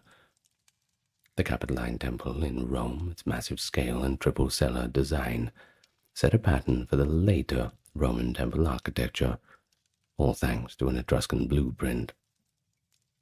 Even the later Roman preference for building cities on hilltops with strong fortifications echoed the Etruscan habit of choosing elevated sites and encircling them with thick walls. Moreover, the Romans maintained the Etruscan practice of dividing the city with a north and south street and an east and west street aligned to the auspices, a reflection of the Etruscan belief in sacred urban order. And then we have governance, political symbols, and law. Many of the early Roman political institutions, where they show their fair share of Etruscan influence too. The Roman Senate, which might have been inspired by the councils of nobles that ruled Etruscan cities after the monarchy. The regalia of Roman magistrates were explicitly Etruscan in origin. The lictors with their fasces, the curule chair, the purple-bordered toga, praetexia, worn by consuls and later by boys and magistrates, and the golden scepter and crown used by generals celebrating a triumph, all adapted from Etruscan royal ceremony. Roman legal and religious concepts also betray Etruscan roots. The Latin word ritus, ritual, could well describe the Etruscan approach to law and governance, which was to sanctify the secular authority through ritual. The Roman concept of auctoritas, of the Senate, a kind of legitimization of authority, has been linked to the Etruscan reliance on divine sanction for political decisions. Furthermore, some of the Roman magistracy titles may etymologically stem from the Etruscan. For example, the title rex, or king, was certainly not Etruscan, that being lucumo, that was used for a ruler in their tongue, but camillus, an assistant to priest. One moment. An assistant priest, rather, excuse me, and possibly praetor, if it related to Etruscan prefect roles, show cross-cultural links. When the Romans instituted the position of dictator, an extraordinary magistrate with absolute power for a limited time, don't think of it too much in our modern term, they granted him 24 lictors with fasces, that is, double the normal consul's allotment, a detail that might also hark back to Etruscan notions of kingly power, as Etruscan kings perhaps had 12 lictors, a number later standard for Roman kings, at least according to Livy. In law, the persistence of Etruscan religious law, the Etrusca disciplina, meant that Romans, even as they codified secular laws, continued to consult the inherited Etruscan rules for interpreting prodigies, consecrating temples, and dividing territory. Of course, we can't go past the religion and ceremony. Roman religion was so suffused with Etruscan elements that one ancient sentiment was that the Etruscan discipline encompassed the whole of Etruscan knowledge, implying Roman sacred law was largely inherited from Etruria. The College of Augurs and the College of Haruspices in Rome perpetuated Etruscan divination. Roman generals on campaign and emperors in Rome would often call on diviners to interpret unusual occurrences. Think of monstrous births and lightning strikes, this sort of thing, a tradition directly descendant from the Etruscans. The ritual of the triumph, the highest military honor, that had Etruscan trappings too. The triumphant general wore a gold-embroidered toga, called a toga picta, and a laurel crown, and his face was painted red, just as the Etruscan kings may have done. This was mainly done to represent Jupiter, by the way. Some sources suggest that even the word triumph might derive from an Etruscan shout of exultation, or a name of an Etruscan procession. The gladiatorial games, as mentioned, were introduced in 264 BC at a funeral in Rome specifically as a revival of an old Etruscan custom of blood offerings to honor the dead. In everyday life, Romans continued to observe many superstitions and customs of Etruscan origin. For example, the practice of making dies fat et nefas, that is, auspicious and inauspicious days on the calendar, from Etruscan priestly law. Well, that was also one of the gods permitted public business. So, arts and culture now. As Romans absorbed Etruscan territory, they were also absorbing the Etruscan craftsmen, performers, and artisans. It came as a package deal. Etruscan art forms influenced early Roman art, especially in the centuries where Rome had not yet developed its own monumental art tradition. The earliest Roman bronze statues. Oh, I don't know. Think of the Capitoline wolf, that one with Romulus and Remus. If genuinely ancient, that is, there's a bit of debate about that, were likely Etruscan works or heavily influenced by the Etruscan style. Etruscan music and entertainment, that also left its mark. The Romans enjoyed their styled performances, and tradition says that the first stage performers or dancers in Rome were imported from Etruria to appease the gods during a plague in 364 BC. Whether or not that stopped the plague is a bit of a mystery. The Roman love of spectacle, chariot racing, and athletic contests at religious festivals had Etruscan parallels or origins. The Ludi Romani games held in the Circus Maximus traced back to games introduced by Rome's Etruscan kings, featuring chariot races and boxing matches in Etruscan fashion. And Roman funerary customs, like the lavish tombs of the elite in the late Republic and Empire, think of the monumental mausoleums, things like that, might be seen as an extension of the Etruscan aristocratic emphasis on elaborate tombs and ancestor veneration. And then we have language. Although Latin was fundamentally different from Etruscan, it incorporated numerous loanwords, especially for things associated with Etruscan culture, with noted examples like balteos for belt, sateles and persona, and possibly even arena, connected by some to an Etruscan term for a sandy place.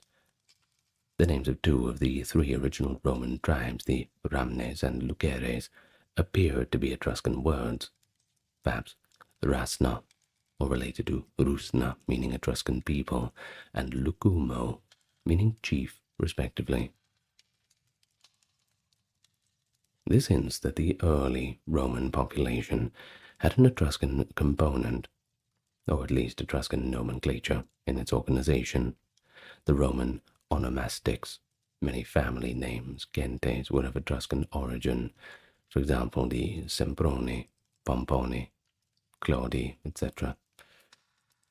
These were because these families had Etruscan ancestors, or they adopted the names from Etruscans upon integration. Even in the imperial period, elite Romans took pride in tracing lineage to Etruscan heroes. Maecenas, the famous minister of Augustus, was of Etruscan nobility from Arretium, and that's just to name one. And so, by the time of the early empire, the Etruscans as a distinct people had largely vanished. But don't worry, their imprint on civilization was undeniable. I'm sure you agree. I hope I've convinced you. The Roman poet Virgil in the Aeneid acknowledges the Etruscans. He calls them Lydians, by the way, nodding to Herodotus's tale mentioned earlier, as allies of Trojan Aeneas and contributors to the Roman ancestral melting pot. Romans continued to visit Etruscan oracles and venerate Etruscan gods. For instance, Vertumnus, the Roman god of seasons and change, was originally an Etruscan deity, Voltumna. So in summary, nearly every facet of Roman culture, political institution, religious doctrine, engineering, art, military ritual, and even fashion carried an Etruscan fingerprint. The Roman author Cicero paid tribute to Etruscan expertise in divination in his treatise, and Livy and Dionysius documented Rome's indebtedness to the Etruscans. Modern historians concur that without the Etruscans, Rome would have been a very different place, if there had been Rome at all. The Etruscans functioned as a conduit through which the elements of Greek and Eastern Mediterranean worlds flowed into Rome, and they were also innovators in their own right, giving the Romans truly original contributions. from the grandeur of the Capitoline Temple to the dignified ceremony of the Senate, all the way to the layout of the Roman Forum, to the gladiatorial games in the arena. They passed on a torch of civilization to Rome, and later Rome passed on that torch to Western culture. It's a legacy that ensures the Etruscans, though often overshadowed by the Romans in popular memory, are rightly recognized by scholars as a foundational predecessor to Rome. 5,000 years ago, a lone scribe presses a sharpened reed into a damp clay tablet. In careful, practiced strokes, he records the day's grain deliveries to the temple granary. As the clay fills with neat rows of wedge-shaped symbols, he sets the tablet aside to dry. One more piece of preserved knowledge, all finished up. The job is done. Such a scene could have unfolded 5 millennia ago in ancient Mesopotamia, long before the famed Library of Alexandria or the scroll-stacked libraries of Greece and Rome. Bronze Age civilizations were pioneering the collection of knowledge. In the 3rd and 2nd millennia BCE, the peoples of Mesopotamia, the Nile Valley, the Indus Valley, and Minoan Crete had already developed writing systems and began to populate the world's first libraries, archives of clay tablets, papyrus scrolls, and inscriptions that safeguarded everything from mundane accounts to myths of creation. But these libraries were not public institutions as we think of libraries today.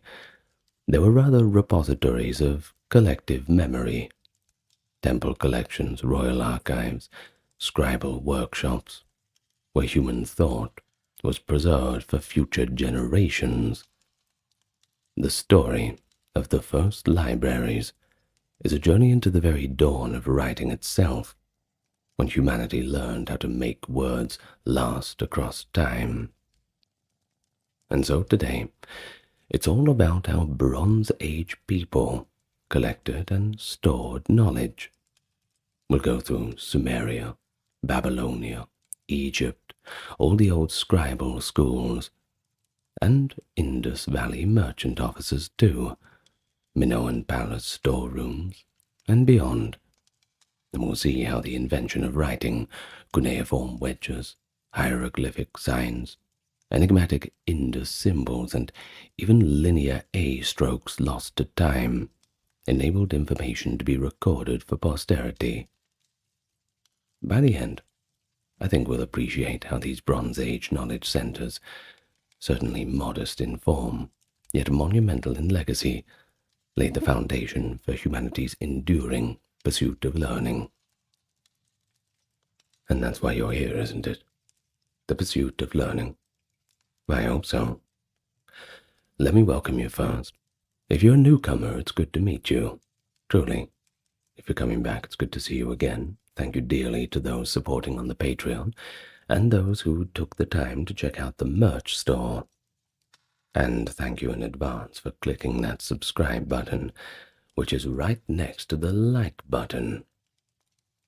Thank you. Now, without any further ado, let's get on to the topic for today. Nice and relaxed. We'll go really slow. So, the roots of the first libraries lie in the invention of writing itself.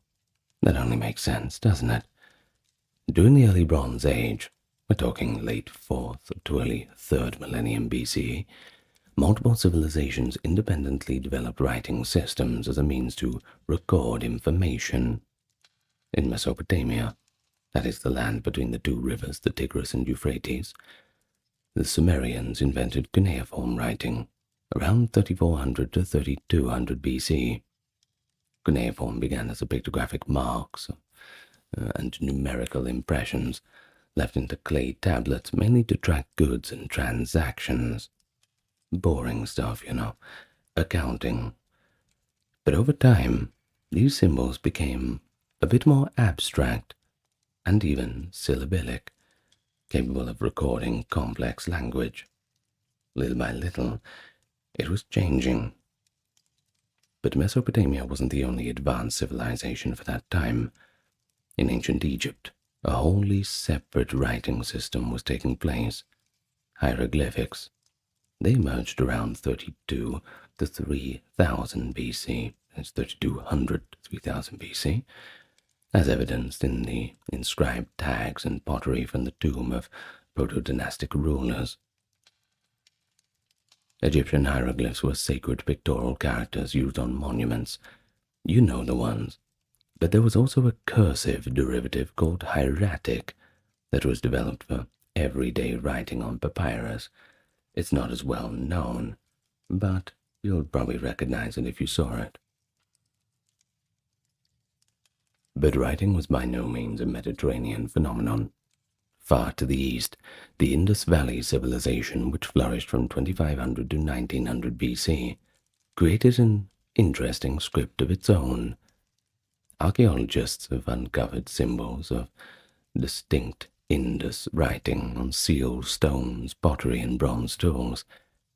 These symbols, typically only a few characters long, likely represent a writing or proto-writing system, though it remains undeciphered to this day. At least at the time of doing this video. It'd be a little embarrassing if they deciphered it within the next few days, but that's okay.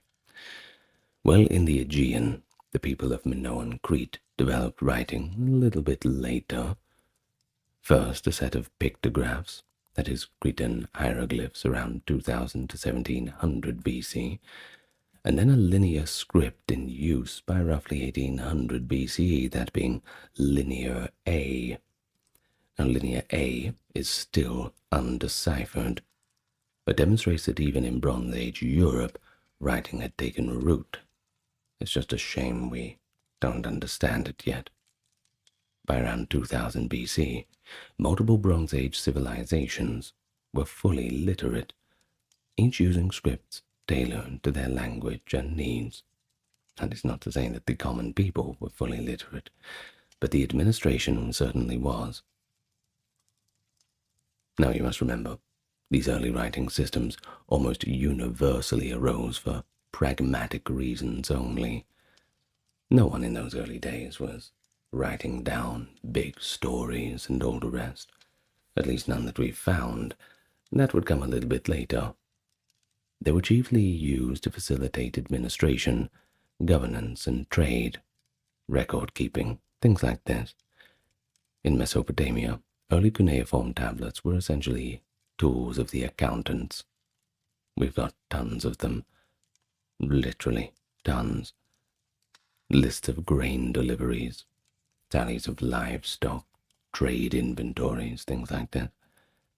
Likewise in Egypt, the earliest hieroglyphic inscriptions often accompanied economic records or labels of royal possessions. This practical origin of writing meant that from the very beginning, written documents accumulated in significant numbers. Once a tablet or papyrus had served its immediate purpose, recording a transaction or a decree, it was often stored rather than discarded, in case it needed to be referred to later. Thus, temples, palaces, and administrative offices gradually amassed archives of written records. By the mid-3rd millennium BC, these archives had grown large enough that we can legitimately call them the first libraries. The first libraries were essentially archives of the earliest forms of writing, collections of clay documents in Sumerian temple storerooms and palaces such as Ebla in Syria. Basically, history begins with the library, since the preservation of written records marks the transition from prehistory, that is, the time of no written accounts, to documented history. Each early civilization's writing system provided the foundation for storing their knowledge, and the creation of archives naturally followed the spread of literacy. So next, we turn to how these early records were physically made and preserved. the ingenious techniques Bronze Age people used to ensure their words would last. Of course, writing in the Bronze Age was constrained and shaped by whatever materials were available. Different civilizations adopted different writing media, each with its own methods of preservation, and these choices deeply influenced how their libraries developed. The two most important writing materials of the Bronze Age were clay and papyrus, corresponding broadly to Mesopotamia and Egypt respectively, while other media like stone, metal, or wood were used, but in specific context. Well, let's have a look first at the most quintessential images of the Bronze Age, those clay tablets in Mesopotamia. Of course, that was the medium of choice for recording information. Scribes would scoop up a lump of fine clay and flatten it into a tablet, typically about an inch thick. While the clay was still damp, they used a stylus, often a sharpened reed, to press symbols into the surface, creating the wedge-shaped imprints characteristic of cuneiform writing. These clay tablets varied in size and shape. Some were small enough to fit in a hand, used for simple receipts, while others were larger rectangular plaques, used for long texts or multi-column documents. Once inscribed, a tablet could be left to dry in the sun, hardening to a leathery firmness, or baked in a kiln for a permanent stone-like finish. Thousands of tablets like this have survived across the millennia, often preserved by fire. Now here's an ironic one. The destructive fires that burned cities in antiquity frequently baked the clay tablets in archives, firing them to a ceramic hardness that ensured their survival. For example, when the city of Ebla was violently destroyed in 2300 BC, the palace archives fell from their shelves and were accidentally baked in the conflagration, preserving them for modern archaeologists. They tried to wipe Ebla from history, but ironically the attempt basically firmed all the tablets, and, well, here we are. Very ironic. Now, clay tablets were special because they were durable, but they were also bulky and heavy. Storing and organizing such materials required quite a bit of ingenuity. Archaeological excavations have revealed that tablets in Mesopotamian archives were often kept on wooden racks or shelves, or even in large jars and baskets. Smaller tablets could be stacked on edge side by side with brief titles or labels written along the edge so that one could read the spines, I suppose, of the tablets on a shelf.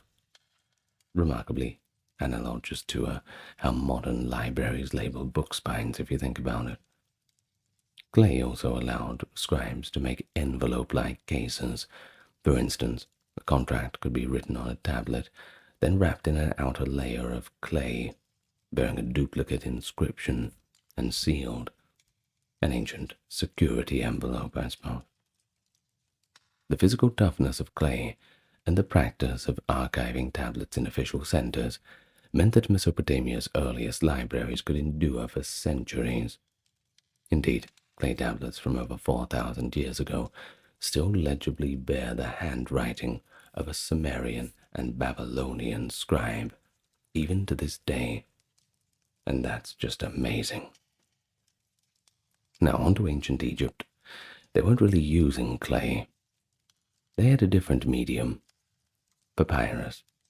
It's a paper-like material made from the pith of a papyrus reed, which grew abundantly along the Nile, so it only makes sense that they use what they have.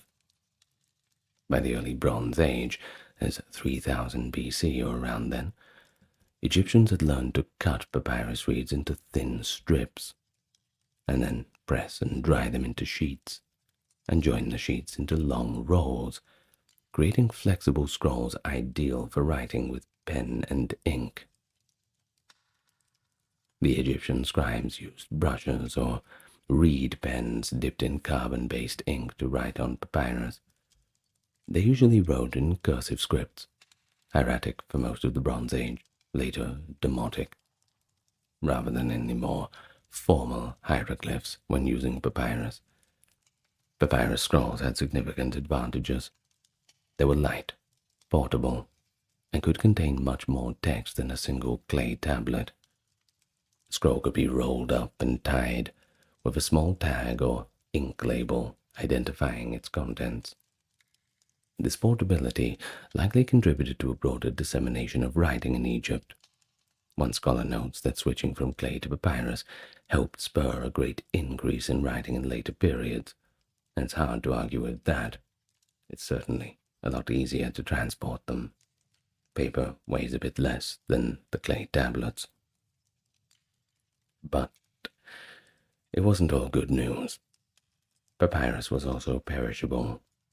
Unlike the clay tablets that could literally survive the burning ruins of the city, papyrus was highly vulnerable, not just to fire, but moisture, and more importantly, as we sit here thousands of years later, it was vulnerable to time. Most Bronze Age papyri have come down to us as preserved only thanks to Egypt's dry climate and protective conditions of tombs and sealed jars. For instance, famous Egyptian texts like the Immerse papyrus, a medical text from around 1550 BC, and the Westcar papyrus containing royal tales, survived by being buried or hidden. Countless others must have crumbled to the dust. So how did Egyptians store their papyrus documents? Archaeological and textual clues indicate that they used wooden chests, clay jars, and shelving niches in a temple or palace archive. In the city of Amarna, around 14th century BC, a storage chamber of the documents of pharaohs was discovered, complete with the remains of papyrus and labels, suggesting that bundles of scrolls were actually kept there. And then there's the tomb paintings that show scribes carrying scroll cases or boxes, indicating that important documents could be tied up with cords and placed in decorated chests. One vivid image is from the tomb of an 18th dynasty official, which depicts scribes recording the harvest. Nearby, spare scrolls or writing equipment are stored in a wooden box. Thus, while Mesopotamia's libraries were rooms full of clay tablets, Egypt's were more likely to be cupboards of scrolls within temple scriptoria or offices, carefully maintained by archivist priests. The fragility of papyrus meant Egyptian archives required careful protection from the humidity and insects. Occasionally, scrolls might be recopied onto new papyrus if the old ones had decayed. Other material also played roles in Bronze Age information. In the Indus Valley, many inscriptions were carved on small steatite seals, that's a soft stone, that could be impressed onto clay for marking goods. These seals, typically about the size of a postage stamp, often have drilled holes, indicating they might be worn or kept on strings. Perhaps an official's personal seal, combining identification with a bit of text. The Indus people may have also written on perishable materials, wood planks or palm leaves, but no such documents have survived. In Minoan Crete, aside from clay tablets, some inscriptions appear on metal goblets and stone vases, and the intriguing Phaistos disc, a fired clay disc stamped with pictograms, suggests experimentation with different formats. Additionally, both Egypt and Mesopotamia sometimes used ostraca, broken pottery shards, or limestone flakes as a cheap writing surface for notes and school exercises. For permanent records like royal decrees and commemorations, stone stelae were employed. The best example I can give you of this is probably Hammurabi's Law Code. That was a diorite stele inscribed around 1750 BC.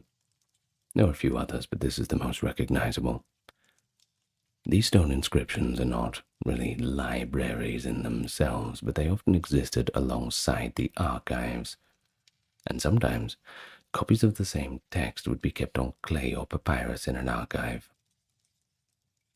All to be told, Bronze Age civilization demonstrated impressive ingenuity in exploiting the available materials to store their knowledge.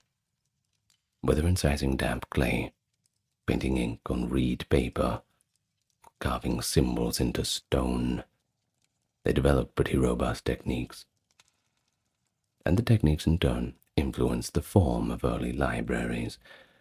Mesopotamia's archives look like rooms of baked tablet stacks, while Egypt's look like collections of scrolls and seals all stuffed into little holes, each tailored to the medium of memory.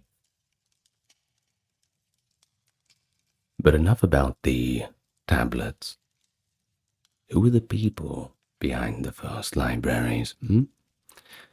Well, in every Bronze Age civilization, a specialized class of literate individuals emerged. Scribes. They became the primary creators, organizers, and guardians of written knowledge. They were essentially the human backbone of the early libraries, responsible for recording information and transmitting it across generations.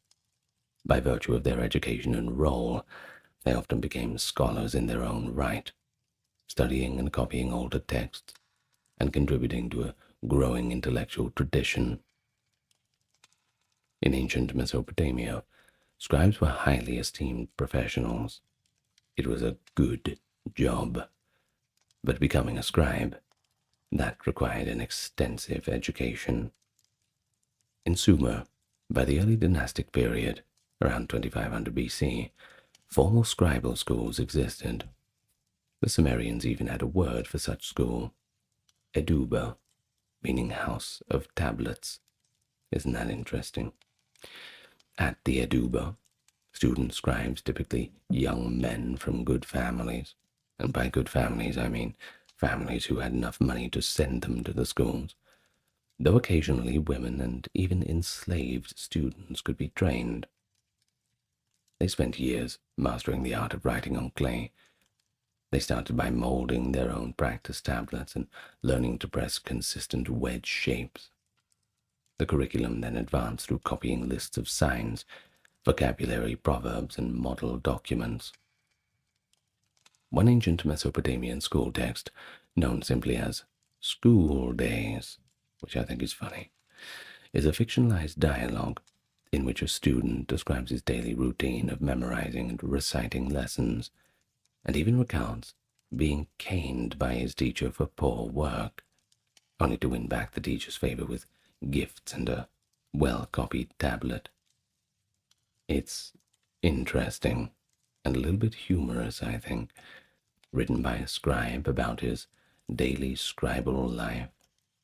But it also gives us a sense that the scribes were self-aware that they were a kind of distinct social group.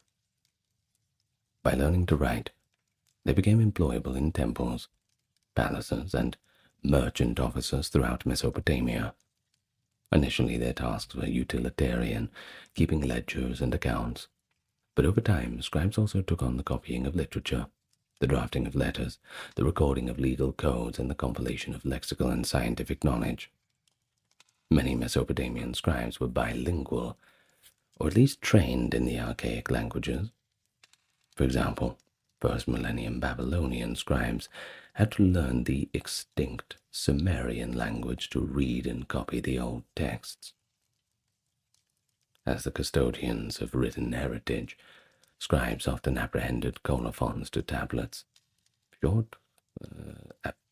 short notations rather, at the end of a text, stating who copied it, and sometimes where it was stored. These colophons are signatures of the Bronze Age librarians. Some even include proud little boasts, or prayers to the gods to protect the tablet.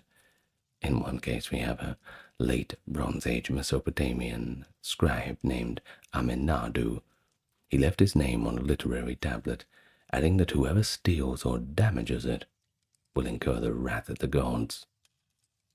An early example of a librarian's caution against book theft, I suppose. Now, what about Egypt? Well, they too were profoundly shaped by scribes. Ancient Egyptian scribes formed an elite class.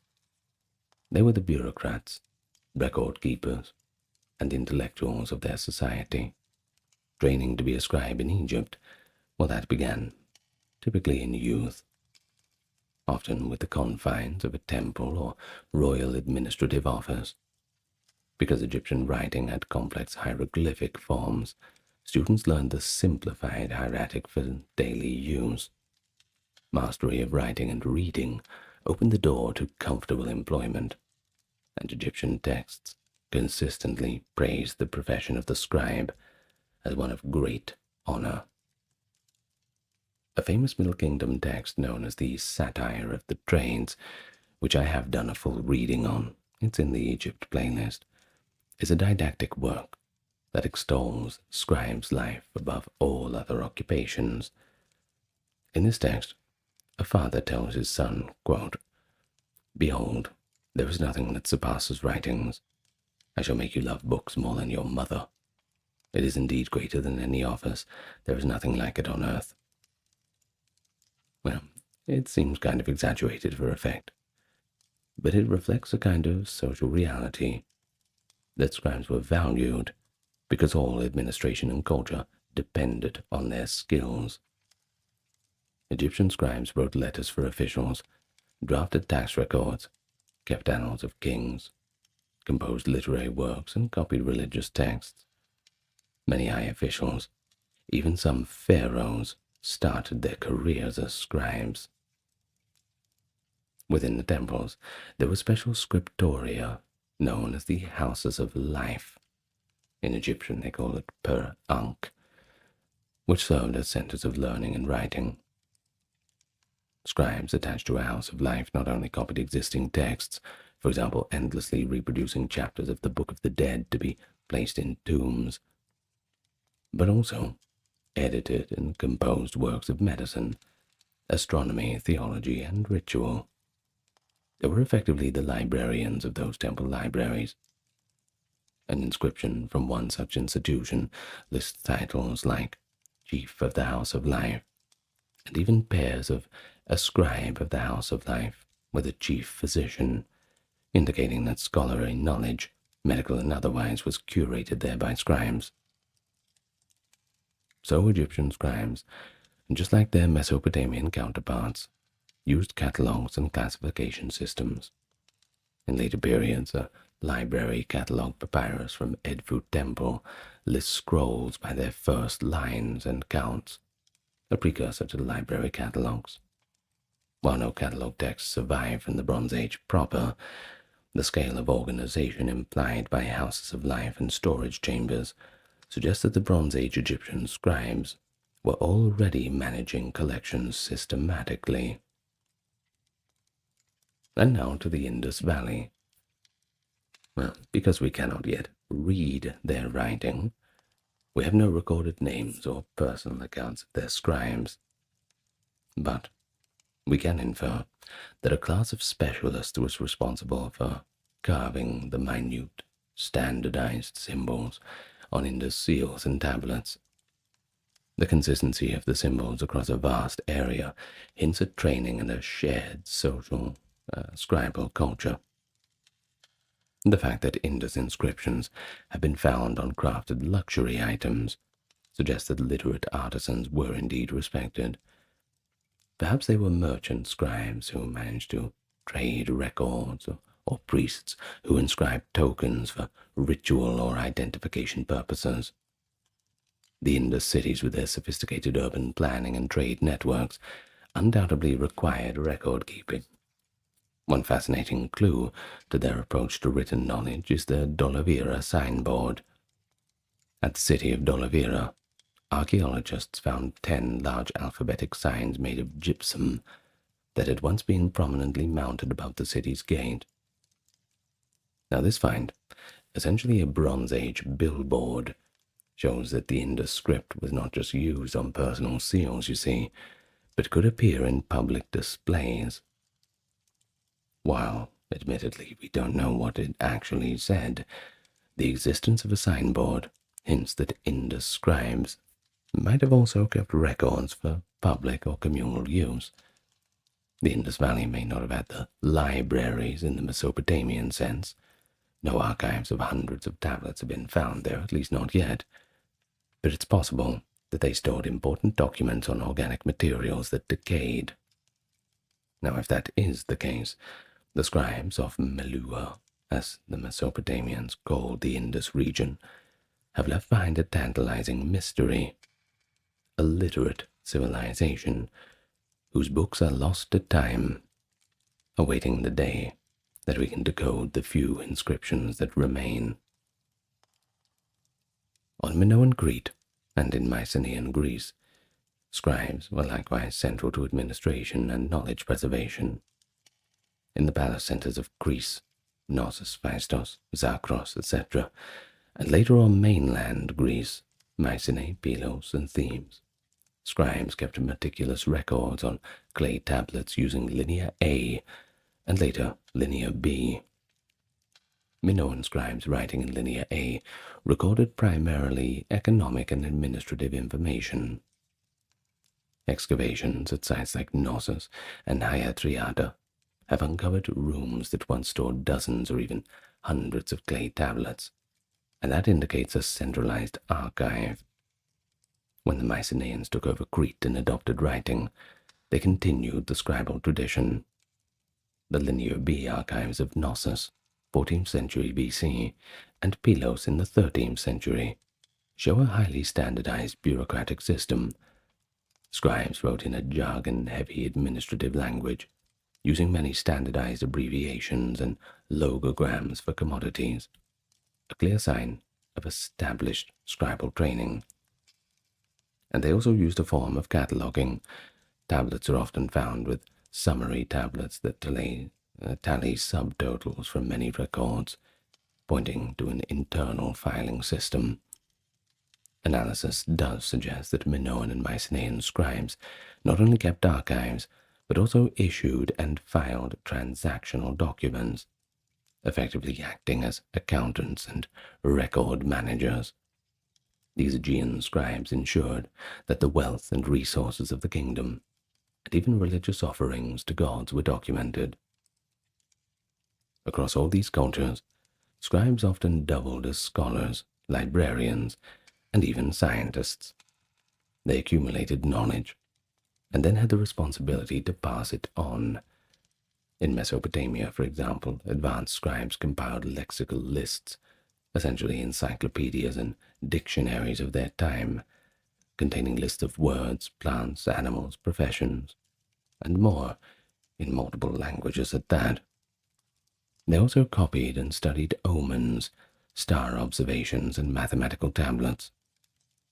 In Egypt, scribes produced wisdom literature, guides to ethics, and good conduct, along with technical manuals like medical papyri and mathematical texts. The scribe's reputation rested on both accuracy and erudition. A simple scribe might be expected to know administrative procedures, religious ritual texts, legal formulas, and even classic stories. Many scribes served the gods of writing: Nabu in Mesopotamia, Thoth or Seshat in Egypt. They often invoked these deities in colophons or prayers, symbolically linking their work to a divine mission of knowledge preservation. It is no exaggeration to say that the first libraries existed in the minds and hands of these scribes, for without their skill and care, the physical archives would have been nothing but unmarked clay and blank sheets of papyrus. So what exactly did these libraries hold? What kind of information? Well, there's a stereotype of a library as a place of literature. But the earliest libraries, despite what we've discussed in general about general record keeping, accounting, and all that, they're actually quite diverse in their content. Everything a civilization deemed worth writing down, basically. This included the prosaic alongside the poetic, the bureaucratic alongside the spiritual. Surviving tablets and texts from Bronze Age archives reveal a pretty rich tapestry of human concern, all the way from cosmology down to crop yields. So here are some of the main categories that were in the early libraries. Of course, by volume, the greatest portion is consisted of routine administrative documents, accounting ledgers, tax records, census lists, and labor rosters that kept an economy running even in ancient times. For instance, tablets from the Royal Archive of Ebla, which we have discussed, include inventories of textiles and metals, tribute lists from vassal towns, and disbursement records for bread and beer rations. In Egypt, papyri record the output of state workshops, the collection of grain and taxes, and the distribution of food to temple staff. Minoan Crete and Mycenaean Greece, as mentioned, left behind clay tablets that almost entirely document palace administration. Pretty dry accounts, I know, but they were the backbone of the first libraries because they needed to be stored for reference. Next we have legal and government documents. The archives also held laws, edicts, treaties, and correspondence related to governance. Mesopotamia has yielded some of the earliest known law collections. While the famous Code of Hammurabi is carved on stone, copies of laws and legal verdicts were also kept on clay tablets in city archives. In Hittite Anatolia, in the later Bronze Age, the archives of Hattusa, their capital, preserved treaties between the Hittite kings and the other states, showing libraries as political record rooms safeguarding important agreements. The palaces of ancient Egypt, they would similarly house decrees, sometimes duplicated on stelae for public display, but also kept on papyrus for internal record. Now religion, that was central to Bronze Age life too, and many early libraries were associated with temples. Thus, a significant portion of their content was religious in nature. In Mesopotamia, temple and palace libraries contained numerous tablets of hymns to gods, rituals for festivals, and omen texts used for divination. Mesopotamian libraries also had creation myths and epics, such as the Enuma Elish and the Epic of Gilgamesh, I'm sure you've heard of. I've done a full reading of that if you're interested. In Egypt, temple libraries, houses of life, kept ritual scrolls, prescribing on how to perform ceremonies as well as medical and magical texts. On Minoan Crete, while Linear A is unreadable, certain inscriptions on libation tables and ceremonial objects suggest written liturgy. Overall, preserving religious knowledge to maintain the favor of gods and proper ritual continuity was a primary function of early libraries. But even in these very early collections, we find works that go beyond the practical and enter the realm of literature, stories, epics, wisdom, and so forth. Mesopotamia provides the clearest evidence. By the Old Babylonian period, 1900 to 1600 BCE, scribes were copying Sumerian poems and epics. The Epic of Gilgamesh existed in various versions, and many libraries contained copies of it. In Egypt, texts like the story of Sinuhe and the instruction of Ptah-hotep were preserved because scribes kept copying them, often as school exercises. Ugarit in Syria yielded tablets of myths and legends, including the epic Kirta and the Baal cycle, found in private house libraries. Literature in early libraries often served both cultural and educational purposes.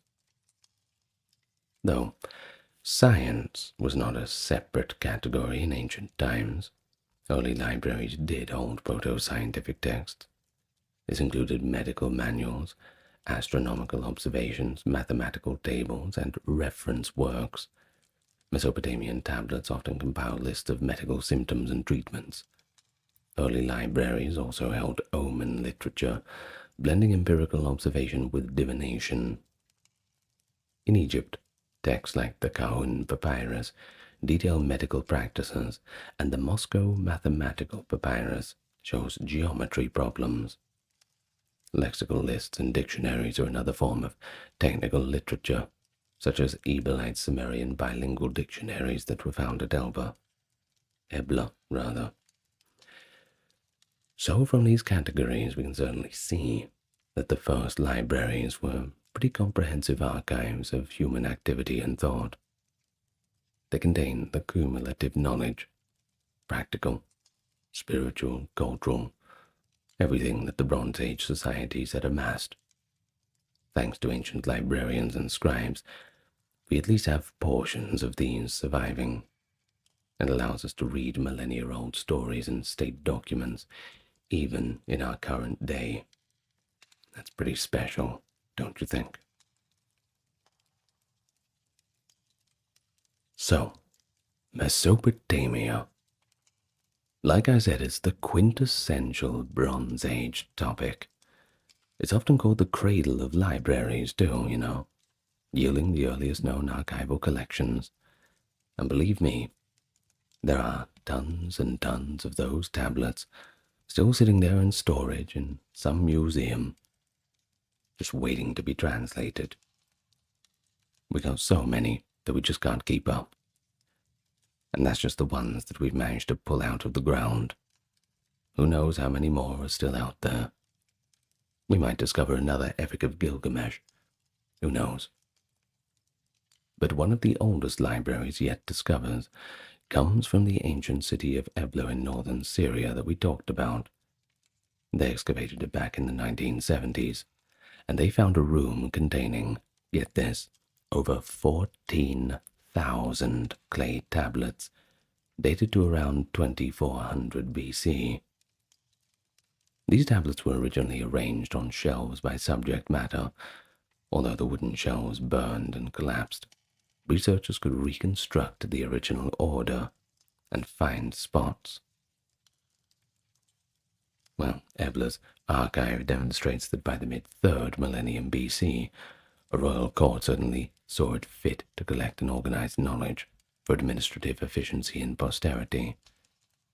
But further south, other early libraries took shape in temple complexes.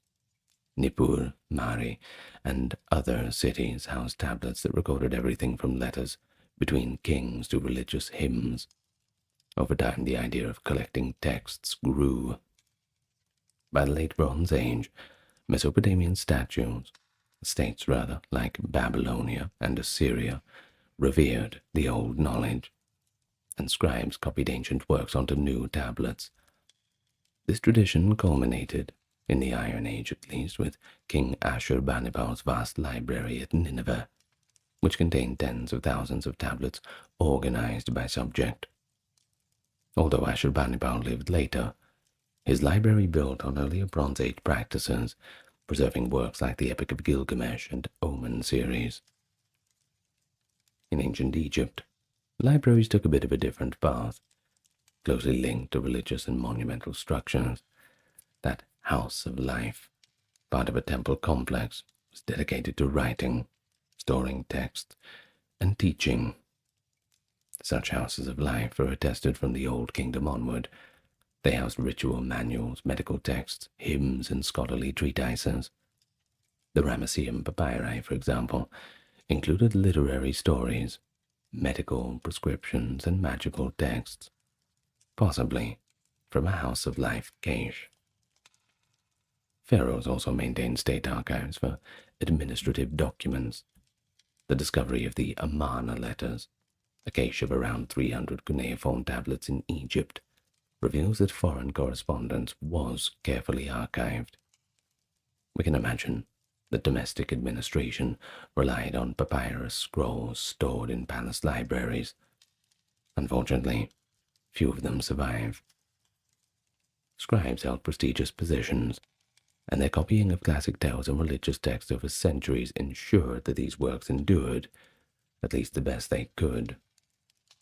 The House of Life was regarded as a sacred place, and its collections were sometimes subject to secrecy, And that's just another way that the Egyptians express their reverence for written knowledge.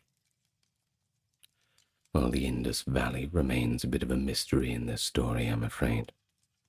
While undoubtedly literate, they left behind thousands of inscribed seals and objects.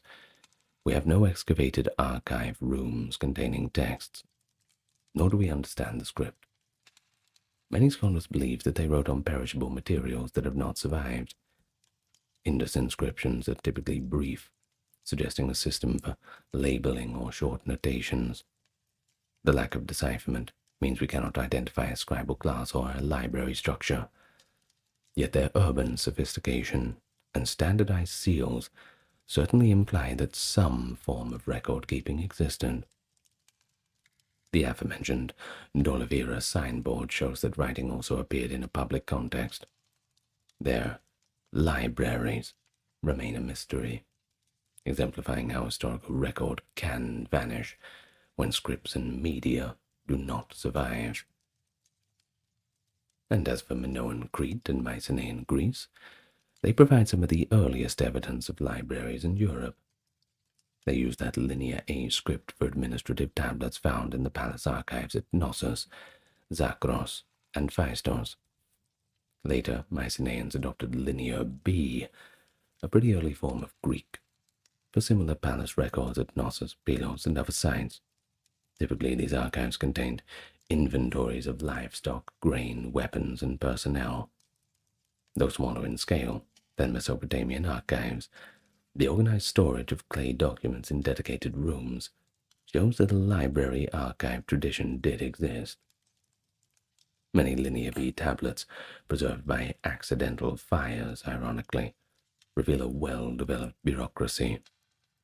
The mention of a, quote, tablet keeper, an official at Pylos, suggests that a proto-librarian role existed in Mycenaean palaces.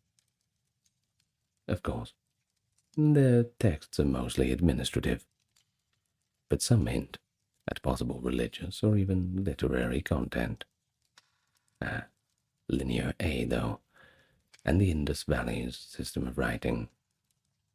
Fingers crossed we'll figure that out one day. Who knows what we'll learn about them.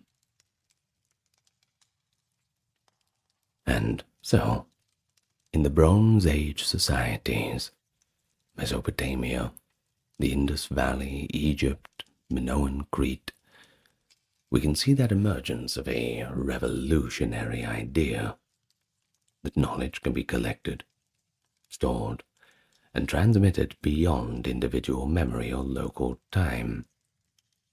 Now, these first libraries were usually extensions of temples or commercial hubs, yet in serving pragmatic functions, they ultimately preserved epics, myths, medical lore, and scientific observations. By committing words to clay or papyrus, and filing them systematically, Bronze Age scribes laid the foundations for a tradition of learning that endures to this very day. Each region contributed a unique approach. Mesopotamia gave us that extensive tablet archive and a scribal culture that prized copying older works.